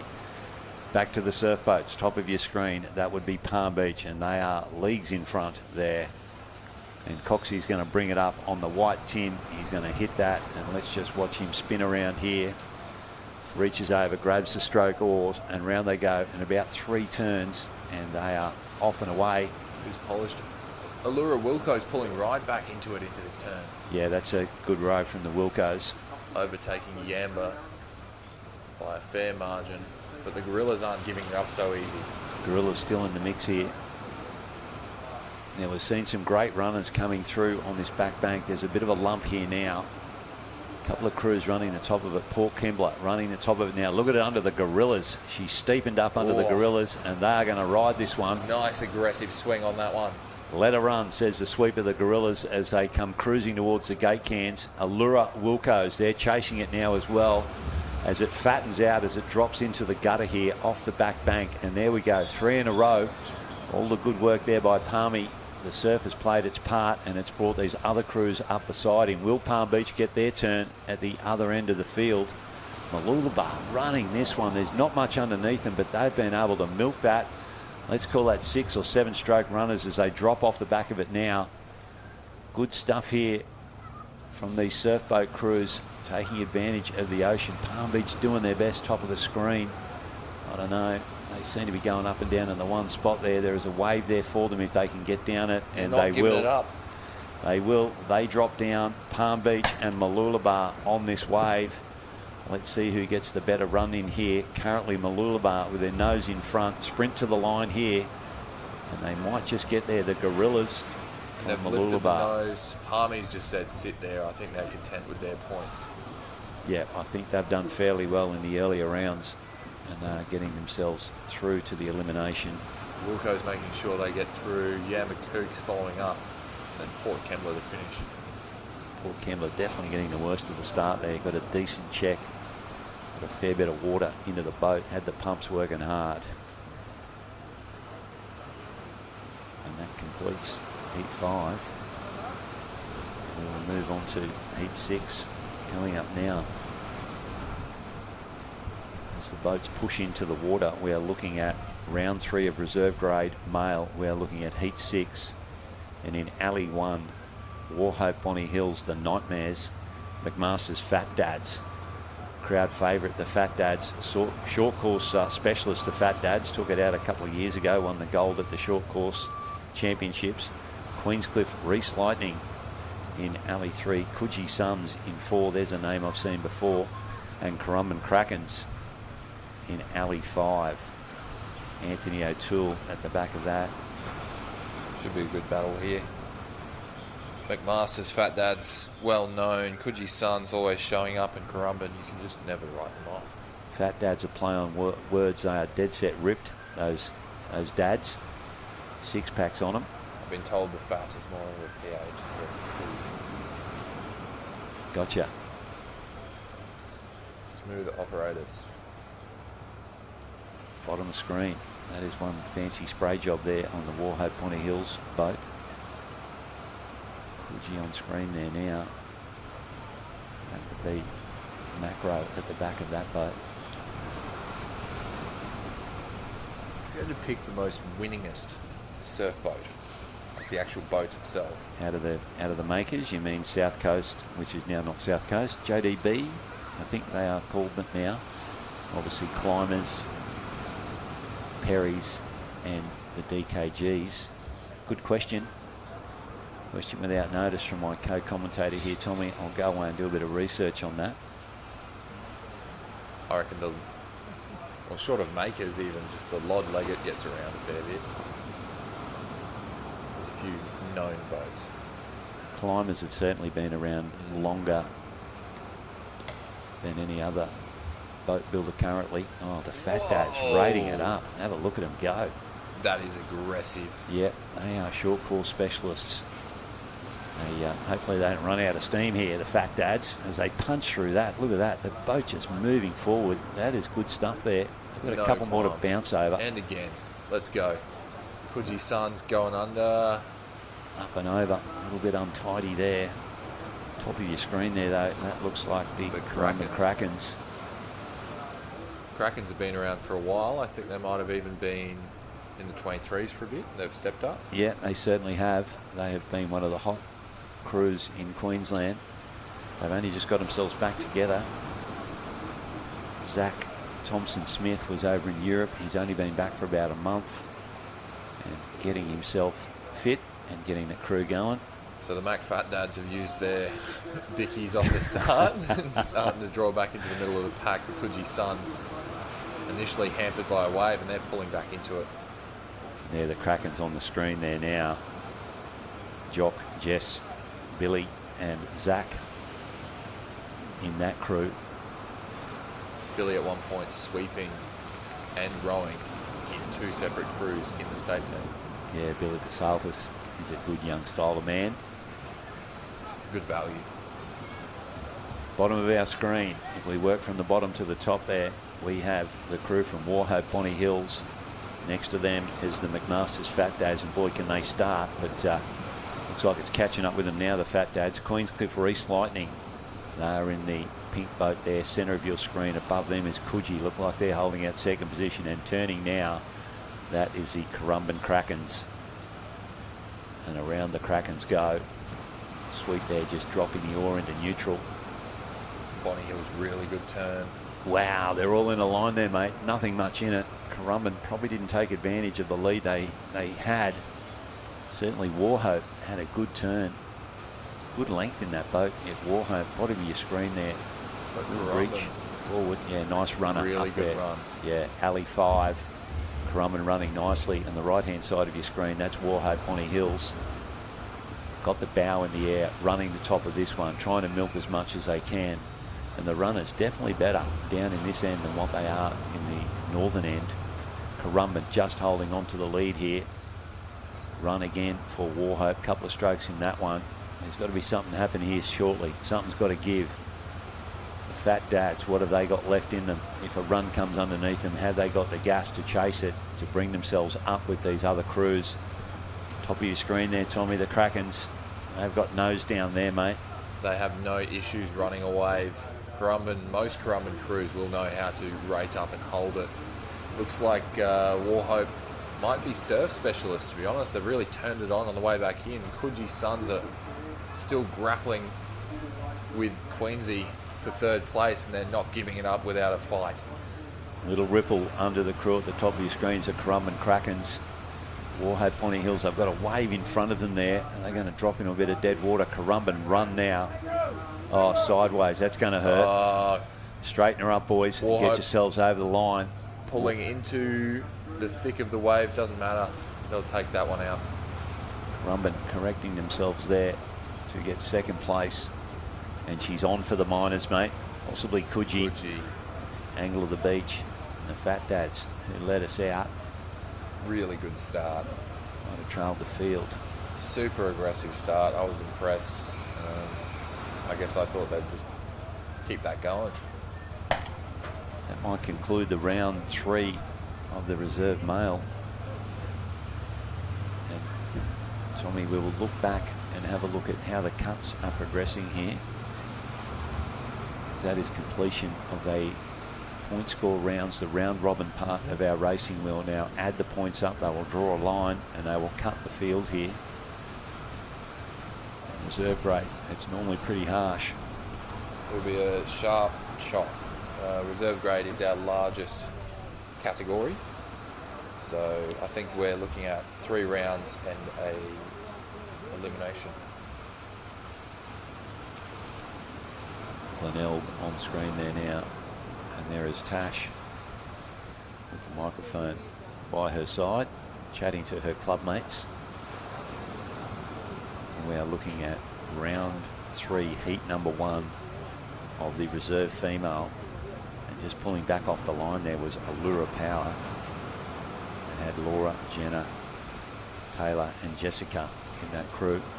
And we are going to throw to Tash, and there's a chance she's talking to Glenelg. Yeah, I had your guess, Donnie. Yeah, I am here with the Glenelg Grenades. So 2 of the former Grenades here. So we've got Maddie and Ella, and we've got the new kids on the block here down the end. You've had some good racing, first 2 rounds. How did you finish up? Yeah, so the first one we got a 3rd, and then the last one we got a 1st, which was nice to kind of make a bit of a statement for that next race. Okay, so we've got one more race to go then into the eliminations. How's the conditions out there? Yeah, it's good. It's challenging off the beach. You just don't know what you're going to get, and it's a little bit rough, but out the back it's really nice, and it's nice to settle into a bit of a rhythm and get some boat speed. Yeah. Excellent. Well, I'm going to let you girls get ready for your race. Thanks for the chat. And I saw Pedro hanging around. He's hiding behind here in the background, so the sweep of the girls. But we'll go back to you guys back at the box up top. Of course she approached Glenelg, that being her club, but she's got a couple of quality rowers there, represented Australia, the 2 girls that spoke on camera there a couple of years ago in the under-23 division. They are a good crew. A couple of the other girls just aging out there. And Peter Tinswell in the background there was Surf Life Saving Australia Coach of the Year a couple of years ago, Tommy. Not a man to mince words? Yeah, no, he's a nice guy. He's a very lovely man. He's Pedro. Yeah. He was certainly a pleasure to have on tour as part of the Australian team. I think he's a bit of a humble guy. Ducking cameras. Bit of a hold up here. They may well be adjusting the course as the tide. Another half an hour to go to reach high tide. But we are right at the top of the tide here. And as mentioned, round 3, heat 1, reserve female. We've got Allura Power in Alley 1. Manly, the Moonlighters, in 2. Warrnambool, Wasabi Warriors in 3. North Narrabeen, the Sea Slugs. In Alley 5 is Queenscliff Reality Queens. A couple of cracking names there. Matthew Sheridan, the sweep of the Reality Queens. Nikki, Christina, as my phone rings, Robin and Sophie. Pushing onto the line now. Check starter happy. Big gap. Yeah, there is. All the beach. Yeah, and it'll only get worse as the tide goes out.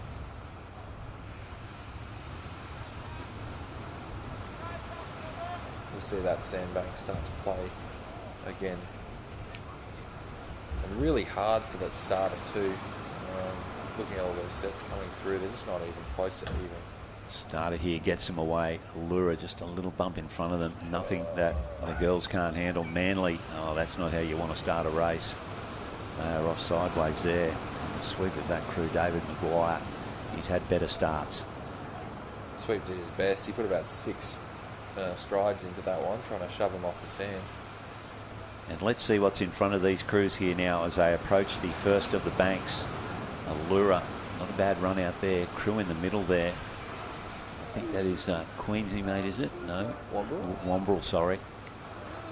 Checked a few times. Yeah. Allura. So they're kind of holding place with 2 others right now. Queensy as well, the Reality Queens. Yeah, top of your screen, the Reality Queens. Allura over on the right-hand side, also bottom of your screen there now. Look at the send. Girls sitting it back, sending it there, looking to get as much run out of that boat as they possibly can. As we go across the field, the only one missing from there, ones with the work to do, is Manly. Had a shocker of a start. So pay attention to these cans. That'll really give you the illustration of who's where at the moment. And Queensy have pulled half a length on the rest of the field. Through the gate cans goes Queenscliff. Hotly pursued there by North Narrabeen, and then beside them Wombrel, the Wasabi Warriors, and the crew at the bottom of your screen there, Allura. They're sitting in 4th position, and Manly unfortunately have disappeared out of our camera. They are at the back of the field. Queenscliff there on your right hand side of your screen. That's a good race from those guys and girls, the Reality Queens. Matt Sheridan, let's see what he can do on this turn here as he noses in. Right beside him, the crew from North Narrabeen. They're going to hit pretty close together here. Who's going to get the best out of the turn? North Narrabeen, that's not a bad turn. They've gone in behind and they've come out at least equal. Pretty fast for Sea Slugs. The Sea Slugs have done a good turn there. Allura Power, really good turn, but they're going to almost collide with Manly. Donnie McManus might have got his nose in front on that turn in the white boat, second from the top of your screen there. 2 Northern Beaches here going for it, stroke for stroke. That would be Queenscliff and North Narrabeen, top of your screen. Bottom of the screen, Allura. Donnie McManus on screen there now, as mentioned. About as good as it gets. About 81 years of age is that man, and have a look at him go. He is one of the legends of our sport. And a shout out to his wife, Carol, who's his #1 fan. And she is always here at the carnivals, always supporting. And she's just about as famous as her husband. Running the top of this one, Donnie McManus still holding in first position there. Allura not letting them go at the bottom of your screen, and Queenscliff obviously in the mix there as well. Wombrel Wasabis on the left-hand side of your screen as you're viewing it now. And Manly still out of shot. And we're getting into the wave zone here. And there's a lump coming. Let's see what happens. We're not seeing the most even breaks as they come through. Some crews are getting it, others aren't. And it looks like it's slipped under Allura there. What can they do? Queenscliff pulling on a surge. Well, I spoke too soon about Allura. Ring-a-ding-ding. Here they come. Queenscliff top of the screen. Donnie not getting the best of the runs in the middle. He's going to have a crack at it now. And here we go. They are zooming for the line. Donnie McManus shoots his nose out in front of the North Narrabeen crew. They're going to come across the line and pick up the points. Queensy just slewing around to the side there. I still think they did enough to hold off Allura. But check out your live heat results for the official results there. Warrnambool coming across the line there now. They're going to be in fourth, and Manly will come across to round out round 1, heat 3 of the reserve female. Oh. Chuck the oar out, I'll fix it later. Yeah, that won't happen. That won't be on the reels. Oh, tumble for the stroke. She's not having a great day. Won't be on the highlight reel at the Warrnambool presentation night, that one. Low lights. Might be on the ASRL later. That'd be cruel, Tommy. And the Manly girls, that's a tough outing for them. Seeing it out. That might be them. Is this the last? Yes, mate. It certainly is. That might be the end of their Aussie experience.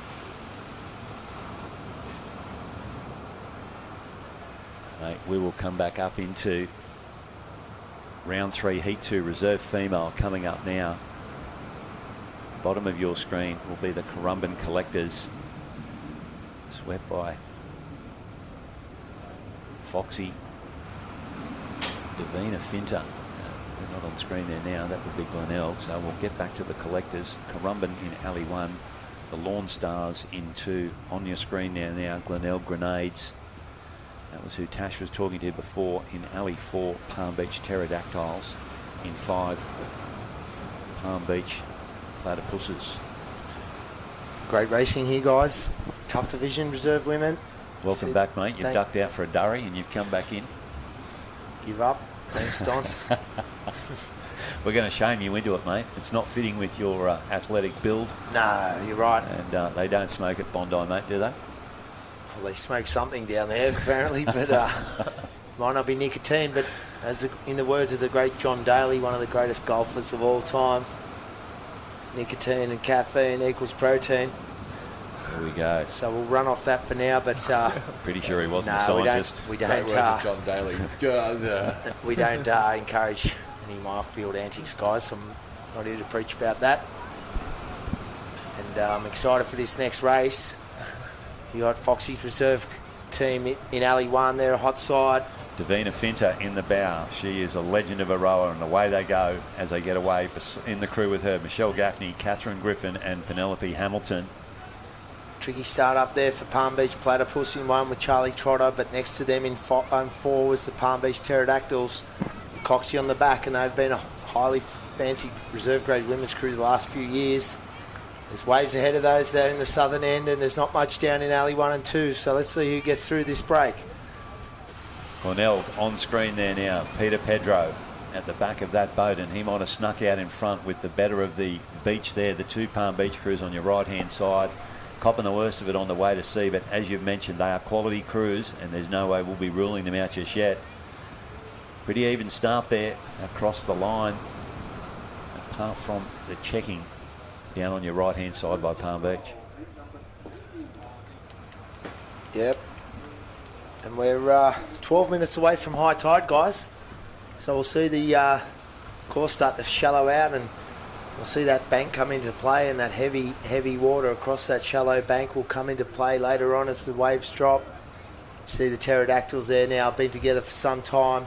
Beautiful style. That's with Ingrid, Steph, Alex, and Alex, double Alex in that one with Coxie at the back. They're on their way out to sea with their heads down, making up some ground and trying to row through the field after a bit of a bouncy start. But it's the Glenelg team probably setting the early pace here, guys. And that's no surprise because there's some quality rowers in that team. Just talking about the tides here, the high tide that we're experiencing is about 1.04 of a metre. So not a very big high tide. So we won't see, that's probably why we've been seeing the runners at high tide. That is a shallow high tide. And that is going to start dropping out now. There's Glenelg, round in the blue can. Libby, Ella, Madison and Charlotte.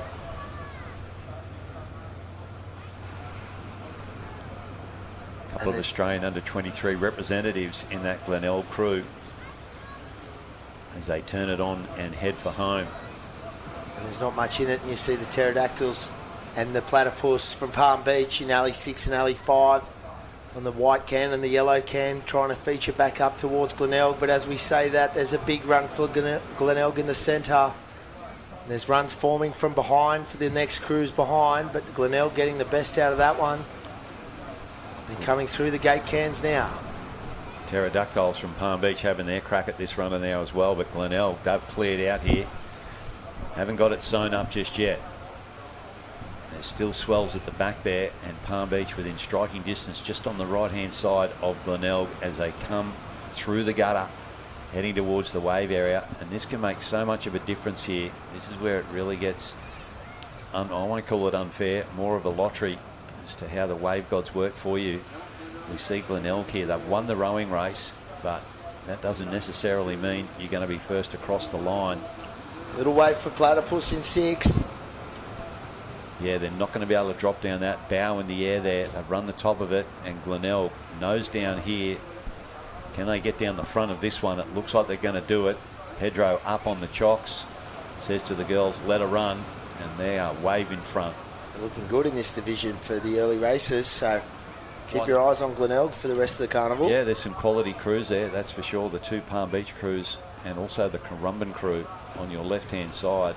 They are no slouches, so that's an impressive row there from Glenelg.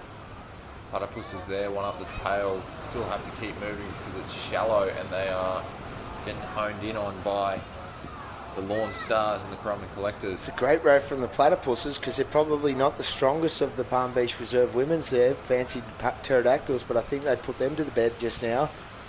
And then for 4th and 5th, you've got Currumbin and Lawn. So, all important points here to be gathered. Now's your final chance to make a statement. Last throw of the dice for some of these crews, trying to get max points. And you see the North Bondi Assets, formerly the Shredders, and that's with Steve Larnack. And I hope I've pronounced that correctly, Bluey. He's quite sensitive about his surname, Mr. Larnack there. He's the president of North Bondi Surf Club. He's a top bloke. And his girls are going well, picking up a medal at New South Wales State in this division. So we'll see how they go in this race. But Tommy, if you get a chance, mate, if you can have a look at the reserve men just to see what the cut was, who ended up above the line and who below.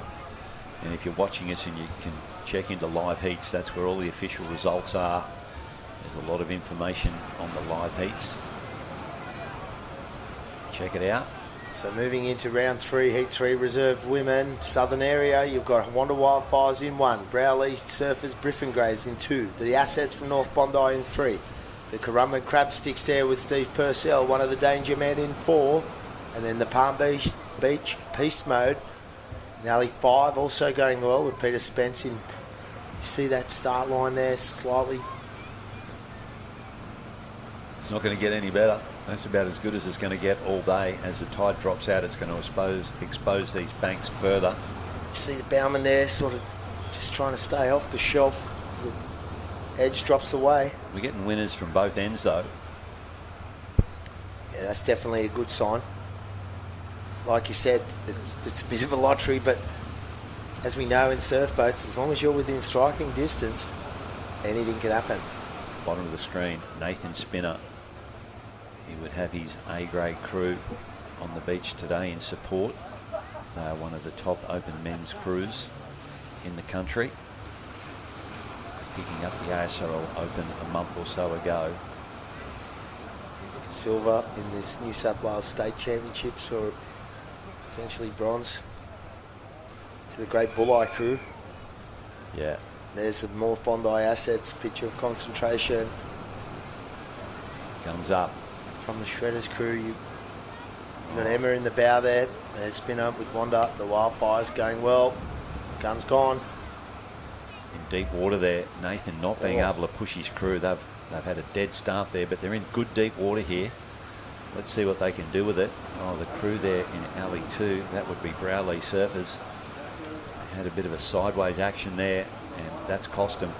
Top of the screen there, mate, you mentioned before Palm Beach Peace Mode with Spency in that crew. That's the 3rd of the reserve female crews at Palm Beach. What a club they are. Yeah, that crew's sort of worked their way up from Collaroy a few years back and have found themselves at Palm Beach, and Spency's on the back, and they've done well since being there as well. So you see them jet out of the start. It's a great start there from Palm Beach, probably with the Currumbin team and North Bondi just on their heels.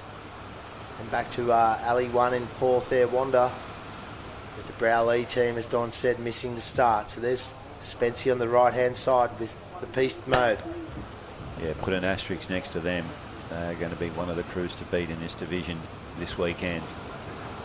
And looking to build points here to stay above the cut line. They're in round 3 of 3 round robins, where they're looking to score some points. And North Bondi, mate, you mentioned them before. Very fast crew, Don. Yeah, they're looking good. Centre of your screen there. Haven't done a lot of racing as such this year, but I know they've been training hard. And when they do race, they always turn up to perform. And this tournament's no different so far this week, today. Great concentration, major crew reshuffle from last year. So it's three new girls, with Emma in the bow maintaining her seat. It's probably just as well, as we said, the bowman, the most important seat in the boat. You said. Shout out to the bowman of Australia in the Bowman's Alliance there. We didn't all say that. Well, I think the rest of the national audience is with me. And you see there, North Bondi doing a good job into this turn first, just ahead of the Palm Beach piste mode. There's Larnack turning it around in 2 or 3. Stroke getting caught up. Wanda, where did they come from? Turn. Wanda's been really sharp in those set pieces. Very aggressive start, very aggressive turn. It might just pan out, you know, if you use those bickies in those important moments, you can get a run going. Like this moment here, Tom. If you lift it out of the cans at the right time, you can get yourself back in that race. It's such a good feeling to get a runner out of the cans. Oh, it's heavenly, especially for these northern alleys. They seem to get a good run of it. Nathan Spinner, bottom of your screen, at the back of the Wanda crew here, edging the girls on. They've had a great turn and they've come out of it. They've jumped on a runner and they've put themselves in contention here as they come back through the gate cans. North Bondi second through, Palm Beach top of the screen. They're going to be third through. Do we think that alley 7 is a bit longer? I've said it all day, I reckon, and in both courses. I just think the way it happens on the way home, there's more run up this northern end of each of the courses, north or south. So we spoke about getting winners out of both ends, but yeah, it does look like there is a bit shorter in the alley on the bottom of the screen here. But surf has got more to do with it than anything. And I think the finish line has a bit to do with the turning cans. It's on a bit of an angle, so they're trying to stage the cans in a similar angle, but it just doesn't appear to be exactly even at the moment. So North Bondi now chipped away back in front, getting a better of the run in the middle of the course from Wanda. What a grind they've put in, the crew from North Bondi. They've just worked it without too much assistance, and they're coming into shallow water here. The Palm Beach up in 6, Don. Yeah, North Bondi are about to get swallowed up by the other crews. They're in dead water here. They need to get a wriggle on here to get themselves over the line, and it looks like they might have done enough. Wanda coming at a late charge. Bit of drama there for Currumbin, is it? Oh, they've lost a few. The crab sticks. What That's happened? our man Purse. What happened 2 there? out. Steve Purcell, please crab. explain. Not sure what happened there. Maybe Just we gotta can get a replay get of these that. points ahead of wherever the Browlee team is, and there we go. This is going to be on if they're in the boat. Oh no! Straight through. Okay. You got to finish. Get those points anyway. Steve looking around. Is he going to leave the rower there? It doesn't make much difference now. You might as well get it back in the boat and across the line. It's Gary Pettigrove with the Browlee Griffin Braves. And hopefully we can get a little replay there if they can help us out. I'm tipping a crab. I'm tipping one of the best seafood baskets you've ever seen. Here we go. There it is, the bowman, and kaboom! That is a full basket, and they've done well not to tip the boat there. Yeah. As Termite would say, that's not a crab, that's the full seafood basket right there. That had prawns and oysters and calamari and whiting fillets in it, that one. And there they go. No, girls, you need to be touching. They got 3. I think they're all right. They're all right? They're all good. Yeah, upright with 3 in the boat. Wow. All the oars on board. And yeah, that's a cracker. well, if we went back to that, I'd love to see where that girl's eyes were looking when she caught that crab, because it's the old trick in the book, but you have to watch your oar. No, I think it was you hammering on about the Bowie's Alliance. We might have just got a tip there. Are we heading back down to Tash down on the beach? Not quite sure. Yes, we are. Yeah, you are. You're back on the beach with me, boys. So I've got Tiz here from Palm Beach. She's rowing in the Palm Beach Pterodactyls. Tiz, how's it going out there? It's not actually what we expected. We went out for a training row yesterday and ate it a bit on the way out. We were expecting a little bit more swell, and to be honest, we're slightly disappointed that there's not a little bit more there. But as we just saw, there's a little bit happening still. Still surf boats, so anything can happen. Excellent. Now you're coming from a back injury as well. You hurt your back. So is this your first time back in the boat? No, I actually got back in fairly quickly, thankfully. But yeah, it took me out for most of ASRL, which is really disappointing. But I managed to get back in after, I don't know, a couple of weeks and actually starting to feel really good now. I am a bit old though, so I'm kind of a bit held together with sticky tape, which I think a few of the old ducks are. So we'll just keep going and see how it goes. Awesome. All right, well, good luck for the rest of the day's racing, and hopefully we'll see you on Saturday. Thanks, Tash. Good luck. Over to you, boys. Great call, Tash. And Alex Tyrrell there, one of the great female rowers of Palm Beach. She's a real champion. She's rowed for a long time, very experienced, and her crew's going well, so it's good she's feeling better with an injury. But as we move into Heat 4, Round 3, we're going to have the Fancy Delura Wilco crew with Wilco on the back and Eddie Wright in the boat there. Coogee Overwavers, the successful Masters campaign, going well in reserve women in 2. In Alley 3, there we see it, Palm Beach Popsicles. In Alley 4, the Maroubra Kachow. And we see all boats there navigating the start. Tricky water for the first 5, 10 strokes before they get it steady and then hit these first of the runners. Doubler for Allura. Oh, skipped over it nicely though. Bow lifted up and they just jumped over the trailing wave. We haven't seen much of that. Normally you go up and down into the next one. There's a tripler for Maroubra in Alley 4. Oh, some stoppers up there, the top of your screen there. That is the crew from Maroubra. The Kachow. Kachow just got Kachow. They went sure up did. and down into the next one, and they're going to cop some again in the air. They'll need to go pretty hard from that end to recover from there. But we are looking at the crew from Maroubra. Sorry, let's make that Palm Beach the Popsicles. Now, mate, I'm don't know too much intel on the sweep of that Palm Beach crew, mate. Can you help me out here? Rory Egan's the sweep of that. He's got a strong beard, Rory. One of the better beards on the beach, I reckon. Nice jawline. And, he's doing well there. And those girls going well. As you said, not many dud crews coming out of Palm Beach. With so many reserve grade crews, hopefully the future of A grade's looking bright in the next few years ahead. Medalists at the Australian titles, the crew, the bottom of your screen there. That is the Allura Wilcos. And as mentioned, Edwina Wright in that crew, one of our ASRL vice presidents, along with Gabrielle, Tarani and Jessie. Good on you, girls. There's Wilco, steady as at the back of that Allura boat. He'll be just saying to his girls, just stay with the plan, just keep chipping it away and just row them down inch by inch, because this race is not done till the very last stroke. And it's about who makes the least mistakes and who gets the best out of these moments. And this is one of them coming into the turn as Wilco in his DKG. 1, 2, and they're around. And they see they've gained ground on Palm Beach. Coogee not far out of it there, and Maroubra just dragging the tail. So three boats really in this one. As you mentioned, Allura just chipping away at it. Don't know if the camera angle plays a bit of tricks with us, but Palm Beach looked like they were in front. And they've turned the cans and they've got Allura beside them and Coogee with them as well. Runner for the crew, top of screen there. Kachow are going to run the top of that one. And here comes the chance for Palmy. Oh, as they go into the gutter here, it just fills up. The overwavers from Coogee with Rod Termite Coleman. And he's moving forward to get the best out of that boat for the Coogee overwavers. Termite was telling me he'd be cheering for South Sydney tomorrow night over the Dirty Roosters. Go you Rabbitohs. Yeah, big party at Don's house, guys. Get up there. We've talked about it. Word's starting to spread on the beach. Peter's given it the all clear, so we're capacity of 150 now. It's gone up a bit. But soon we'll be selling tickets. So, back on screen.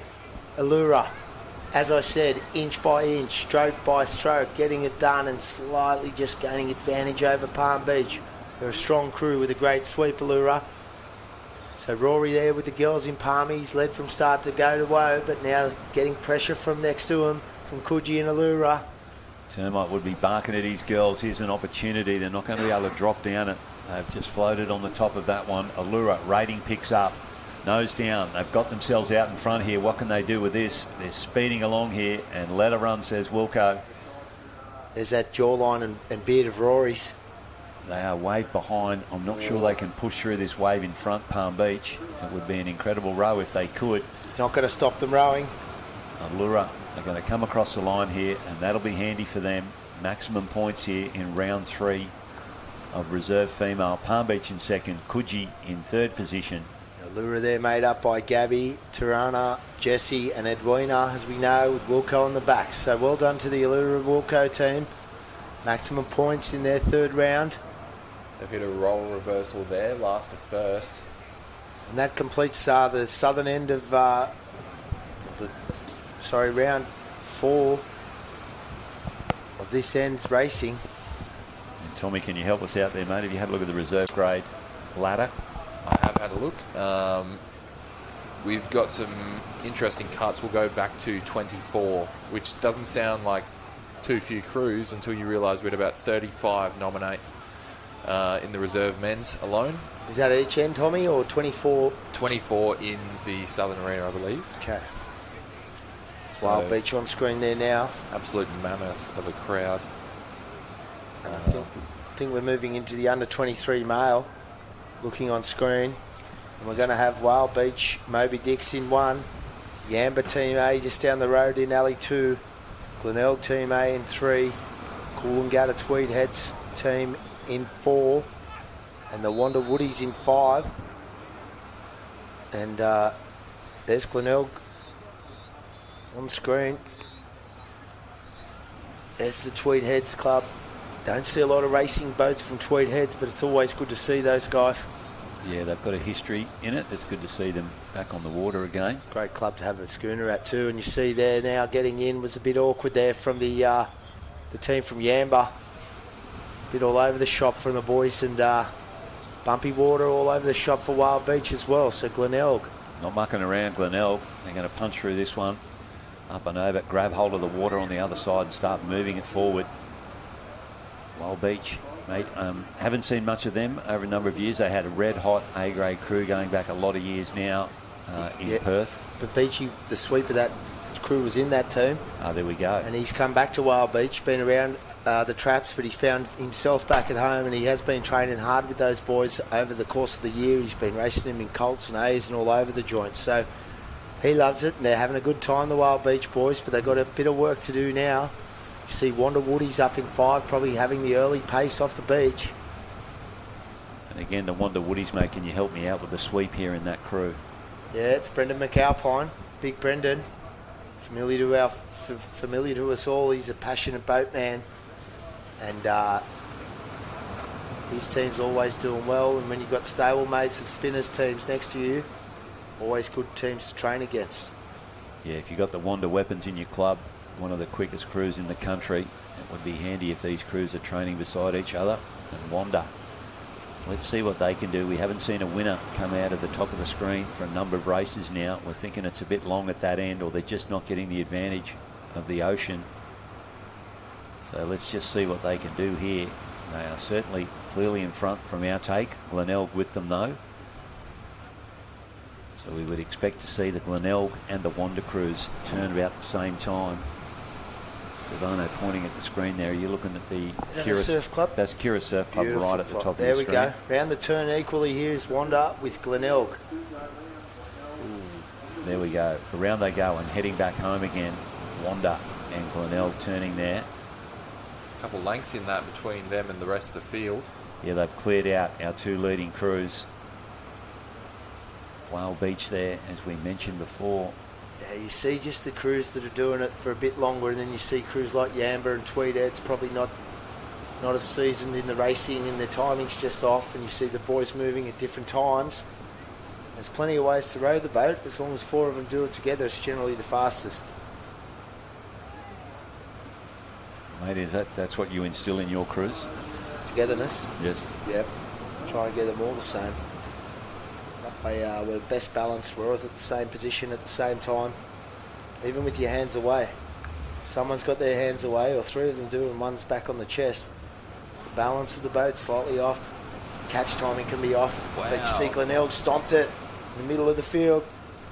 Yeah, a little run at the top of the screen there for Wanda. They're just going to work the top of this. I don't think they can pull down this one. No, they can't. They'll be hoping for something to come close behind this. And we're riding there with Glenelg, Peter Tinzel, Wanda. Here we go. Are we going to get a winner out of Alley 5 here? Little run for Wanda, Don, as you called. Yep, and they're going to get a big push from this wave coming behind them as well. It's going to be a bit of a late takeoff here for Wanda. You're going to test out this sweep here. Don't stop. Yeah, I don't know if I would have kept going. Yeah, there we go. Here we go. Again. There's Whale Beach. Just to spoil the party for everyone. And they have. Wow. Pulling up on Wanda. Wanda sitting in the seats. I don't know if that's the time to sit in the seats there. Yeah, I would have liked to have seen them row out in front of that one. But again, easy for us up here. Isn't it? Oh, nice exit, Pedro. One of your best. 7.4 for that dismount. There's Tweedheads there in the background there. The stroke rowing. Only the stroke rowing. What do you call that? Well, you guys in the stroke seat normally do your own thing, Don. Mate, I don't know. Is that a triple crab? Yeah, your Bowie again has cooked it. The Bowman's Club. Might be asking a question about that bloke. Blaming that the stroke 3 is crabs? the only one working. Come on. 3 crabs in the one boat with the stroke, the only one still rowing along. Yeah, it's a tough seat, as I said. You have your most skilled rower up there, and we're looking in there to Whale Beach. You see the great Howard Christie there. He was the sweep of that crew we mentioned earlier, one of the top A-grade crews getting around in the country. One of the great sweeps around back in the day. Came to the Boaties convention covered in rings, sweep all rings, because he forgot to put his on in the semi-final in Perth. He jumped in the boat, one of the hottest favourites for the race, and the sweep all went straight out the back of the boat, and he was sweep all-less. I had a conversation with a few other sweeps about the sweep ring. I don't know. I'm all for it 100% of the time. Yeah, Gotta have it. Well, You've got to have it. Mate, who doesn't? Well, there was a couple out there trying to tell me that there was a thing, and I was like, don't think so. Megsy lost his at Manly in the national team selection event. On the big waves, the sweep all can actually push through with the ring, and we've seen that on the real big waves, but you're asking for trouble if you don't have it on there, I reckon.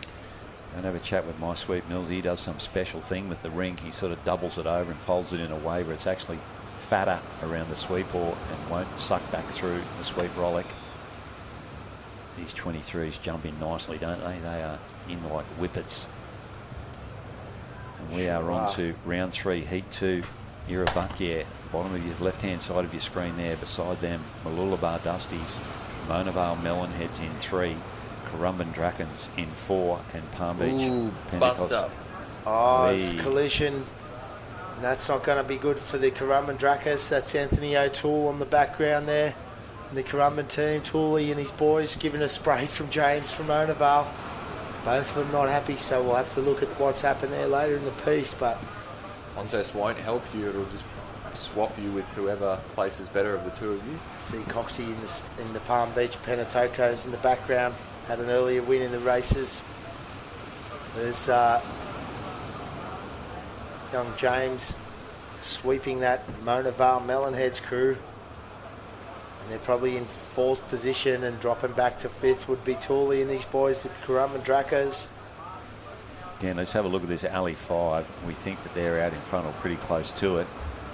They haven't been able to get the best run home as the crews at that southern end of the field. You look at the course there, and it's just a little more ripples to the left-hand side of the screen. There's Mooloolaba. Dusty's on screen. I think they came 2nd or 3rd in their heat last time. That had Aaron Hetherington on the back of that one. No, who's sweeping that one? We'll get back to that. So, looking out the screen as Don's called, Alley 6. Alley 5 out of this 5-boat race, turning on the white can. And that's Coxie. It's going to be in the Pentatocos. Crew there in Alley 1. They're about to duck around there now. That's Kirra. Buckyears doing a great job. Young Kai Featherston, a famous name in surf life saving. His uncle Mark, one of the great North Cronulla rowers. His dad's a champion swimmer. Shout out to the Featherston family. They're doing a good job. The Buckyers been strong all season, and they've been together a couple of years now, so it's excellent to see. And a little run under the Buckyers now. They'll lift the rate here in Alley 1. Yeah, still looking at Palm Beach on the right-hand side of your screen. What can they do from that end? Can they find something in the ocean to assist them with their trip home? Kirra Buckier on the left-hand side, Palm Beach on your far right. And the crew second from the left there, that would be Mooloolaba Dusties. Kirra, a little wave in underneath them. It's going to slip by them though, as they are in the gutter here. Another couple of strokes will put them into the wave zone. Mooloolaba Dusty's giving it everything to try and catch up to these leading crews. They might have moved themselves up into second place, but we look to the right-hand end.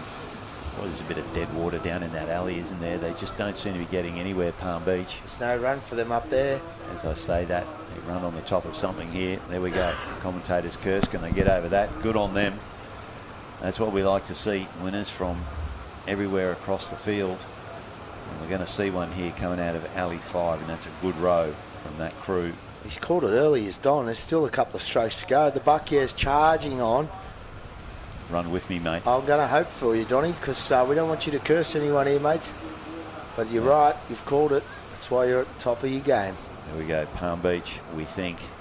They certainly stopped rowing before the crew did down there in Alley 1, Kirra Buckier. But they're our top two. Anyway, Palm Beach and Kirra in Alleys 1 and 5. And then the Dusties into third place there for all important points. And sadly, the two crews that had a collision there are going to cost themselves some placings. And finishing up, there's Tooley in Currumbin and James in Mona Vale.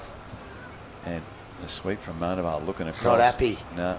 Want to give him another little verbal just then. Tooley, the senior out of those two sweeps, been around the beach some time. Yeah, I'd leave Tooley alone if I was young James. Yeah. He's getting quite good, James, but still down the pecking order. He's a young sweep, but he did win his first state championship last week or 2 weeks ago for the junior girls. So he'd be full of confidence, and he's not going to back away from any of these big sweeps. It's national titles. You see there the Kirra boys. Mooloolaba boys. Currumbin Rock on your right-hand side there. Cyclone Alfred, those people would have been in grave danger with the waves breaking over those rocks. You see those people walking on there now. But the Currumbin Alley, beautiful spot for surfboat rowing. You get a cracking wave through there, one of the best surfboat waves on the Gold Coast. And you can quite often on a Saturday or Sunday see many a crew out there enjoying a wider break at Currumbin Alley. Not a bad spot to live either, mate. Yeah, no. It's a beautiful place, and as I said, here we go again. Shout out to the big party happening on Friday night later on in this broadcast. Heat 3, Alley 3, under 23 males, and we're looking at Anglesea Stormers in Alley 1, Palm Beach Finns in 2. Then we come across to Wanda Finns, more Finns. Pins, okay, the Wanda Pins, and then Currumbin Buccaneers down there in Alley 3. That's with Dwighty. That's Team Dwight, another danger man. And he's filed those boys into his house just like a hotel. Elliot Dowker in there, I'm assuming that would be the son of Dowker's, one of the other sweeps from Currumbin. Powerful club, the Currumbin team, one of the big clubs, as we say. Many crews here. Do you know how many this week? Currumbin? Yep. I'll get back to you. Yeah, no. I know they've got about 19 or 20 crews in the stable. As to whether they're all competing this weekend or not. Certainly the Spartans, which is a crew that Dwighty is a member of, didn't make it to the starting line, unfortunately, in the Masters. A couple of injuries there. We'll blame Sid for that. Yeah, their stroke, Sid. Strokes let him down. Did his shoulder in. Shout out to Sydney. On a hiking trip in New Zealand. How can you do that? He just completed the George Bass, goes away with the win in his category, goes hiking with the missus in New Zealand and does his shoulder. Sounds a bit strange to me. Sounds a bit fishy. There's more to that, isn't there? Something's gone down over there, and he's been told about something or other about surfboats. He had the rest of the season off. So there's Spency with his Palm Beach Finns. And that's Benjamin, Thomas and Amaric. And the Finns go in, and around they go. Peter Spence grabs hold of the stroke oar, gives a yank on it, and lets them go. And second around is going to be Dwighty in the Currumbin crew. The Buccaneers. But the Finns, they've had a cracking turn, and they've jumped on a little run, and they've turned that lead from about one boat length into about 2 or 3. That is a good run out of the Cairns from the crew there in the green boat, the Palm Beach Finns. Yeah, and Dwight in the Buccaneers in Currumbin on the right-hand side also picked up a good run out of that, so they should be sitting in second place, and hopefully they'll hold that into the field. But the Finns are one of the top teams in this division, the under-23s. They've been there or thereabouts, and Peter Spence up until recent years had ownership on this division, but the South Curly boys have turned that around the last few years. So as we go now, we see the Finns pushing through the gate cans. Wanda working hard. The Buccaneers on the right-hand side, a little lift in alley 6 or alley 7 there in the white can. Yeah, it looks like they're going to pull down the front of this one. The Palm Beach Finns, look at the rating come up here now. They are running on not much at all. Spency changing direction, chasing something. But have a look, it's just flat. Where is it? He's right over the front of those quarter bars where he likes to feel most at home.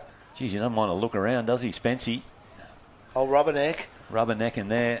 He certainly wouldn't want his crew doing that. I think he's done enough. There's Wanda in the field coming towards behind them, but look that out, might Dwighty. affect Dwighty.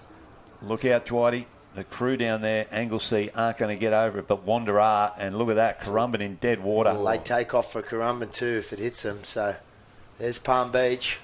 Oh, that's cruel. Wanda going to come past Currumbin They're drifting here. on top of them, and if they hit, then... Yeah, there they are, side by side. Wanda with the run of the ocean, and they're going to slip past here.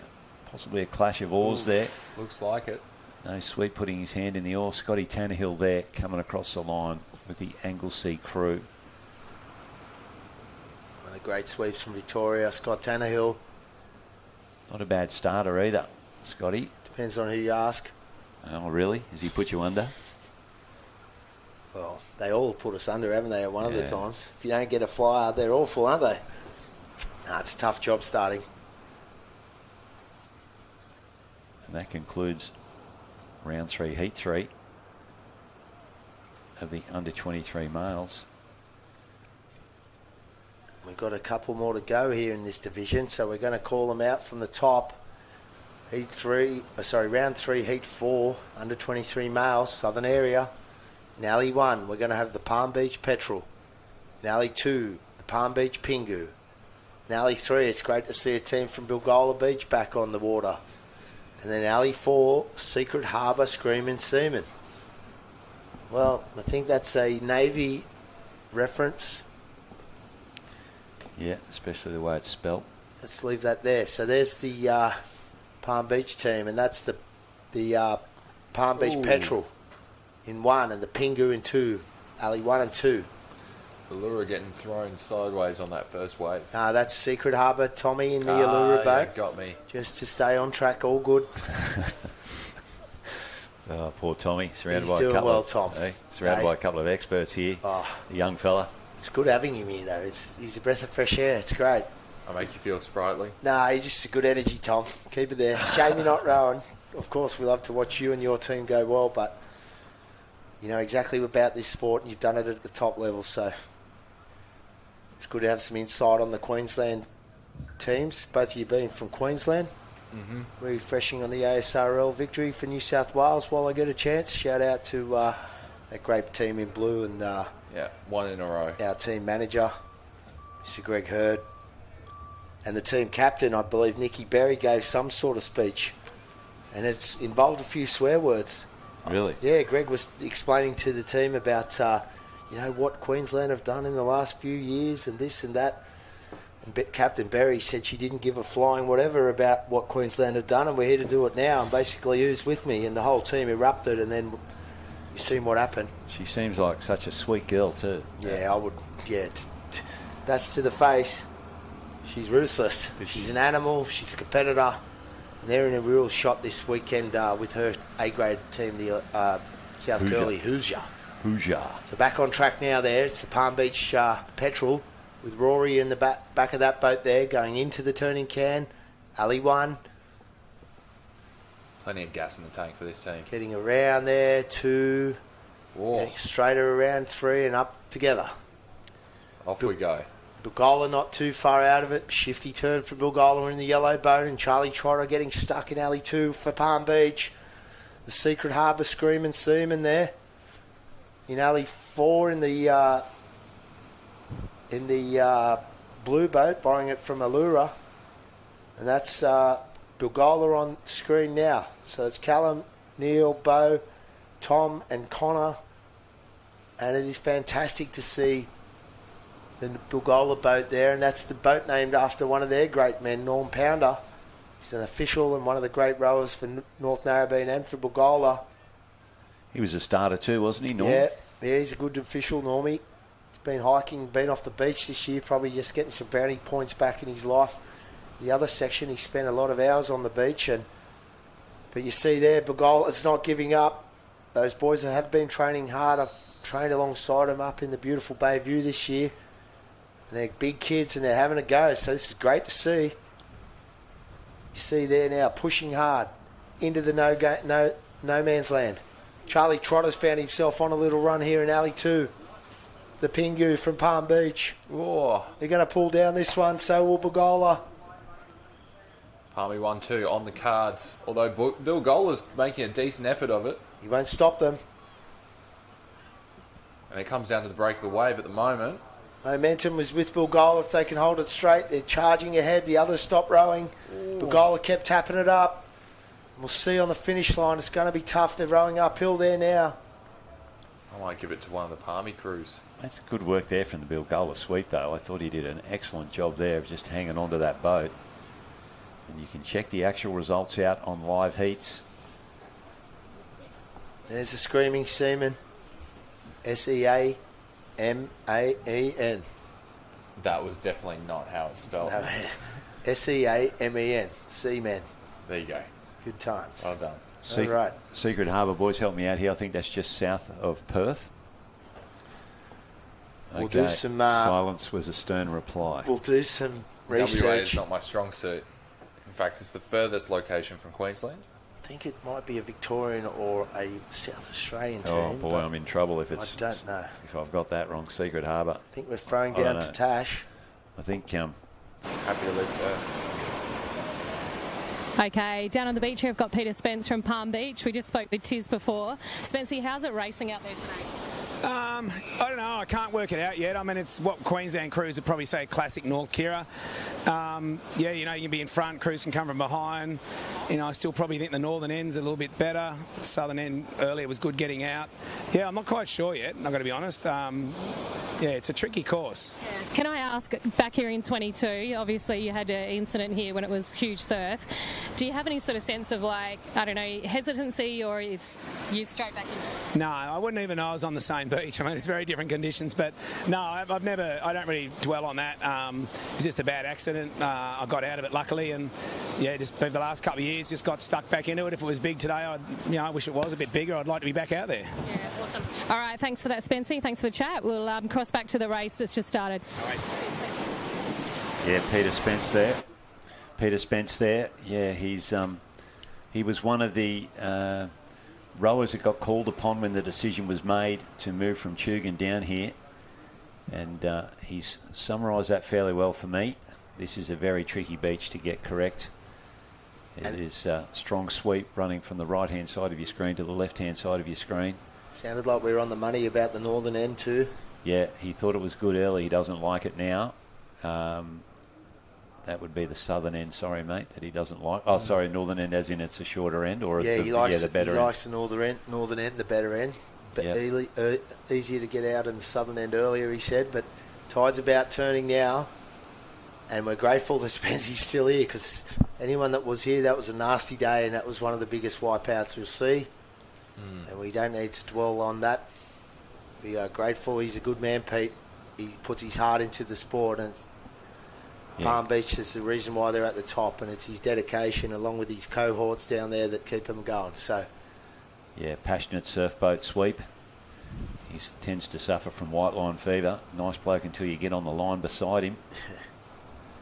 But good to see mentally he is here, and he is racing at a beach that caused him a bit of pain a few years ago. Titahi Bay, Kiwi crew on screen there now. Made up of Connor, Christian, Alex, Tim and Liam. Yeah, they're on screen a long way from home. Yeah, obviously New Zealand crew. We cannot give you too much intel on them, but the fact that they are here is telling you that they didn't come over here for the holiday. They've come here to race. So Tahi Bay and Mona Vale turning equal first there in Alley 2 and 4. Coogee, Filthy Oars and the Allura team just behind them. So Tahi Bay in the South Coast boat. So is that a boat that they've just had built for them that they've come to the Aussies to collect? Because I can't imagine them bringing the boat over. As you see them there, second from the left-hand side, just running the top of that one. I think that one's a permanent resident of Australia, that boat. It was freshly made about 2 seasons ago. Yeah, lives over here. Just left it. Okay, there we go. It's got an Australian passport. Yeah, it's one of us. And there's a swell coming up there for these crews. Slight runner here, Titahi Bay, the green boat there. They're going to run along the top of this little wave here to hopefully extend their lead. But not out of it, Coogee, though. The Coogee Filthy Oars, father and son combination there with Kaylin and Darren Williamson. Stroke and sweep, good combo. And you've got the Mona Vale comrades with Kai Cooper on the back of that boat. So they're not out of it yet. And Allura just still sniffing, so... Yeah, all 4 boats here within striking range here, with Titahi Bay out in front, the Kiwis. And they've got a bit of flat water in front of them here, and they're going to run down that sweep, having a bit of a look. Boy, lifting. Yeah, they're throwing everything. Look at the bowman's lifting. head there. Will they get it over? They will. Yeah. Great row from the Titahi Bay team. That's some good aggressive rowing there, and they have benefited from that attack on that He's got runner. some stance on him, that sweep, really hip strong. Love it. Get it over. Look at the legs on him. Look at the thighs on him, eh? He doesn't miss leg day, that bloke. He definitely sits on the ergs with the rest of them. Wow, that is a shot there for that young man. Looks like he's about to do the hucker. Well, you see the minor places, and that was a close finish, but I dare say Mona Vale into second with Coogee and Allura fighting it out for third place. Yeah, and that's round 3 done for the under 23 males, heat 5. I think that that could bring us back up. So I reckon we might have to get over to the northern area to get on top of that reserve grade male elimination, not far away from starting.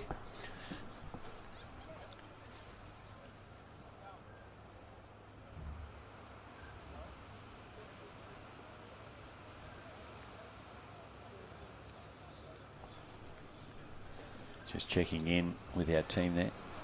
Beautiful stuff here at North Kirra Beach, South Balinga. Yeah, so back on the big party on Friday night, the Talabudger Cab Savs. It's an open invitation. South First the Roosters. My wife is going to kill you, Stefano. And here we are. Be your wife. We are back Special in the brownie points. Here we go. Northern area here, and we are on the first of our eliminations. I think we've got here, Phil. Can you run me we're through? Just finishing off the last of the 23 female, Donny. One more race to go before the first of. They're a little bit ahead of up north. So we're round 3, heat 4 for the under 23 women. Wave in front of them here. That's Burleigh going through 1 and Williamstown. So Williamstown in 1, Burleigh Heads in 2. Soldiers Beach, Row-Ho-Ho's in 3 in that beautiful Snagglepuss boat that beat Don there. There it is. And then the Williamstown, another team in Alley 4.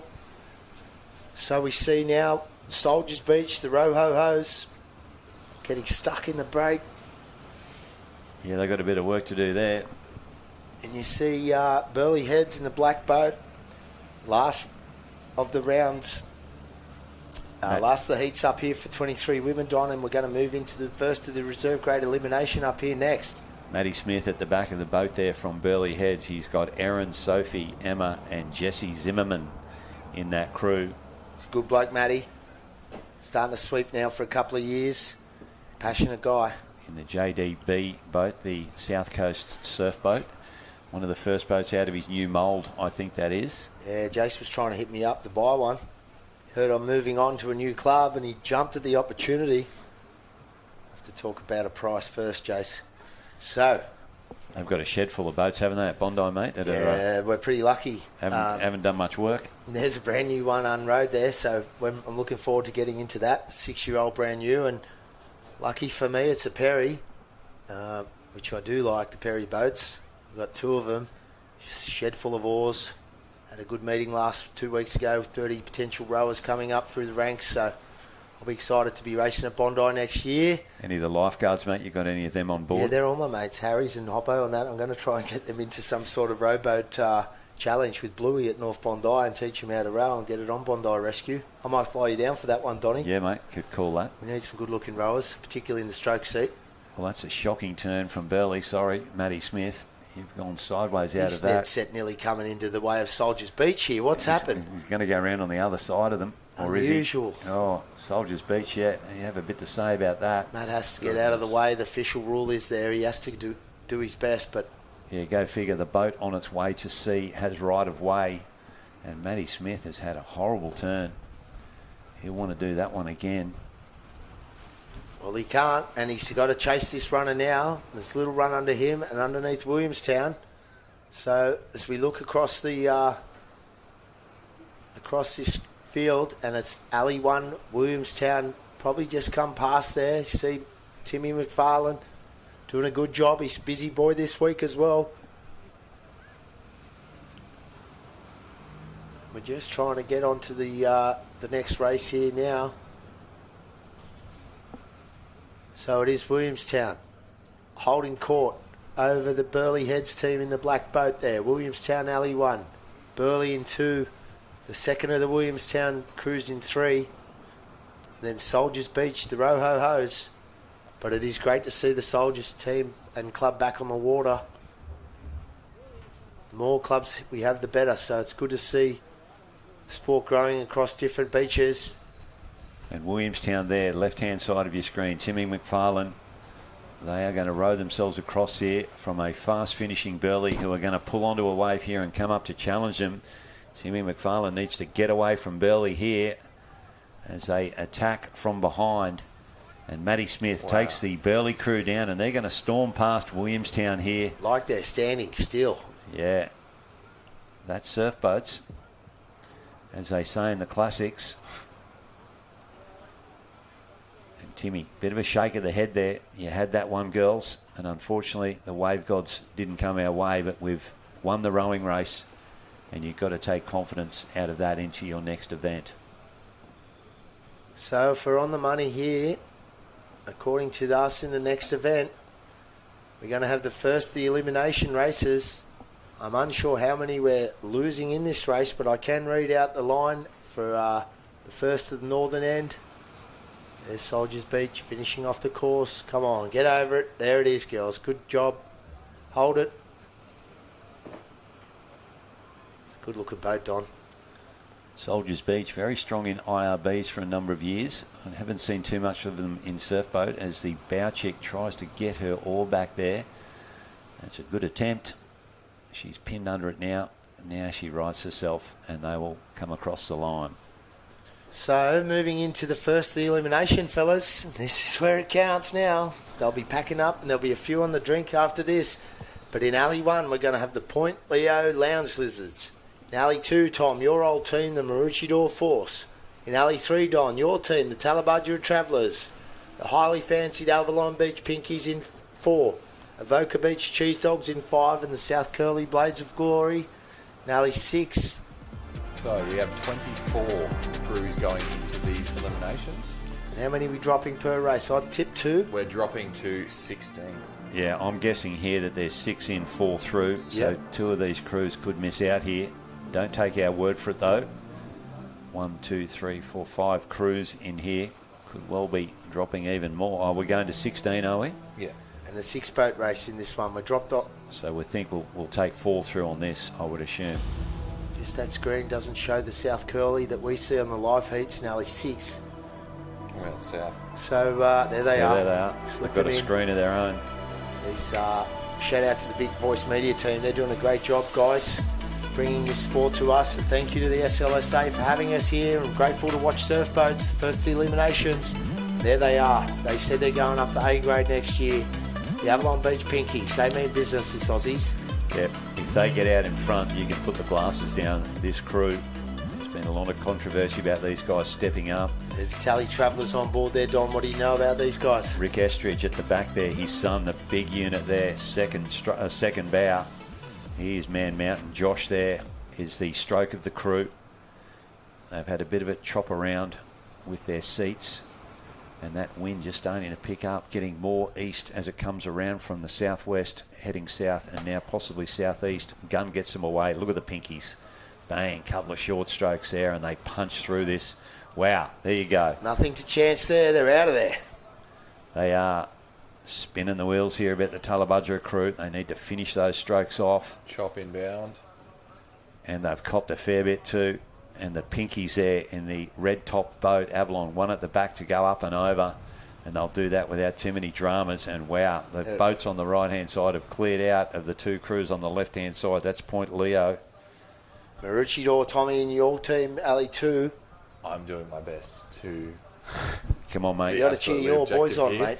Give us a bit of the inside line there on that crew of Michael Brooks sweep, Sean Corley, Matthew Eggins, Jason Long, and Mate. William Sparrow.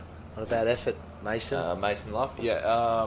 If you had to pick someone to replace me at 125 kilos and 6'8", you'd probably pick Will Sparrow, 6'6", 115 kilos. So, well, he's got done your well. measure. He's stepped in at about 45 years of age, and he's done all the training. There's the Pinkies there on screen with Tyron, Thomas, Lockie, Sean, and Nath. Round Rolex as well for Avalon. Big fan.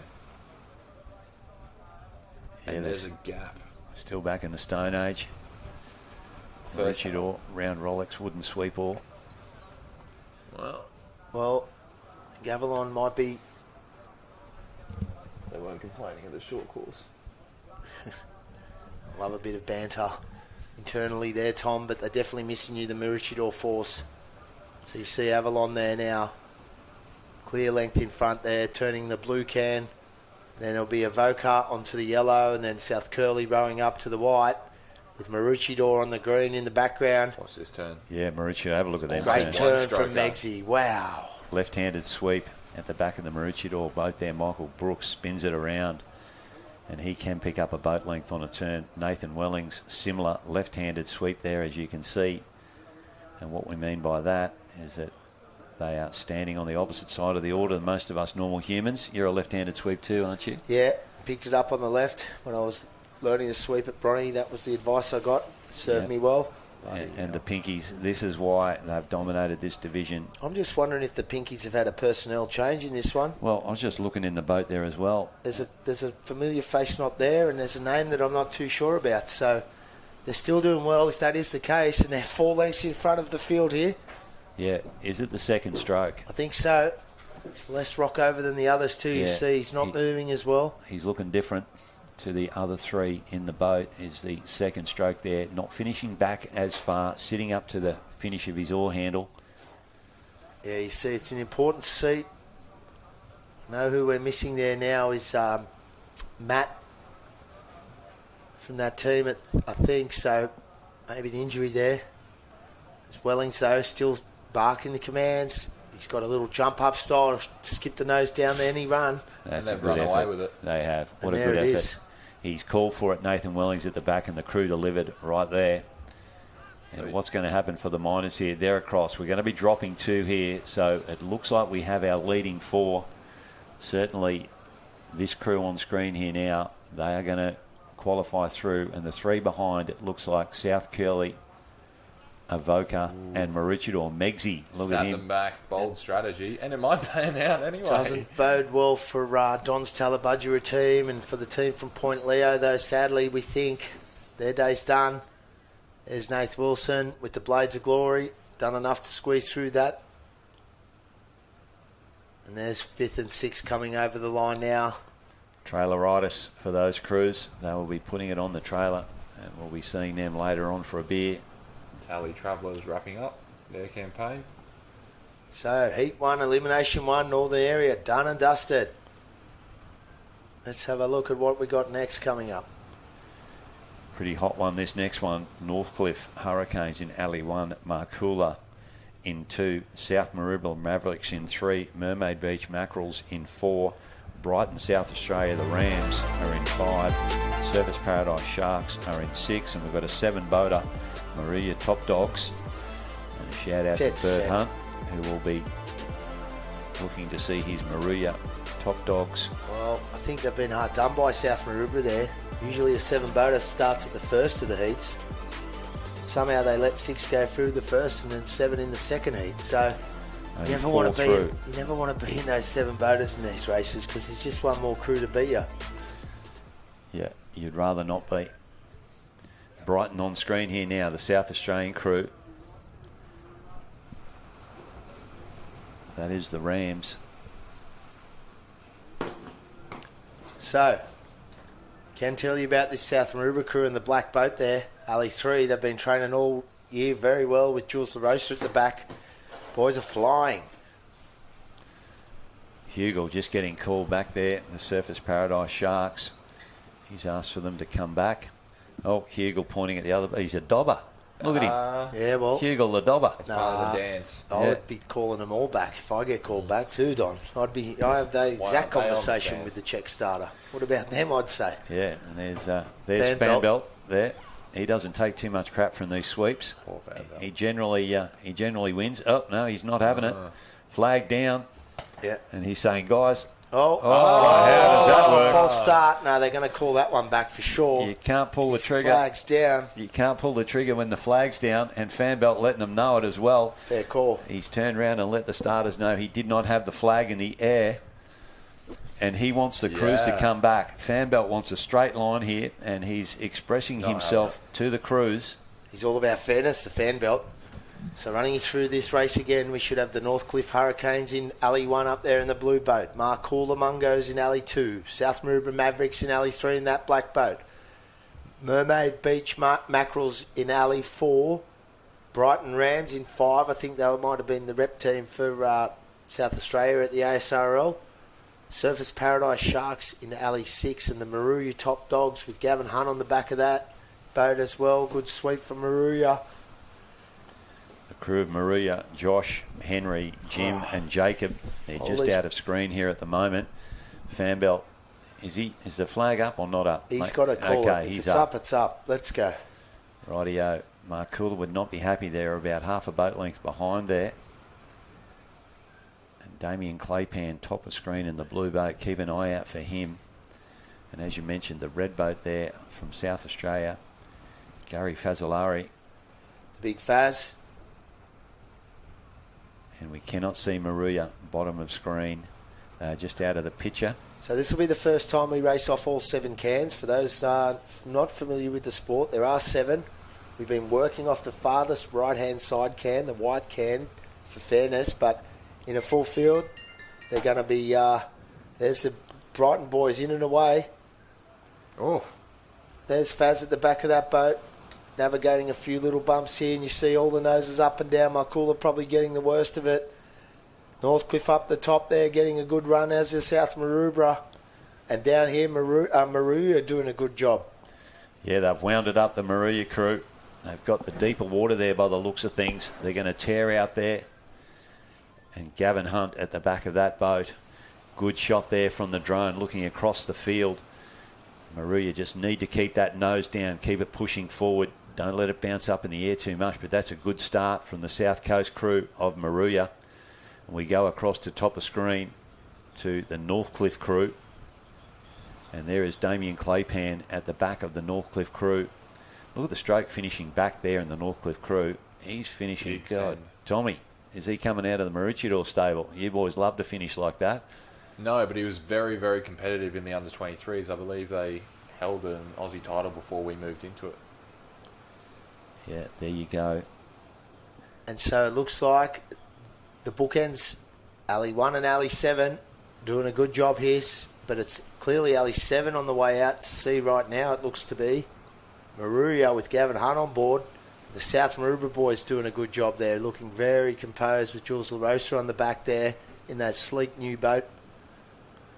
Yeah, South Maroubra looking nice there in the black boat there. Claypan's boys up in 1. They'll be meaning business, as we said earlier. Yeah. And you want to be in top 4 in this race, Don. Yep. If you want to be featuring in the finals here, you need to be up around this Northcliffe crew. And they look like they're going to hit the tin first. They're going to get their nose in here, bang on the can, around they go. And there we go. Vikings around there as well. The Maruya crew. That's not a bad turn from the Vikings in the South Coast boat. Better from Upper Claypan in 1. He's shot it around and they're out of there. So yeah, grab the first run too. And have a look at these crew. They are in sync, aren't they? They look pretty. Crew from South Maroubra in hot pursuit. Bottom of your screen there, Gavin Hunt and the Maruya crew. They need to hang in here. We are taking 4 through. Have a look at that little runner there. Brings the pink boat of Surfers Paradise. Surfers Sharks falling off the back. Maruya still hanging on, but Northcliffe really sending it now alongside South Maroubra. Doing a great job, the boys from South Maroubra, Callum, Jordan, Tim and Julius. And Northcliffe still going. Yeah, what a run there from the crew from Northcliffe up there in Alley 1. And the Vikings, right-hand side of your screen there, just let one slip underneath them there. They needed to run the top of that one. They need to get away from these other crews. Have a look at Mermaid here. They've got the nose down there now. Are they going to bring themselves up? Wow, tight racing. You have to make the most of it right now, and Maroubra's got the chance. Runner South Maroubra now. Get over, boys. Go, go, go. You beauty. Goodness gracious. That'll do me nicely. Sit there nice and easy. Get your breath back. No need to row. He's asked him to row again. I'm not a fan of that. Just to keep the nose out before it bogs, maybe. And just so but that the whole way? And that drag doesn't hit the nose, Tommy. Just give it a bit of momentum forward. Second one there. We'll watch how Northcliffe responds. They might be happy just to get through. Gee, Northcliffe look well trained, don't they? They've 4 bodies all in motion there, all looking good. Let's have a look at the minors. Boys are psyched there from South Maroubra. That'll give them confidence there. We need to see the top 4 here, and here we go. The Vikings are going to get over here. Surfers Paradise, that may well be our top 4. Markula finishing fast there, but we think it's Maruya, Surfers Paradise, South Maroubra and Northcliffe will be our 4 qualifiers to go through. The balance of these boats, unfortunately, will be out of the competition. Mermaid and Brighton probably packing up for the day. Yeah, 7 boat heat there, dropping 3, 4 through. And another 7 alley race coming up.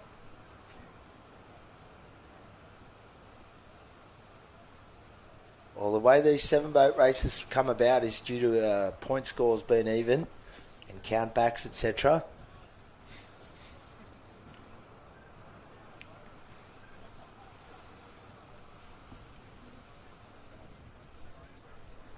So, getting back to the screen now. Just getting some info from one of the previous races. You're getting some text messages coming through. Feel free to text us. Yeah, we're just about to start this next elimination race, so we are going to go down to Tash for a quick interview. Tash, if you can be quick, that would be great. All right, I'll be super quick. I'm here with Stu Trail from Surfers Paradise. We've just been having a chat about Johnny and how him and the family are going. How's Surfers Paradise going and how have they got around everybody? Surfers Paradise, we've been on the build for the last couple of years. We grabbed in a Masters crew that I rode with, grabbed Hughes out of retirement a few years ago and headed up to Surfers with a bunch of cadets to build under 23 crews, and now we build it up. We've got 8 crews here at the Aussies in our 100th year, so been a bit of a challenge in the back half of the year with Johnny and his illness. He's got a long struggle ahead of him, but he's got a good family of not only his own brothers but the rest of the Surfers family of boaties around him, and we'll do whatever we've got to do to support him in this tough battle ahead. Yeah, excellent. I think the whole surf boat community nationwide will get around and support him. We're going to cross back to the beach now. We do have one of the elimination races on the water, so back to the boys up top, and good luck to Johnny. Shout out. You're probably watching on the live stream with a massive amount of FOMO, so you probably got a good hangover from your chemo. I know what you're going through, mate, so just push through. You're fit, you're strong, you're young, so good luck. We got you back, Johnny. Good on you. Great words from Tash, but we'll get back to this main race now in the Heat 3 elimination race for reserve men. So we've got Burley Heads up there in the yellow boat in Alley 1, Tugan Team B in Alley 2, the North Cronulla Funkies reserves in Alley 3, In Alley 4, the Mermaid Beach Resis with Marty Fletcher. In Alley 5, the South Maroubra Weapon Vets, my boys. And then in Alley 6, the Kyneton Rocks Raiders. Another 7-boater, the Janjuk Fennel Hellmen. So it's race on here, and you see out in front, it's probably the Mermaid Beach crew with Kyneton Rocks and with Janjuk there setting the early pace. Yeah, Marty Fletcher, a crouching style of his, talking to his rowers, and they are rowing beautifully. Stillwater background, most of these guys. If we can just have a look at that Mermaid crew. That is Marty Fletcher, the sweep, Ben, Luke, Taylor and Alexander Winkler. And it is the crew from Mermaid just edging their way forward there. Janjuk here, bottom of screen, going with them as well. Kyneton Rocks, aren't they going well as a club? Also, Marty Fletcher, though, he's going to get the nose to hit here on the red tin. Bang, around he goes. He's going to have to come right around to avoid the boat coming back out to sea at him, and he does that. We're a bit of a straight line here. There are 5 crews still in this. Firing for 4 spots. Yep. So, who's going to miss out? South Maroubra, a little bit of work to do with bogged down on that turn. But they'll have plenty of fire coming home. There's nothing doing in this field. Anyone could take away from here. That close together. Just got a feeling here, North Cronulla and Mermaid have got the motor here. If something comes up underneath them, they can separate themselves here. Let's see how they go. There's not much in the ocean here. North Cronulla moving up alongside Mermaid Beach. Burley having a good throw of it as well. Yeah, pretty handy crew, that one from Burley. A couple of experienced heads in there as well. And North Cronulla, the Funkies, they just moved past Mermaid here. There is going to be a runner come for these crews now. Let's see what can happen with this. Come on, boys. Janjuk and Kyneton going neck to neck right Need now. a big wave for there for Moe and the boys in South Maroubra. Something coming here, mate. If they're good enough, they'll get on this. Bit of a lump in the ocean. Is it going to slip past them? Yes, it will. So it's racing 3 out in front, and they're a real dogfight for that 4th spot. And have a look at them wind up here. Our 3 leading crews. We've got Burley, North Cronulla and Mermaid. And rating comes up in the Mermaid crew. Down the front of they goes. Burley not getting the best of it. They need to try and get down this. They're fighting for it. Janjuk in that 4th spot currently, but there are waves building at the back. Oh, Burley, they've just dropped off it. It will be Mermaid and North Cronulla. They're going to come across the line safe. And Burley, it will be a shame if they get swallowed up here by the trailing crews. That McMaster's boat's not in this race, so here comes the field. It's on for 4th, 3rd and 4th. And I think it's going to be Janjuk and Burley. Yeah, wow. With Kyneton Rocks, South Maroubra missing out, as are Tugan. Ding-dong battle there. So, plenty of effort from South Maroubra. You can see them pretty gassed on that finish there. Yeah, most of that crew's been racing veterans as well. And I think once you get into the pointy end of the reserve grade, youth is on these reserve grade crew side, but they've held their heads high, the South Maroubra boys.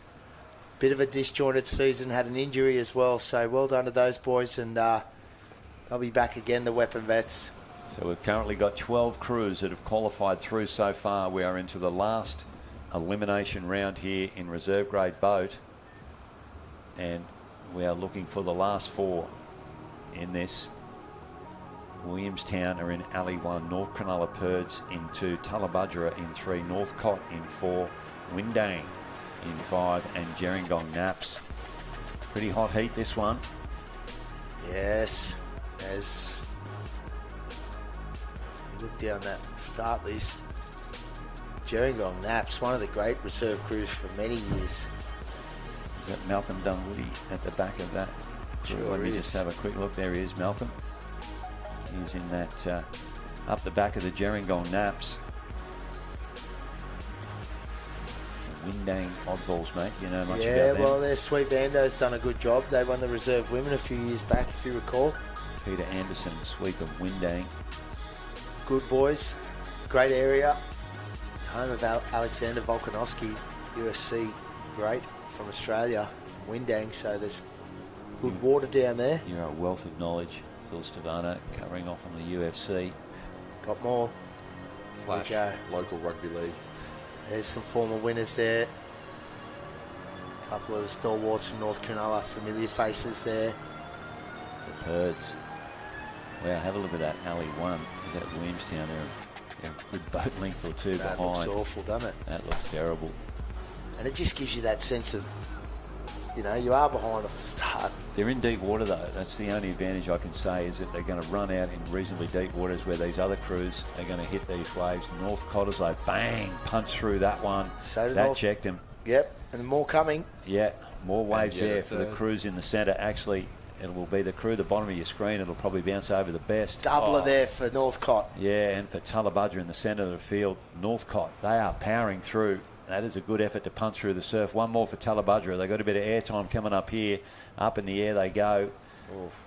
And that is tough going out there in alley 3 for Tullabudger. They caught plenty, but they are still in the mix here. Crews at the bottom of your screen probably got the best of the start there. And that would be Malcolm Dunwoody that we spoke about down there in the blue and white boat of Gerringong. And the Windang crew are just dropping off the pace a bit here. Their rating has dropped off markedly. And then we go to Northcott out in front. Beautiful technique on screen there now.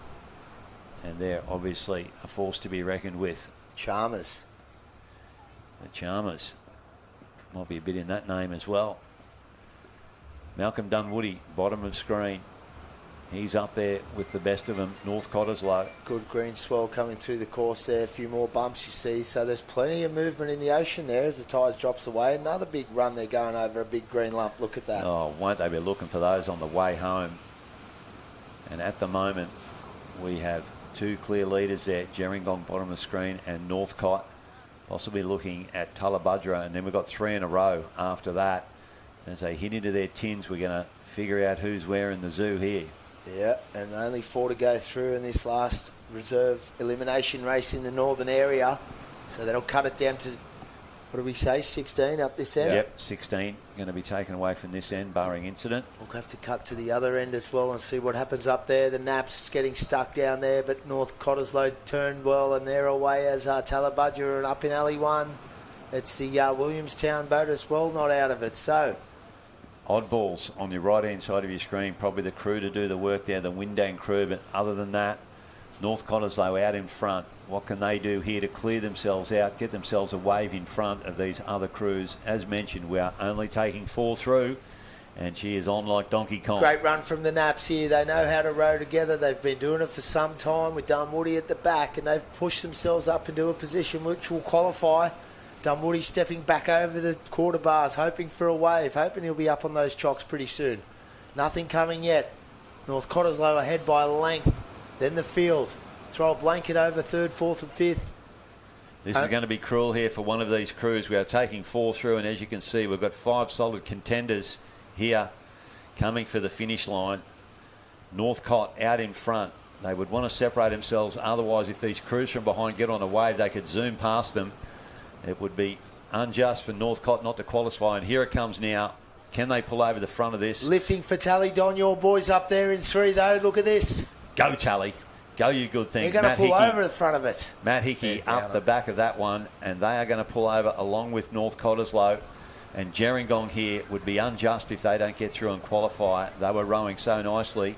Looks like North Cronulla and Williamstown are going to fight it out for the minor place, the last 4th spot. But we can't see the Gerringong team. We can see those 2 have qualified. That's North Cottesloe and Tally Don's team. You have 3 on one wave right now. There's Gerringong. Oh. Gerringong are going to get across here. North Cronulla's going to miss out here, I think, Donnie, and the Windang team. There's Ando. Ando's gone for a swim. Cool down. I think that's how we'll call it, unofficial. So that was the last of our eliminations in the reserve grade in the northern end. That will be your 16. I think that's the end of the day for them. Happy to be corrected on that one. No, they're going to cut from a roughly 70 in both arenas to 32, so 16 in each, and that's them done. One elimination race for each of the divisions except the 23 ladies for the day. Okay. So reserve women, reserve men, and under 23 men all cut after their rounds, and then they'll have one race to get through today. and they'll be comfortable. It's always a good feeling to make the weekend at the Aussies. Absolutely. If they get back to Sunday, they might find themselves at Don's party on Friday night. There's a bit of hype building around the South First Roosters rivalry and the Cavs have celebration. And Don's party. Don and Peter's party? Oh no, there's a movie a lot of years ago. Bit risque. Rabbitohs after party. Rightio, back to the racing. And we look on your screen here and we have 5 boats. Reserve female, Avery? Yep, reserve female. In Alley 1 is Mollymook. Southport, South Australia in 2. Alexandra Headlands in 3. Avoca in 4. And Tullabudgera in 5. Marty Drysdale with the Mollymook Mongrels. He's had a good campaign. Top bloke, Marty. Mr. Martin Drysdale, as he likes to be known. Yeah, help me out here, guys. When I look on this, there are 3 heats. Would we be taking 4 through to give ourselves 12? Makes sense. We're only guessing, though. 12. Rightio, 3 heats, 4 through. Get me back to my screen. So there we go. Mollymook in 1. Southport, South Australia in 2. The Alexandra Headlands Hustlers in 3. Avoca Beach Jotos in 4. In that white and blue boat. And then Tally TTs in 5. And away. We heard the shotgun there in the background. Now, your man Swoop on the back of that boat in Alley 5, Don, for the Tally TTs. Yeah, they had a nice little win there. And have a look at that Tullabudgera Beach on your screen there. Tally Creek, the entrance there. Burleigh Headland to your right. And that is a beautiful part of the world. As we look at the Tullabudgera crew on screen and the Tally Creek. Good timing there, boys. Yeah, beautiful place to visit. Good place to row, apparently. Quite a few clubs showing up there. Yeah, don't want to go in and out of the mouth of that creek too often, mate. It can be a bit dangerous.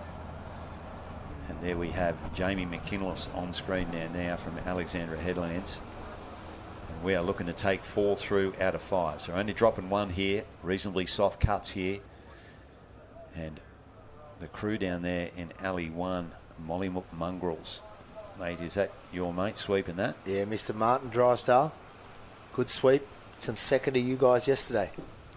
The Cab Savs and then the Mollymook team second, 220s. And the crowd on the beach for that 220s final was something to behold. It was like an A-grade final, Tommy. I don't know if you've seen it yesterday. That division's fierce. That's the one you want. It's good to know rivalries forged now will still be going on in 40 years. Oh, that's it. How many years? 40? Try more. The 220 category. That's the one you want. Don was rowing A-grade 40 years ago. Actually, Don, now's the time. Tell us about your A-grade gold medal. Boy. Chugan Beach.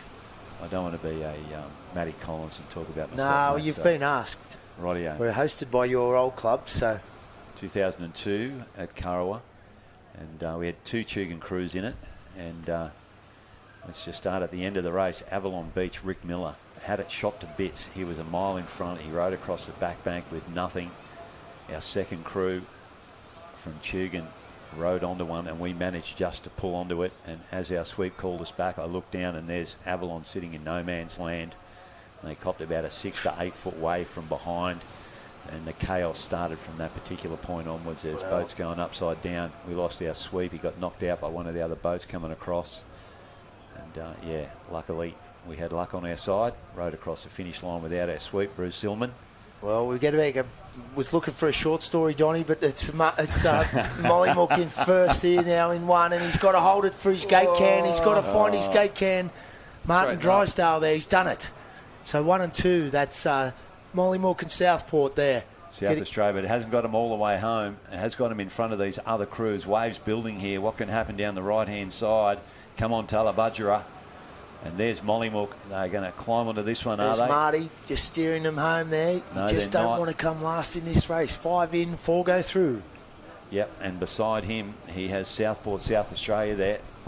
Tullabudgera on the right-hand side of your screen, but there is swells building at the back here. The 2 on your left look to be safe to me, but they were going to be dropping 1. There they are, the two leading crews, and just need to pull down the front of this, and they both will. They're going to run into the wave in front, but they've done enough. That's going to get them over the line. Yeah, lovely to get a breather in it. Oh no! Sweep, mate. Marty, stay in, son. You got it. Pull it straight. Get it back. Go on. You're in the cradle. Oh, dear. He's gone sideways again. Push, he Marty. Gets off the back of that. Trouble for Mollymook. Southport, South Australia, they're over the line. All sorts of trouble there now for the Mollymook crew. Have they been able to straighten up? They're that far in front. They may well recover from this. You see that drag catching the sweeps out again, pulling the nose to the right, but it's going to be Alexandra Headland. Looks like Tally's over. Looks like Alex and there we go. Avoca missing out. There we go. The crew to miss out. Luckily there for Mollymook. He drove into the wave in front, buried the bow. Here it is. Not much control. Look at the bow there. It's underwater. You see the sweep ball was in the air, and there's nothing doing on the purchase there. And he's done well to stay in, Marty Drysdale there. Not sure why the bowman's taken a stroke there. They needed to pull the boat round in the other direction. But they will learn from that, and they will continue on. They live to fight another day. So we get through the next race there. Yeah, and we think unofficially that Avoca Beach are the crew to miss out there. Now we're going into a stronger race. That first race was a 5-boater. We're moving into a 6-boater now, Don, for reserve women. So we've got Avalon Beach Chaos in Alley 1. Highly fancied Bateman's Bay Banshees in Alley 2. Newport Swordfish in Alley 3 with Michael King. Alexandra Headland with the great Steve Davies, the Cave Floor Amazons in 4. North Cronulla Boss Baddies in 5. And then the Williamstown Warrior Princesses in 6. Two to miss out on this one. Now it's heating up here, guys. And we're watching the northern area, so as we watch the northern area, they'll be racing up the other end as well, but it is heating up literally, and Don's gone for the aircon. The Alex Women's have been pretty competitive all season in the reserves. I think Boss Baddies very good there too. Williamstown, good crew, so this will be a good heat to watch. That line was all over the place when that started, so Fairbelt missing out on a jump there. All crews getting a little hit at the start. Avalon copping it in 1. Williamstown hitting the Spider. Newport Swordfish coming through clean. Yeah, the Banshees in 2 with Neil Innes as well. Yeah, did well to qualify the Banshees. They had a bit of a shocker earlier on, copped a fair decent wave, but here they are. They're in the mix here now, and we are taking 4 through here again. Quality prevails at the pointy end, so that's a good thing for the Banshees because that race is done and dusted in their heads now. They just got their minds on the job. And there's Boff with his baddies there. There's a young Boffinger in that boat too, so bit of a family affair. And let's hope everyone gets a wriggle on him, particularly Williamstown, probably just dragging the chain there in 6th spot. Avalon in Alley 1 also just off the pace. They're a very good reserve women's crew. So 4 crews to go through.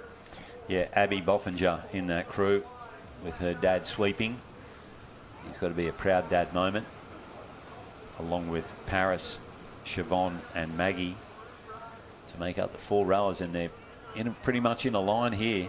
And you see them going through the gate cans on the way out to sea. It doesn't matter which side of the can you go through. There's no official rule. It's coming home. You have to stay on your correct side.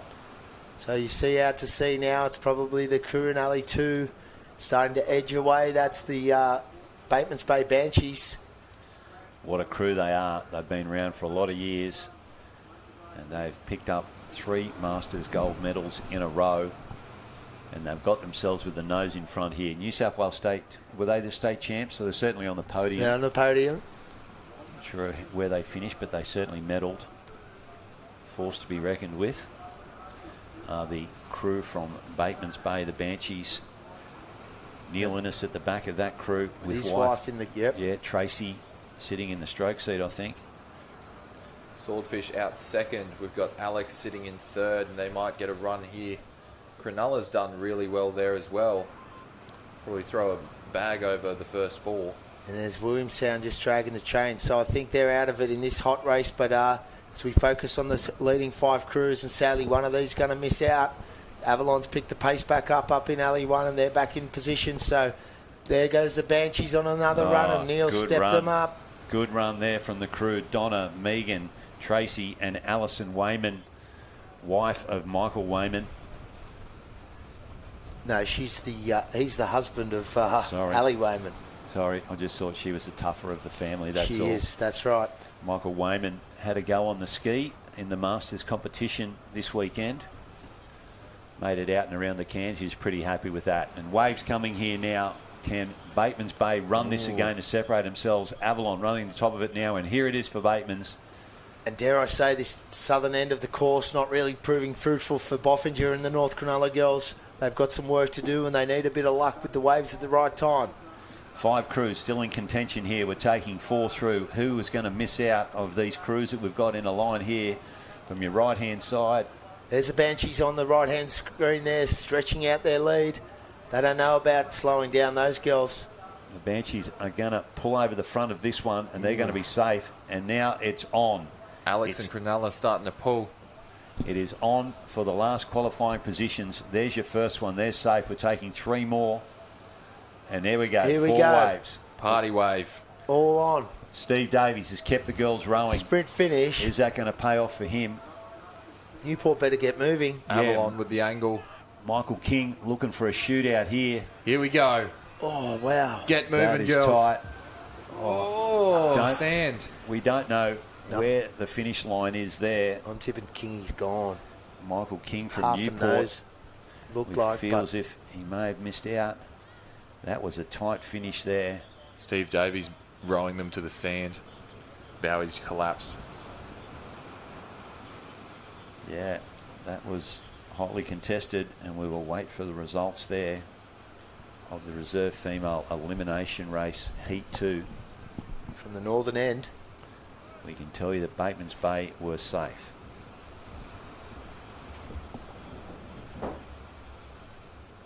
Last of our eliminations for the reserve female. Pushing into the water here now, the Coleroy Cobras in 1, Maroochydore Binks in 2, North Cronulla Comets in 3, Point Leo Mimosas in 4, and Dicky Beach Dreamers in 5. Tommy, give us a bit of intel there on the Binks, mate. The Binks contain 3 of the former chums. So those are our Open Women's gold medalists from last year.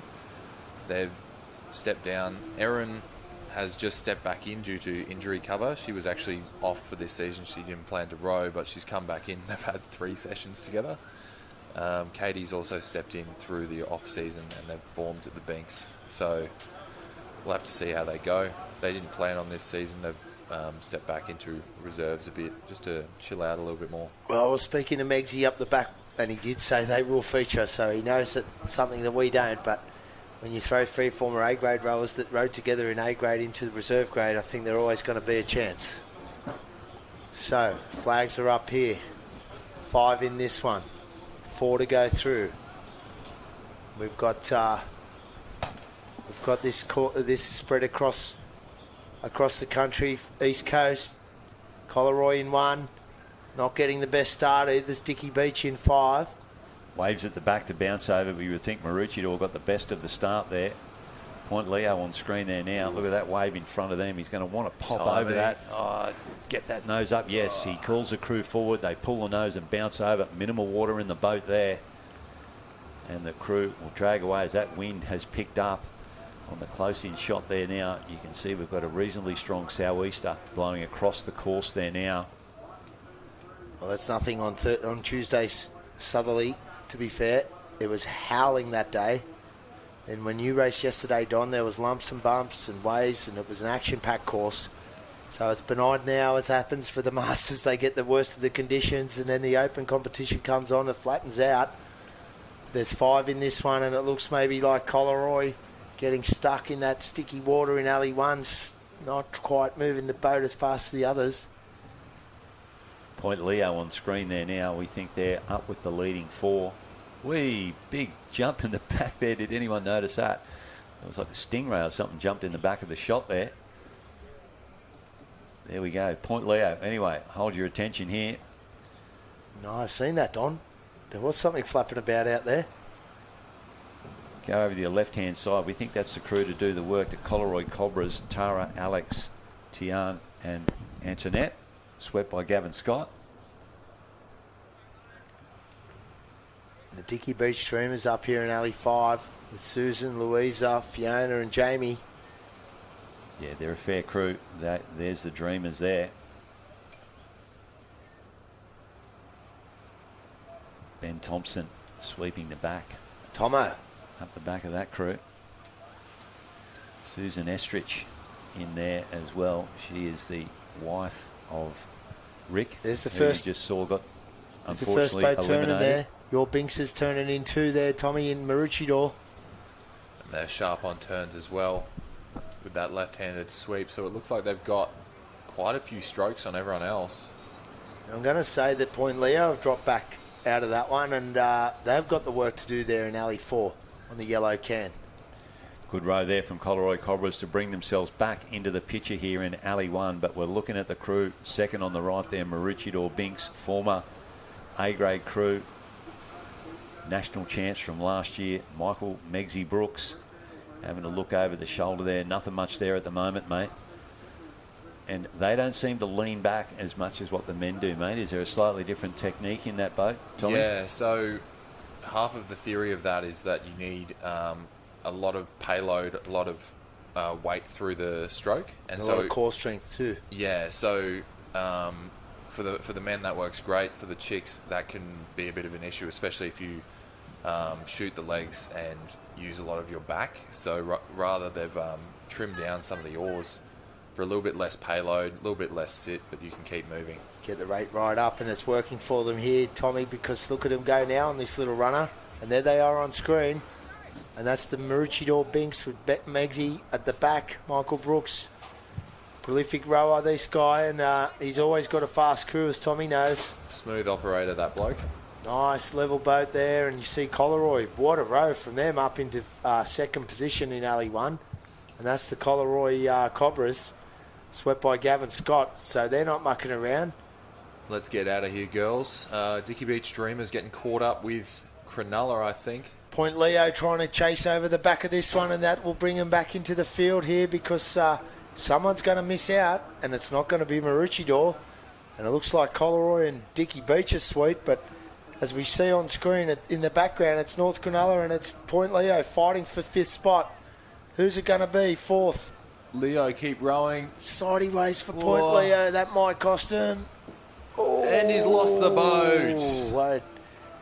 I don't know if they'll cross the line there, Tom. So in the shallows, let's make sure everyone's okay. Yeah, we hope they're all okay, but we think they're probably just short of the line, and we think that North Cronulla might have squeezed through that one. That was Jeff Loy's crew, the Comets. And that was with Lucy, Grace, Emily and Monica. One might have been caught. Hope everyone's okay there. We've got someone maybe just with a bit of an ankle. Maybe a bit of a cork. And that was a all or nothing finish, but he just lost it on the finish line, did Point Leo. I think Mr. Higginbottom. There they are, hopefully all sweet. But we'll wait for the official places, but I think Point Leo would be the one to miss out there. So as we look around now and find out where we're up to on this course.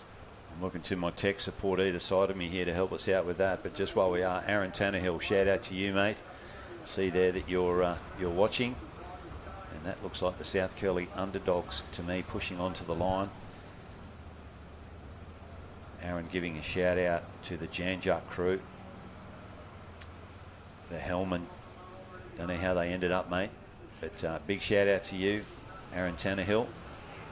Unable to attend due to work commitments. Only the second the Aussies he's missed in a long time. So, good afternoon, Az. We're glad you're listening. There'd be FOMO going on there for sure. And we look now in the under-23 male division, Don. We're going to have the first of the elimination race. Mark All and Maxi Bonds are going to set it up in Alley 1. In Alley 2, the North Cronulla Iron Lotus. In Alley 3, Point Leo Windies. Might have to just double check that boat and Rolex after that rollover. I'm not sure if that's the same boat for Point Leo. In Alley 4, the national current champions, the South Curly underdogs. Here we go. Well, that boat looks fine. They're away. Alley 5, Burley Heads, Mowbray Park down here in the black boat. So, South Curly underdogs, Solid ASRL launch. champs, current Aussie champs. We're in the shootout, three-way shootout for the national team with their stablemates, the Burley, earlier in the year. And there's Toymont Lowry, and these boys mean business with Zachy, son of the stroke. Harrison, Tremaine, Zach and Sam in that crew of the underdogs. And, they rode a quality race at the state as well. Unable to get home from Alley 6, but they led as they came back through the gate cans. To me, they are the form crew here. I guess that's easy to say. They're the current Aussie champions. They were the under-23 development team a couple of years back as well. One or two of them might have aged out. Certainly one of them has aged out of the 23, so there has been a change to that crew. But the Termite will be edging them on. If anyone can get him home in a situation like this, it's certainly him. And it's his boat, War Daddy, too. That's an extension of his body, the old War Daddy. How old's that boat? It's got to be 5 to 7 years old. Yeah, I thought at least that. And it's got 5 gold medals easy. Yeah. He did send me the stats of the boat. I'll try and dig it out because it was pretty impressive. Yeah, he keeps them. Point Leo on screen there now. And it's a fairly even race. We don't have the drone in the air by the looks of things. We're going to have to rely on how they turn around the tins as they approach the turning cans at the back markers now. Just running through that again. Markula over on your left-hand side. North Cronulla beside them. Point Leo in the bright orange cap. South Curl underdogs. Around they go. And then we go across to Burley Heads, Mowbray Park. But wow, the underdogs. They spun around and they're on their way home. And have a look at that. They've gapped the field. And that's why they are the Aussie champs. And now they've got a little runner underneath them here as well, just to add a little bit more vinegar. Yes, the stats on the War Daddy there. They're coming down at the underdogs. But if you count Masters, it's got 10 nationals. It's got 5 open nationals. Open men, open women, 2 colts and a junior boys, that boat. Knows how to win. Hasn't been weighed in like 70 years, so it's probably well and truly underweight. We might have to check it later. But look at Alley 1 there now. Markula not giving up, and that's Point Leo on screen there now. Point Leo boys working hard up this southern end. North Cronulla and Alley 2 also right there. Dare say it's just Burley just off the pace in Alley 5 for this all-important 4th spot. But the underdogs rowing away from them, Donnie, as you said, class act.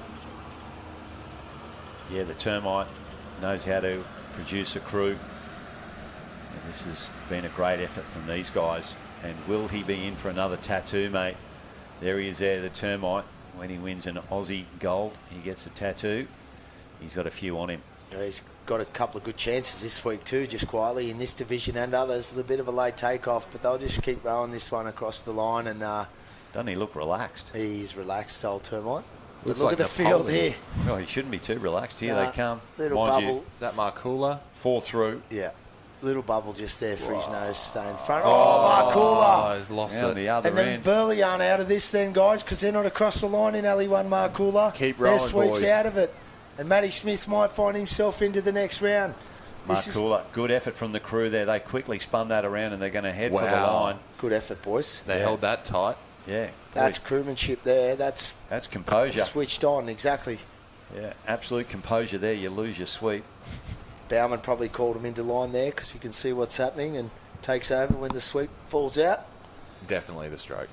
The stroke can't see anything, Tommy. Stroke calls the stroke. He can't see which way you're pointing. Mate. He doesn't know what day it is. Mate, you're just consistent, aren't you? Yeah. Anyway, If nothing else, consistent. you've got to stay strong. Now New he's South Alliance Wales. #1 fan. New South Wales and the Bowman. And the woeful Roosters. The mighty Roosters. 1 win for the season, that's it. Speaking of rugby league, Beat the Panthers. how's Yep. the state of origin, eh? Well, we hold that trophy too, Tom. Don't we? Or did you win it back last year? Anyway, there'll be a party at Don's house for State of Origin too, guys. So if you're in Queensland, come up. Game 1, 2 and 3. Plenty of sausages at on the barbecue. So, Cronulla, good to see them in the mix here. Elimination race. We've got a North Cottesloe boat there in Alley 5. It's possibly the Moose or the Charmers. It's the Moose. So, North Cronulla Weapons in 1. North Cronulla Blueies Colts in 2. South Curl Thick Shake in 3. The Cronulla Cougars in 4. And North Cottesloe Moose in 5. And 4 to go through. You see here now it's the Thick Shake in the middle with South Curly. First to get hit. Copping half a boatful there and then getting moving again. It's Nathan Wilson at the back of that one. Great effort from the South Curly Club under 23 division here. They've dominated it. This is the, I won't say the third because we haven't seen the Burley yet, but this is another one of their under 23 crews. North Cottesloe on your right hand side though. They've skipped away. I think Alley 3, 4 and 5 look all right at the moment. Alley 1 and 2 getting hit off the start. Probably got some work to do, but we won't discount either of those North Cronulla crews. So starting to see this back bank come into action here as the tide drops out. I think it's North Cottesloe down on the right-hand side there that might have their nose in front. Not much in it though, Phil. It's hard to tell from this particular angle. Yep, you're just watching them go up and down over those waves and there isn't much in it, but probably the North Cronulla crew, the Weapons just squeezing ahead of the Blueies Colts there in Alley 2. And you just don't want to come last in this one. No, that's for sure. 4 through North Cottesloe on the screen there. There's now. our man with the bucket hat again from the Moose, the stroke. At least he's consistent. Yeah. Dead set strokes. Sun safety. Good on him. Centre of attention. They're like the quarterbacks, really, aren't they? Nah, they're not. I wouldn't go that far. Yeah, settle down, Todd. Here we go, into the turning cans. And it's pretty even there, boys. Have a look at that. Oh, someone's caught on the can in the middle there. North Cottesloe around, we can tell you that much. Moose were in and out. We don't have the drone in the air at the moment, unfortunately, to give you some better shots of what we're witnessing here. But all crews on their way home, and it is anyone's. Maybe just the Cronulla boys there in Alley 4, sort of with a bit of work to do to the naked eye on this screen. But there's a run for them now. Yeah, lifted the rating up there of the Cougars. And these are the Moose in Alley 5 with a little run under Alley 5's boat there. Look at these boys go. Boom. Yeah, boom. Good run there. And he's going to squeeze it past that gate can. Yep, he surely is. Have a look out wide. It's hard to tell, but there is a big swell running past us here. It hasn't got the angle to get in. There are some large swells out in the ocean that have come up from Sydney for the last couple of days. And it is pumping in Sydney. It's about 7 metres. You see some of the footage. The iceberg pool got smashed to bits at Bondi. Shame I wasn't down there. Would have got the boat out. But anyway, back on screen here now. And it's North Cronulla and Alley 2 and Cronulla and Alley 4, both of the tail markers. But they're not out of it yet. Yeah, the Cougars here looking like they've got the work to do, along with the Blueies, North Cronulla Blueies down there in Alley 2. The Thick Shakes, can they get themselves across the line here? They're doing a great job, the Thick Shakes. Aren't they? And they've got, as you said, they don't want to be considered the third crew for South not at all. Curly. It's hard not to call them that because they're doing such a great job, but Nathan Wilson, you just need to fire up at the right time in this sport and you win yourself an Aussie gold. Crew to miss out here, one of these two. Will it be North Cronulla or will it be the crew from Cronulla? They're going to bolt for the line here. We don't have the angle. Possibly Cronulla not getting the best run to the beach. Those guys are through, that's for sure. Look at that's done it again. There he is. So we're going to have to wait for the judges on that one because that was too hard to call. That was heat 2 of the under 23 male. Coming up to the last of the elimination heats here now for the 23 men. And pushing into the water shortly will be the Cronulla Stingrays, the second of the 23 crews out of Cronulla. Good effort from them. South Curly Burley, we know what they can do. Avoca Beach Mac Dogs, fair crew there as well. Chiton Rocks, they're going well this current Aussie titles. They're the Chiton Rocks monsters. North Cronulla Purds and the Cornwall. Hot heat here. But gents, we obviously like the look of South Curly Burley here. New South Wales state champions, current Australian under-23 team. And mate, where did they finish in the Aussies? Were they third? Fourth. There we go. Pretty short. Could be selling him short. There was Palm Beach has been in there, and Tommy's crew's been in there, and Northcliffe as well. So I think they had an off-season change, and that's helped them out since they came back. The Burley? Yeah. No. They had a Palmy come across. No. Nope. Oh, Jack Rivet in the bow. You're right. Hasn't he been in there for a few years? A couple of years, though. At least the last couple, I think. Yeah, he right. was. I remember him being in the crew in Perth, and he did an interview at the end of a race. And with Palm Beach? He would have been a good trench man. No, he was in the South Curly crew. He's a great man, Jack Rivet, you see there. There he is there on screen there now with the black wet shirt on. He's the brains of the operation in that crew. Talking up the bowman again. Campbell twins in the centre there. They are sit dead. And Perry there, Perry Jr. Big Al in the stroke seat and Gus Spiteri. Well, it's just cheating, isn't it? You have two of the same people. It's unbelievable when I got to sweep those boys. I wasn't really looking for faults, and if anything, I could only pick out a little tiny thing or two. And as soon as I mentioned it, they knew exactly what I meant because they were onto how well they're rowing and what they were feeling. And it was impressive. What's their kryptonite, mate? What's holding them back? Oh, probably me jinxing them, so I'll stay off them. Yeah, rightio. Yeah. And the Burley in front. Yeah, so Avoca Beach, Mac Dogs there. With another one of the Mitchells. Matty Mitchell is the sweep of that crew there. Yeah. Lachlan Darcy, Sonny and Jack. Kite and Rocks Monsters. Hocko at the back of that, and isn't he doing a great job at that club? Darren Hocking. Cooper, Connor, Samuel and Oscar under his feet there. In the middle of the screen in the blue boat. And we are waiting for a start here. Check starter. Happy with the line. Good to see Corrimal back in the mix here. Corrimal won the Under-21 Australian Championship in 2001. I was in that race. They're away there now. Whoa. Smashed off the beach, as I say. Checked. Yeah. And didn't they get it up and going, though? Short strokes there from the crew at the bottom of your screen from Corrimal. They're really winding it up. Avoca, Matty Mitchell asked for them to come forward there, and they just bounce over that one. But North Cronulla there, Purds, they've got a good start there. And, of course, that crew that we've been mentioning. Second from the top of your screen, South Curly Burley. Don owns that piece of land just to the right of screen there. That's his little island just off Tally. Echo Beach there, just on your left. What is is the that? name of the beach inside the Tullabudgera Creek. Boat ramp as well. So out of screen there now, it's the Purds from North Cronulla doing a good job with the South Curly Burley. Gus Spiteri. Both accomplished sweeps, both very good crews. Corrimal Blackjacks hanging in there as well for the top three. And I think Clayton Rocks.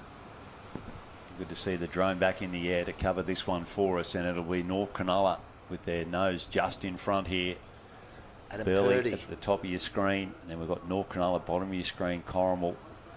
Let's just have a look at the technique here in Corrimal. Second bow there, just sort of sitting up into the oar. Would like to finish harder back into the bow. Don't sit up into that oar. Bring that oar handle through to you. I'm being picky here. Throw your head back. Yeah, Shoulders back. Yeah, a little bit more into the bow. Hands to chest. Geez, we're tough markers. So Yeah, we anyway, are. these in the Australian quarter-final Under-23s. We'll let him be. We're just here to help. Yeah, we're just here to do our best to bring the sport to life. There they are, the Burley. In they come. 1, 2, and up together on the third. Perry 1 and around. Two-stroker and away for the South Curly Burley, and this is where they can separate themselves from the field here. Yep. They're going to skedaddle out of here, but here comes North Cronulla. Bird's done a great job to He be has, there, yeah. and the Cronulla Stingrays aren't far off in alley 1. So They're all still in the mix that's here. a training boat. I beg your pardon. The furthest boat there is a bit confusing. There's some boats warming up in the background, so they're not in that race. Burley, look at them go. They're on a runner as they come back through the gate cans, and they have separated themselves here now, and they are going to extend their lead here. They turn first, not by much, but then they dragged themselves onto the first runner and away they went, and then they've got a big runner there. And here we go, one more for them here. They trained with the Bulli Open men's crew during the season, and that's one thing we know the Bulli crew can do, and that's just destroy the field on the way home. Yep. Burley might have picked something up off the Bulli when they were in the Australian team together. Well, we jumped into your caravan at the George Bass with the Bulli head sweep too. We did a good job of learning there, Donnie, and look at them go. Not a memorable moment for me. It was fun for us. And they're away, the Burley. And they are. Separated themselves from the field. They are safe. Cronulla looks good, though, in Alley 1. They've done a great job, Cronulla Stingrays. The Stingrays hanging in there. And the crew there in Alley 3 is out of Voca Beach Mac Dogs. They need something here. They've just dropped off the back of that wave as we see the Burley come across. They're safe. And they are one of the favourites for this event, along with their stablemates. And who's going to fill the minors here? Spiteri, just his textbook little slew at the end of a race there. 4 boats on the one wave. Can we have a look at that, please?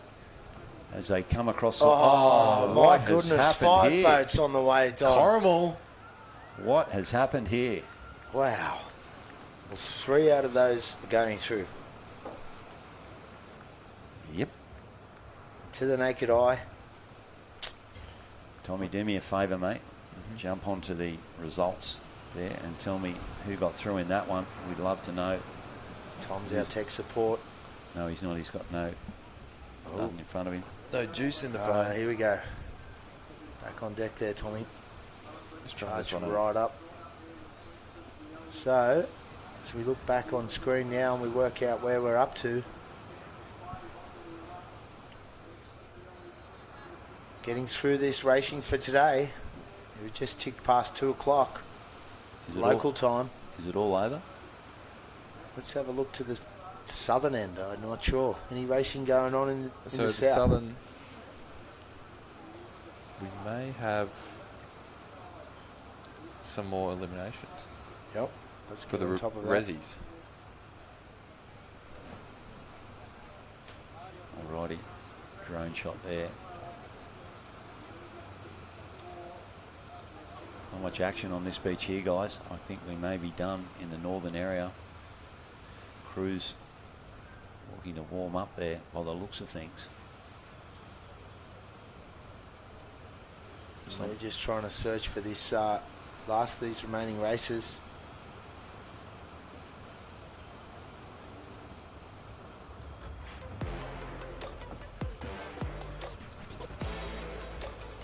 Use the radio silence here. It could be a reserve grade elimination. Looks like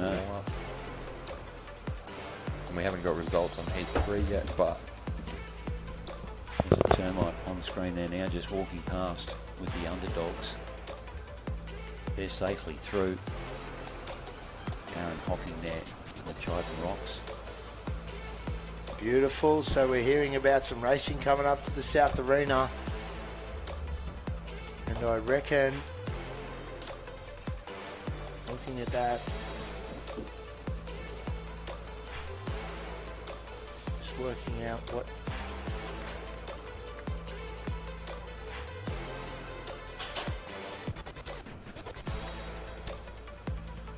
looks like a female division there, Tommy. I'd suspect maybe reserve women. Res women's. It's under 23 women's, but we've already done all 3 rounds. Elimination number 2 for reserve female. Okay. Maybe heat 3. Just looking out to sea there. So, I think we're on track here. We should have the Wander Wildfires in Alley 1. The Currumbin Collectors there in 2. It is Glenelg in 3. North Narrabeen Sea Slugs in 4. And the Wamburrel Wasabi Warriors in 5. And this is an elimination race, Tommy. Ooh. And we're going to see again who's going to make the most of it. A few crews getting hit up in Alley 1 and 2. Little bubbles to get through. North Narrabeen a little slower off the beach with Wamburrel in Alley 5 and 6. But these waves in 1, 2 and 3 will slow them down. North Narrabeen will cruise past there. That's the Sea Slugs with McManus at the back, and there's one to get over for Wasabi's in North. Oh, Wamburrel's been smashed, and that is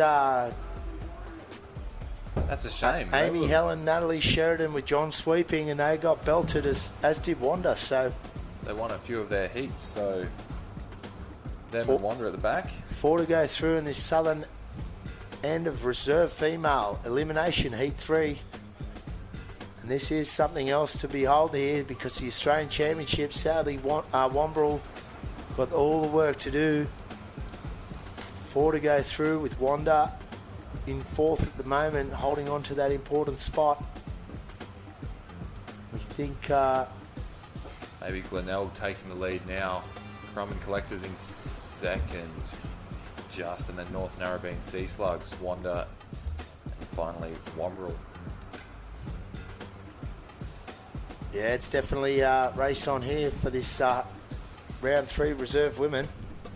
Last of the elimination races up this end in the southern end. So Glenelg doing a good job in alley 3 in the middle, setting the pace just from Currumbin to their left in alley 2. North Narrabeen also right there in 3. The Sea Slugs. Here's the drone footage. Get a better idea of this. Good to have the drone back up as they hit the turns. So it's definitely going to be Glenelg in first. North Narrabeen equal with Currumbin around that turn in 2nd. And a great turn from McManus, and the Sea Slugs are out of there. He's put a wood on Foxy, so let's see what happens. Wanda turning in 4, and then was Wombrel just struggling after getting belted off the beach. So back on screen there now. Closest to us is Wanda. They're in 4th place. Next to them, the Currumbin team. Adrian Bullock at the back of that. There goes. Look at Glenelg on this run, Tommy. And they're milking it for all it's worth, and they're still down it. They have to stay within their coloured gate can here now. North Narrabeen up in alley 4. Here's another one up the tail of Glenelg. But it's going to be North Narrabeen, Currumbin, and Wanda if they can pull down. Working their way back into it. Little run for the crews coming through the gate cans now, lifting for Currumbin and North Narrabeen, with Wanda lifting the rate as well. But Glenelg out in front, not dropping off the power. They're just driving it away. And there'll be a little run coming up behind them, hopefully to keep them away in front, they'll hope. And now it starts to fill up now, and they're chasing it, you see, trying to get that nose down the screen there now. Pull over, a couple more, and they're sitting pretty. Good throw from the Bowie there, and they're away. So, concentration to the line. In the background, there's McManus with the Sea Slugs. They've done well since Rowing Masters this week as well. And the Sea Slugs made up there of Laney, Lindsay, Carla, and Trina, with Don at the back. So there's Glenelg doing a good job. That should safely, comfortably through. Tom, good call. As we go to the minor placings there now, North Narrabeen on with Currumbin. So those two are safely through, just got to finish the course. And that's a great row from North Narrabeen. Fantastic effort, girls, as is Currumbin. Foxy, well done to you. He's got them sat, resting. And then in the 4th spot, we think it's the Wanda Wildfires. And we do believe that'll get through safely for those 4 crews, provided all went through their gate cans. Wombrel just couldn't overcome that initial and Spinner, check. I think he's saying, you're all right, girls. You got through. That's all they needed to do. And there's Foxy with his girls too. Had a good carnival, the Collectors. Super effort from Glenelg there, leading the way, and also from North Narrabeen. So, just missing out, we think, is going to be the Wombrel Wasabis. And that is a good effort from those guys. Hold your heads up high. They absolutely got smashed, and in a 5-boat race, if one gets smashed, makes it pretty hard. So that might be us for the day. I think we might have the Colts to go through here. If the order of events is still running the same. So that was Heat 3 of the Reserve Female Surf Life Saving Championships of Australia. You're at the big dance on the beautiful Gold Coast. And let's shout out to our sponsors while we can. The Nah Brewery, Kellogg's Nutrigrain, Tourism and Events Queensland, Triple M Gold, 92.5, the Australian Federal Government Sports Commission, and the SLSA's major partners, DHL, Isuzu Ute Australia, Qantas and Westpac. Fantastic to have some of the big end of town supporting our national event. So many great members, all saying thanks to the sponsors. You see down the beach, You see the other craft end, the boards and skis and that. We're a bit out of place down there, fellas, down that end. So I actually found myself at the wrong end of the beach. I had to walk up. Mate, there was cords and officials and skis going everywhere. I was scared of it being down there. I was in the wrong place. What's going on down there? Nah, not from there. It's not your go, mate. Not at all. So you've got guns up for the under 23. I think it's Elimination 1. You'd have the Glenelg Gators in Alley 1, Mooloolaba Dusties Alley 2, Currumbin in Alley 3. The Drakkers, Kirra Buckyear, and then Palm Beach Pentatokos. Pentatokos. That's Pentatokos. it. There's the Dusties on screen there now. Gee, that stroke. Didn't see him 2 feet over the gun or bang in. They're a length off the pace there, Glenelg, off the start, that Alley 1 starting position. Yeah, and we last time we looked at this end, we didn't like the right-hand side here, which has got Palm Beach in it. And I'm assuming that we're going to take 4 through here again, gentlemen. Glenelg on screen there now. They're in Alley 1. They had a bit of a disadvantage at the start, but they're into deep water here now, and they're not bouncing over the same sort of waves as the other crews up the other end are. And there's more coming for those crews down the other end. Mooloolaba, they're away. He's having a look over his shoulder there, letting the boys know where they're sitting. I think they've got away nicely, and they have. They've got their nose in front is Mooloolaba. And Kirra Buckyear's right there in Alley 5. Doing a great job all day, the Kirra boys. Yeah, they're all close enough at this particular point in the race. And there's Tooley on the back of the Drakkars from Currumbin as well.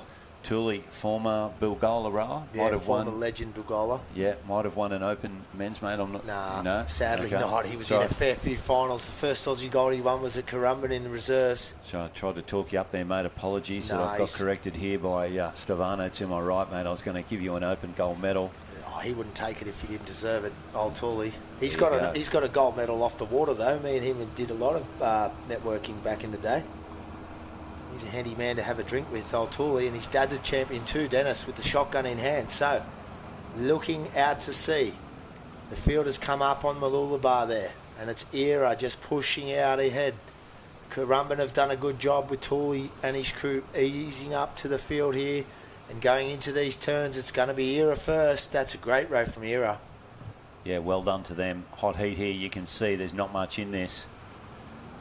Glenelg will not be left too far out of this. They might have been last to turn here, but have a look at them. They're all within a boat length. There's a of run one now another. for the field, Don. All three leading crews getting the best in it. That's Mooloolaba, Currumbin and Kirra, and probably Currumbin and Mooloolaba getting the very best out of it. Yeah, Tooley asking the boys to lift. That is Hamish, Jack, Luke and Elliot, and that would be son Jack. And here goes Kirra back at them. So it's tit for tat here, stroke for stroke. Can't be looking around here. Trust your mates on each side. Trust your sweep. Eyes on the job. 4 crews through here. Riding with the Drakkars there. Tooley up the back there. Anthony O'Toole, his son Jack O'Toole in the crew with him, along with Luke, Elliot and Hamish. And they might just have their noses in front, but it's anyone's race here. Have a look at this one coming It's a behind wave Glenelg. field, yeah. They need it. It's going to fill up. Hopefully Tooley gets onto it. See him lift now. Pentatokos making a move. Tooley on the middle there, charging out in front. His son Jack, he's screaming, "Get me down it, son. Get me down it, son. Keep rowing, son. Don't miss it, son." And look at this. Father and son worked it out. Well done. Hold it straight, brother. Pedal to the metal there to climb onto that one. And Nice what's on one. for the miners here? We see Palm Beach behind them. They've pulled onto that wave. Have Glenelg been able to get themselves onto this joining trailing wave behind here? We've got 1, 2, 3. Have we got the 4th? No, we don't.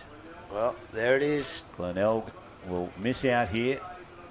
This is not the official results you're hearing from us, but from what we can see here, we would think Glenelg would be the crew to miss out. And Tooley gets himself He's over happy the with line. that. He'll be happy with that. As he should be. He's a fierce competitor, Tooley. Great bloke. Mooloolaba getting through. The Kirra team. Very good from Kirra, boys. Keep it going, Sydney Branch. Speaking of official results, we've got the Heat 3, that really contested elimination round from the under-23s in the Northern Arena. South Kelko Burley in first, Cronulla Stingrays in second, Corrimal Blackjacks in third, North Cronulla Herds Colts in fourth, and going home, Kyneton Rocks Monsters. And Avoca Beach Mac Dogs. Hard luck there. That was great racing. Avoca Beach. So, into Elimination Heat 2, under 23 males. And you're going to have the Currumbin Buccaneers with David Dwight in Alley 1. Palm Beach Petrol there on screen in Alley 2. Mona Vale Comrades in Alley 3. The Allura Brumbies in Alley 4. And then Bugola Team A, the Bugola Beach Boys in Alley 5. Palm Beach on screen here now. Palm Beach, New South Wales. 4 New South Wales teams in this one with your man and our man Dwighty from the Danger Men here closest to the shot. We wish them well, but just that length off the... that was where Glenelg just started, and yeah, not a good sign. I'll be protesting the course. I think that's how you got to do it beforehand. Bauman's quite deep here too. You can see that. Look at that. He's reaching up. Let's hope he can get himself over the gunnel there when the gun goes up. A few nerves. Come on, Dwighty. Yeah, do it, Dwighty. Get the boys home. Let's knock off these New South Wales crews, mate. What do you go for in Origin, Don? I understand the concept. State of origin.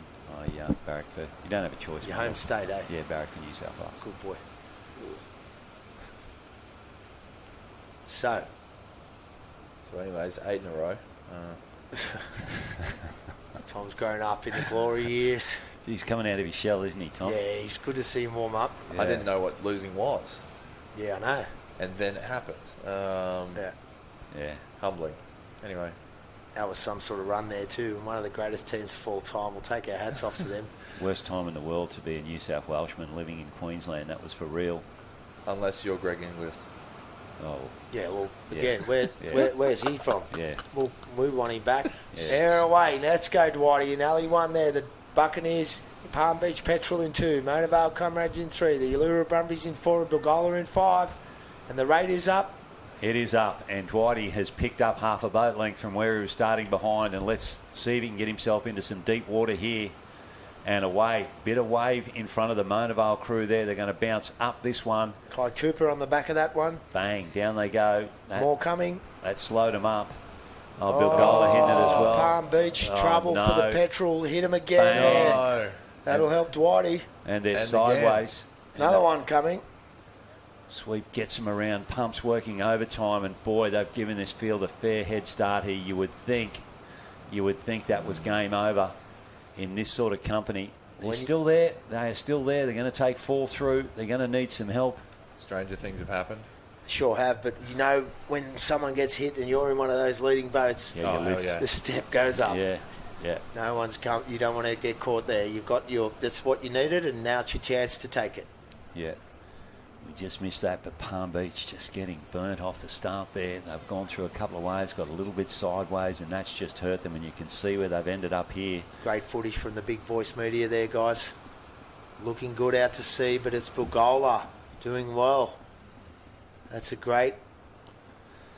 Big shout out to Bruce Silman, who's just reminded him I still owe him about 8 cartons from several years ago. He's like an elephant, that bloke. Didn't you double or nothing on the night? I kept on going, Yeah, crazy. There's Bugola now on screen on the right-hand side, and then out in front on the left-hand shot in the yellow boat. The Normie Pounder boat named after. They've had some great people named after them at Bugola, and you see them turning now on the white can, and they're going to turn in first, and Dwighty's done a good job here for Currumbin in second. Is he all right?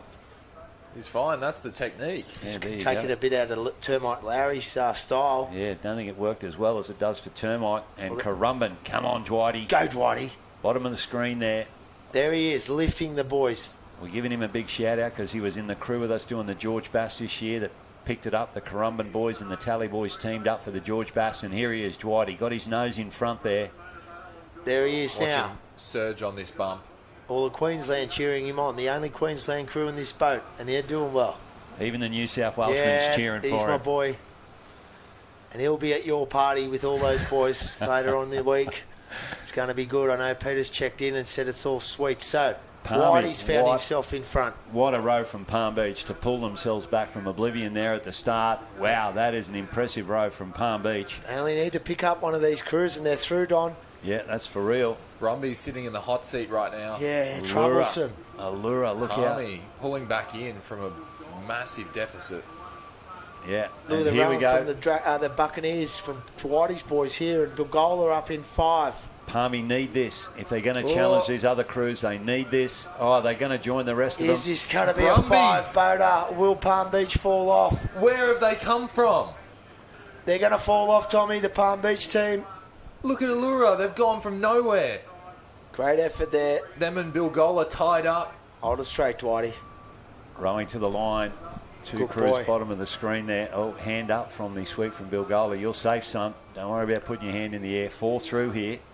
And there they are across the line together. It doesn't matter who comes first, second, third or fourth. You are through. Was a great row from Palm Beach to come back so close there. They should be very proud of themselves here, the Palm Beach crew, to get back from where they were, from a start that they had. Well done, boys. No shame in that, that's for sure. I know your campaign's over, but you have rowed extremely well to put yourselves back in the picture there towards the end of that race. Yeah. Disappointment there on the face. Not happy, this young man, the bowman. Yeah, come on, mate. Hold yourself together. It's just frustration. He's just up the beach. He's off it. He's straight to the trailer. Yep. So, good effort there, but Dwighty and his Currumbin Buccaneers, and they'll safely stay at Team Dwight's house this week for a few more days yet. Is that them through to Sunday now? They don't show up now until Sunday? Maybe Saturday. Maybe Saturday for a row? Yeah. We'll check and come back to you on that one. A couple of Wander crews bottom of screen here. Hugs all around for the Gators. Looks like Glenelg. Yeah, that's them. So, the last race we think of the day for now, and it's going to be an under 23 male elimination, and they're pushing right up on each other here. But we're going to have two Wander crews. In Alley 1, we're going to have the Wander Woodies with Brendan McAlpine. In Alley 2, we're going to have the Wander Pins. In Alley 3, the Coogee Filthy Oars. Alley 4, the Palm Beach Fins. So the Fins and the Pins on again. And then Tatahi Bay in 5, fellas, up there in their green boat. Had a win earlier on in the rounds, did Titahi Bay. They're a fair crew coming out of New Zealand. And we spoke about their boat that lives in Australia. They leave it over here to compete in the Nationals. I think they called it the G'day Mate. Really? Their boat, yeah. Something like that. Not sweet as, bro. Choice, bro. Sure. Chili bin. Jandal. Yeah. Let's bring it out. Love the Kiwis. We do love the Kiwis, and they will be tuning into the live stream. Big shout out to the Kiwis. You've sent a couple of your best over here to represent, and I'm pretty sure they're all still in the mix here. Yeah, one of them, Liam McVicker, brother to one of my club mates, AJ, at Maroochydore, a skilled ski paddler. He looks like AJ 8 AJ. Right. Is that Frank Schroeder on the screen there now? Frank from North Cronulla. One of the great Sydney branch officials. He's dropped a few kgs. He's looking good, Frankie. I've got to tell him that. Look at that side-on profile. Yeah, he is looking good. As fit as A grade when he used to row there. Keeping it fair. They're away. So let's see what happens here. Tatahi Bay getting away nicely in 5. Wander Boys rating it right up there with Les on the back and Brendan on the back of the second crew. Coogee Filthy Oars. Clean run for Coogee, and they're making the most of it. That's Kalen in the stroke seat with his dad in the as the sweep. The Williamsons, and then Tatahi Bay and Palm Beach. These waves are nothing to them. Tatahi's pushing straight through it. Yeah, they just punch through so well, so strong, this under-23 division. For mine, this is the toughest competition going around at the moment, the 23 division. None better than the South Curlies in this field. But here we are looking at the two Wander crews. One of them looks like they're going to miss out at this particular stage. Oh, no, they're all still in it. I take that back. No, they've got a couple of lengths to make up, Donny, but they can do it if they're good enough. Like you say, they're not too far out of it. But it looks like they're going head-to-head to see who's going to go through and who isn't. Big shout-out to Dave Chapman, former boat captain at Wander. He would be cheering the boys on here, wanting to see them qualify through. But the field just stretching out on the two Wander crews here at the moment. Titahi Bay going to climb over one here that they hope they get on the way home. Look at that one. Yeah, boom. They'll be looking for that on the way home, that's for real. And Titahi Bay, another one in front of them now. Oh, wouldn't you like to see the boys chase that one on the way home? They would be flying onto those ones. That's sitting outside, on that one. That's outside the gate cans there. Yeah. the back bank, as this tide drops down, is coming into play. You're going to hit onto their turning cans now and hope that they find one of those waves on the way home. So the Finns, Palm Beach crew, one of the highly credentialed crews in this division as well, getting around nicely with Tatahi Bay, and the Coogee Filthy Oars doing a good job in third place. But Wanda up this end with McAlpine on the back, also doing a good job. And then Les's crew from Wanda also just out of it off the tuck of their stablemates. So half a race to go. Tatahi Bay, that was a good turn, but they were dead stopped and they've had to pick it up and get going again, as where Palm Beach, they went around that and they maintained some boat speed. Look at the rate on them. Spency's into them. He is. Tatahi Bay's not going away. Look at this. Yeah. Boy. Riding hard. The crews down in alleys 4 and 5. We are taking 4 crews through here at the moment. Wanda in trouble. And we look top of the screen, Tatahi Bay, Palm Beach beside them, Coogee beside that, and Wanda. Bottom of your screen now, one of the 2 Wanda crews. And are these 3 crews in front here, are they safe? It looks as if they could be. Coogee going to need to find something here so that these Wanda crews do not catch them. Lump behind the Wanda crews. Lift for Coogee in the middle. Lift for Tatahi Bay in alley 5. Oh, none of them are going to... Palm Beach are going to get over the front of that one. The Finns no one else on it. is. I'd say it's all academic, but... Here they come. They've left it open for the trailing crews here. The 2 Wanda crews. Looks like they might be fighting it out here to see who's going to qualify through and who goes onto the trailer. But Palm Beach across in first position. Tatahi Bay, then Coogee. There's your top 3 qualifiers. We're taking one more. Who's it going to be? Which Wanda crew, Don? Let's see as they come into the screen here now as to who that is going to be. Top 3. Have they separated themselves, or are they going for the stroke to stroke to the line? Stroke to stroke in dead water. Look at them push through here. Who will get the better run into shore? The angle of the beach on this one. It looks like there's a gutter going out on alley 1. And that's Les. He's into him. Yeah. Would it be the pins in alley 2? Yep. Yes, it is. Wow. That is a shame there for the Wanda Woodies. They have missed out and the pins are through. And gentlemen, is that a day? I believe so. Well, that was a great day of racing, and it's just struck 2:30 there now. And, well, happy hour starts in 25 minutes at the Tugun Surf Club, so everything's come together. We're going to support our brothers on the... Shane Chook Thompson in shot just down there below. I was watching both sons row here today. Not sure if his daughter was competing today as well, but he certainly had both sons racing for Currumbin. Couple of stats on screen there, Don. 7,000 competitors at this Aussies. 314 clubs. Amazing stat. So we'll shout out to Tourism and Events Queensland and the Experience of the Gold Coast. What a place to be. The Kellogg's Nutrigrain, BRP, the Yernar Brewery, Triple M Gold, 92.5. There's the results on screen of this one. The Palm Beach Finns in first, Tatahi Bay second, Coogee Filthy Oars third. It was the Wanda Pins with Les on the back for fourth in that important spot. And unfortunately, the Wanda Woodies with Brendan McAlpine, they're going to have traileritis, as you say, Don. So thank you to all our sponsors there, Triple M Gold, 92.5, the major national partners of the SLSA, DHL, Isuzu Ute Australia, Qantas and Westpac. Thank you to all our officials. There's Chook in the black shirt there with Chapman and his old mate Spinner from Wanda Surf Club. A couple of big names there. He was speechless yesterday, the Chookie. I was happy for the big fella. Yeah, did he have a tear in his eye? He did. It was great. He's rode for something like 40 years, never won anything. That's mad. First Aussie title for him in the Masters, and there's the Coogee girls. They're happy. Really see it here. He just is... That's it, beautiful. So, highlights are on there. Wilco showing you how to get in there. There's the Kachow. A big day of racing for everyone today across 2 areas. Officials have done a great job keeping us on time. We're going to be back tomorrow.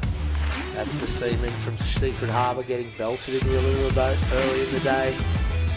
And ladies and gentlemen, Don.